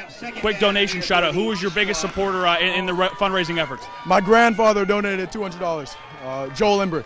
Thank you, brother. Go support Absolutely. the defense. Thank you very Back to you guys.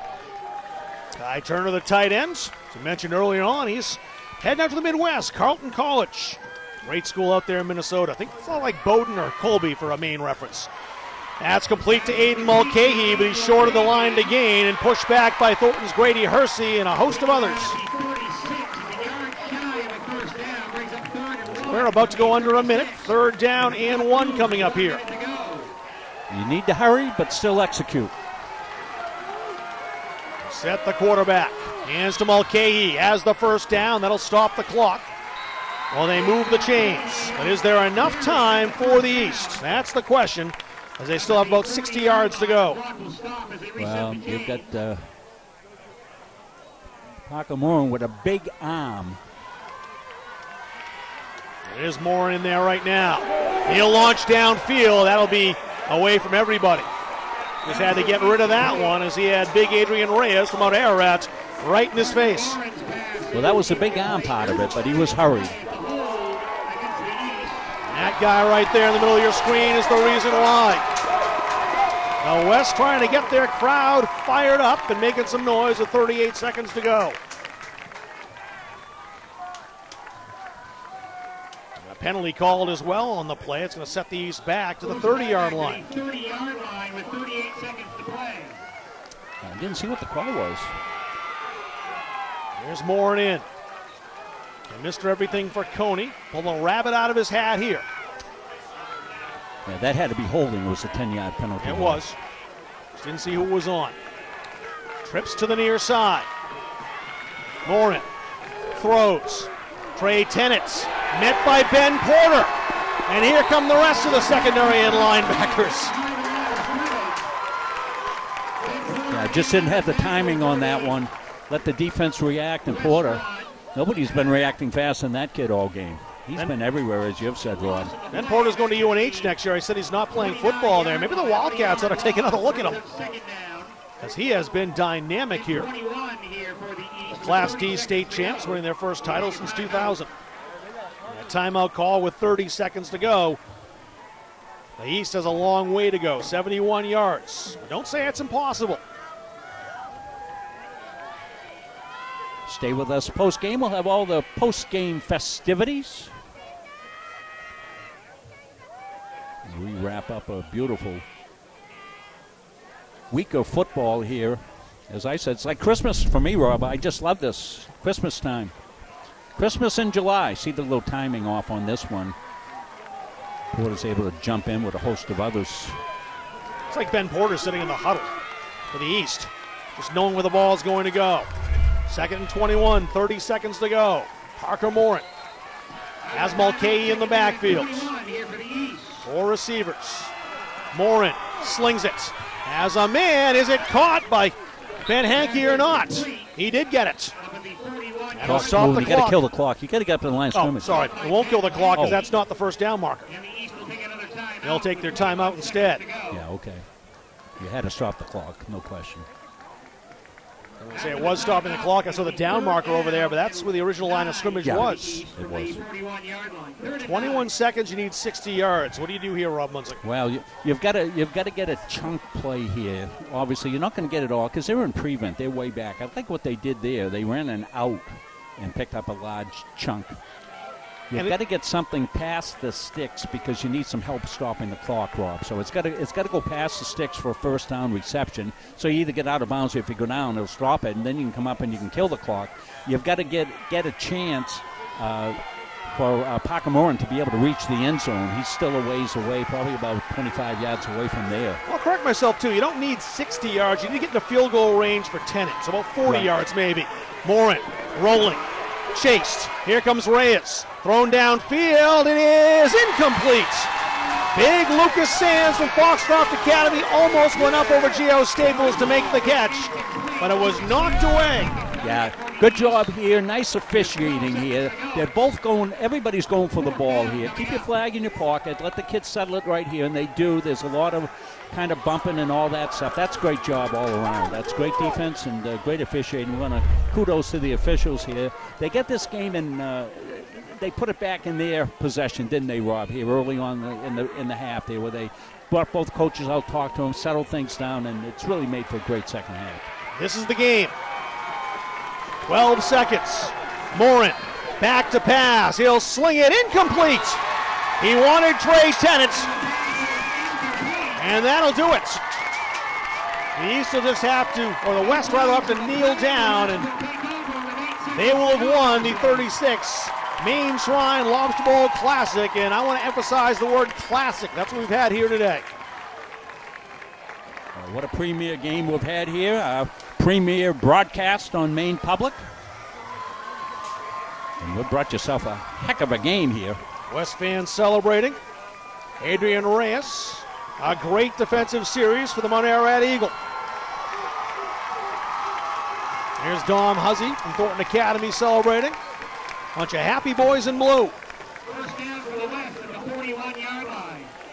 Victory formation for their quarterback, Falmouth's Trey Walker.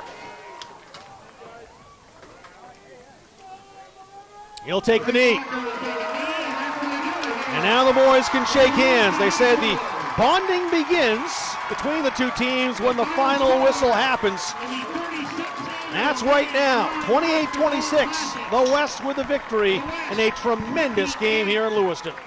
In the East, 26.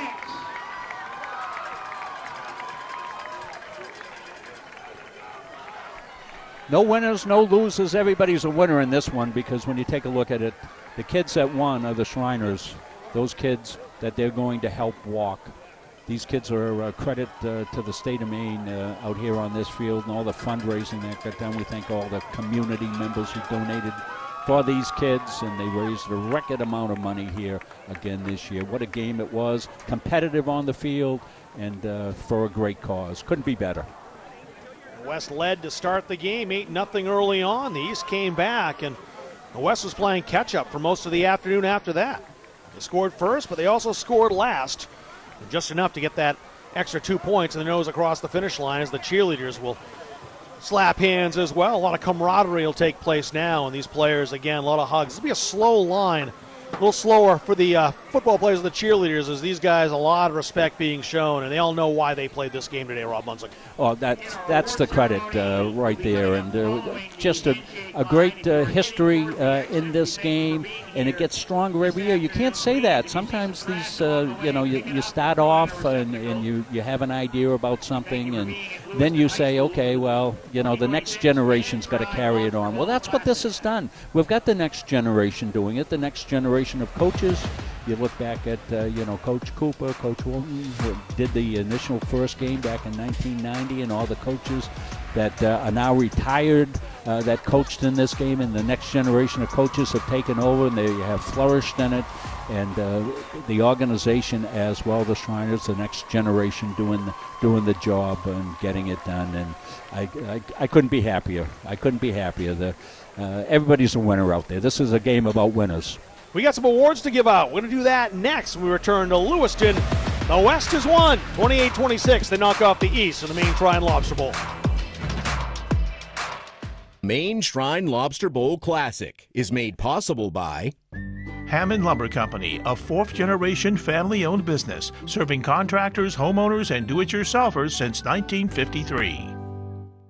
and viewers like you. Thank you. We have ignition. 4, 3, 2, 1. This is an epic journey. Our adventure begins. Really is breathtaking and awe-inspiring. There's this whole universe out there. I want to find out how far we can go.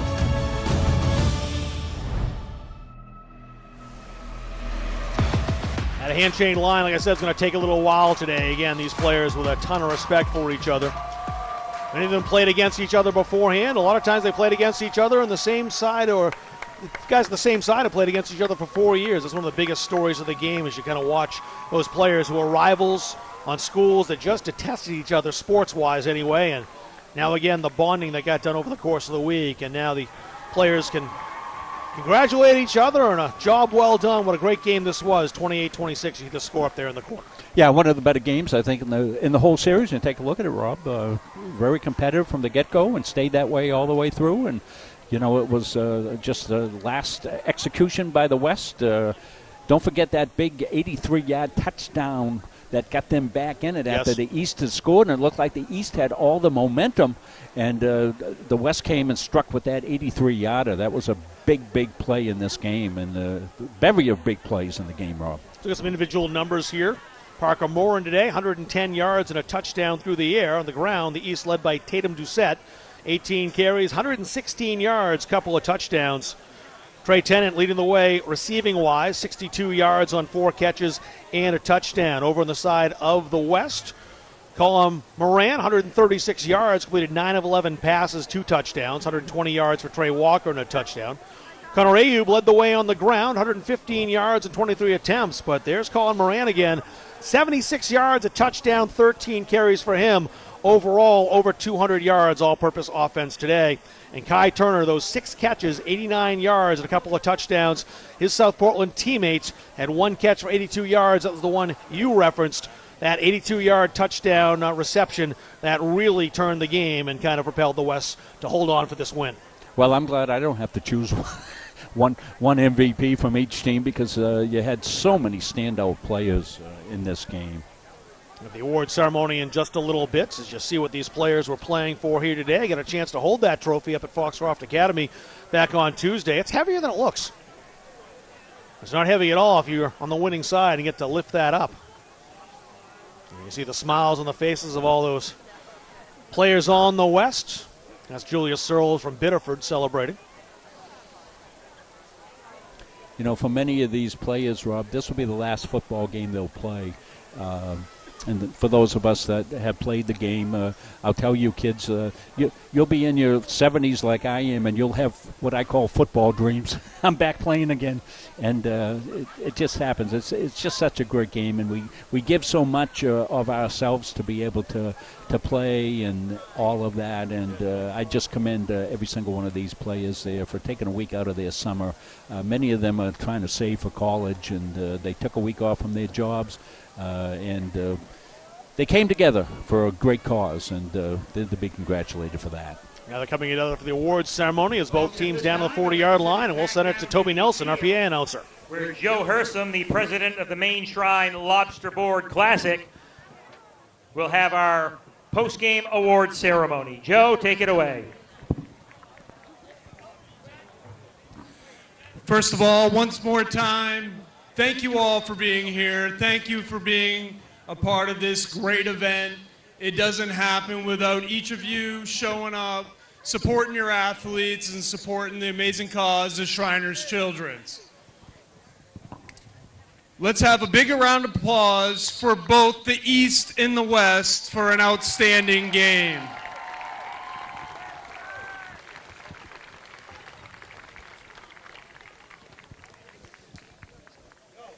The first awards we're going to present is going to be cheerleading awards. We have a Spirit Award for both the East and the West, And to present the award, we have our cheerleading coordinator, Annie Dobas.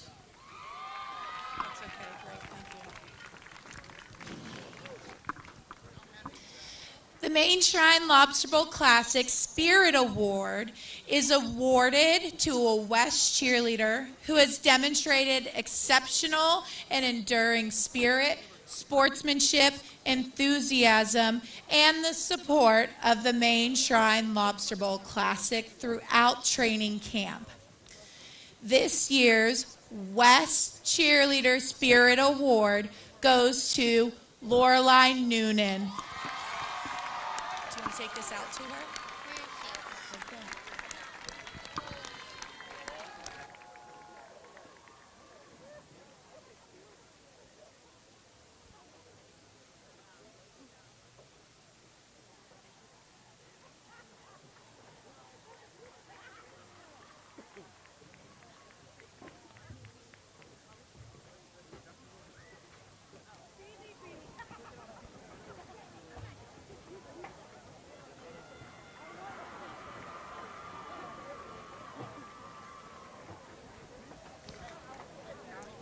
And this year's E-Spirit Award goes to Cassidy Perry.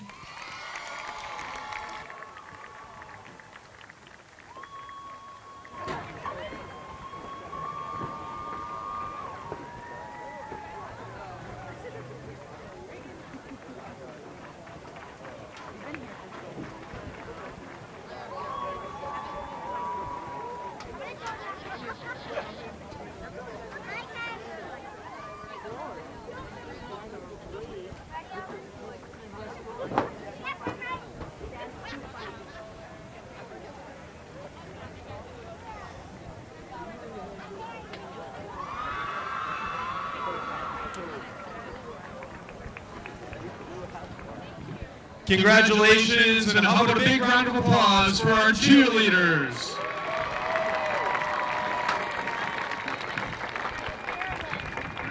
And now for our football MVPs. From the east side, number 7, Tatum Doucette.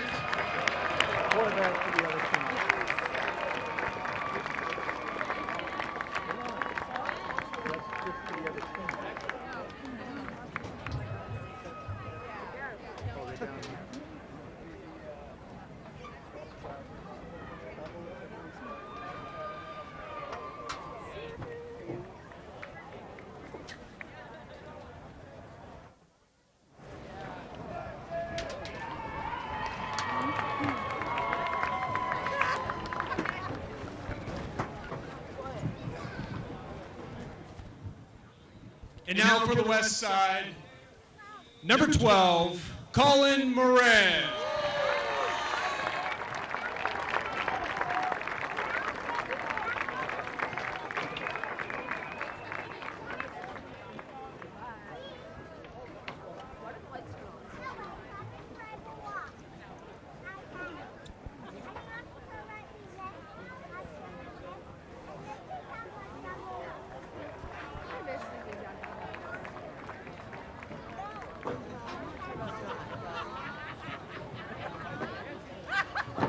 Now if I can have head coach Joel Stoneton and his captains.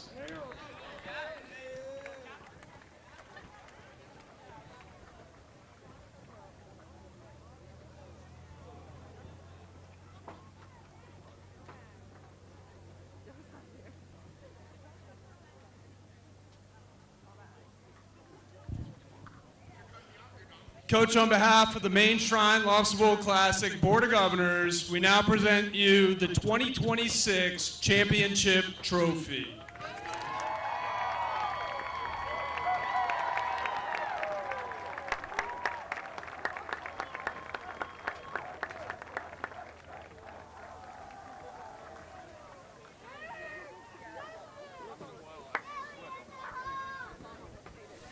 Very happy collection of players down there on the west sideline holding on to the trophy and Well, mention one thing, too. That touchdown pass that Trey Walker threw to Alex Horton, 82 yards, is the second longest in Lobster Bowl history. It only is behind an 84-yard touchdown pass that Lawrence's Brandon Ballard threw to John Bella Skowhegan back in 2018 in a 40-14 East win. This game had everything, Rob Munzing. It was a classic, went down to the wire. So much fun to be here, and we couldn't ask for better on our inaugural Maine public broadcast of the Maine Shrine Lobster Bowl. Yeah, congratulations to both teams.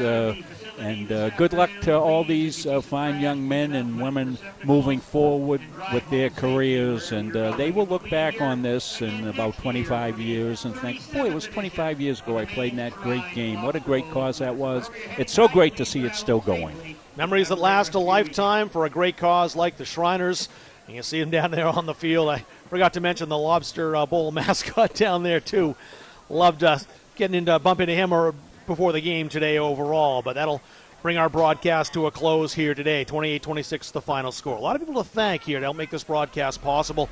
I want to thank Joe Hersom. He's the president of the Maine Shrine Lobster Bowl, who was instrumental in getting all the logistics done for us throughout the week and the planning period before that. Greg Glynn, the CEO of Pliable Marketing, put together a lot of information for the broadcast, did a lot of great marketing for this game overall. Toby Nelson is the Foxcroft Academy athletic director and put everything together for Media Day and for these players up there throughout the week of training camp. Jason Fuller, the AD here at Lewiston High School, winning the Mike Haley Award earlier tonight. Always great to come see Coach Fuller and get things together here at Lewiston. A great event organized so well by Mr. Fuller. Ryan Jarrow, the head referee today, another Gardner guy. He agreed to wear the microphone for us. And, of course, our broadcast crew, Jack Webb on the sideline. Rob Munzing, the color commentator, and, of course, the captain, Nick Godfrey, our executive producer, and our entire Maine public production crew. My name is Rob Kennedy, saying so long. Great time here in Lewiston tonight. A game won by the West. 28-26 is the final score. Thanks for watching, and have a great rest of your night.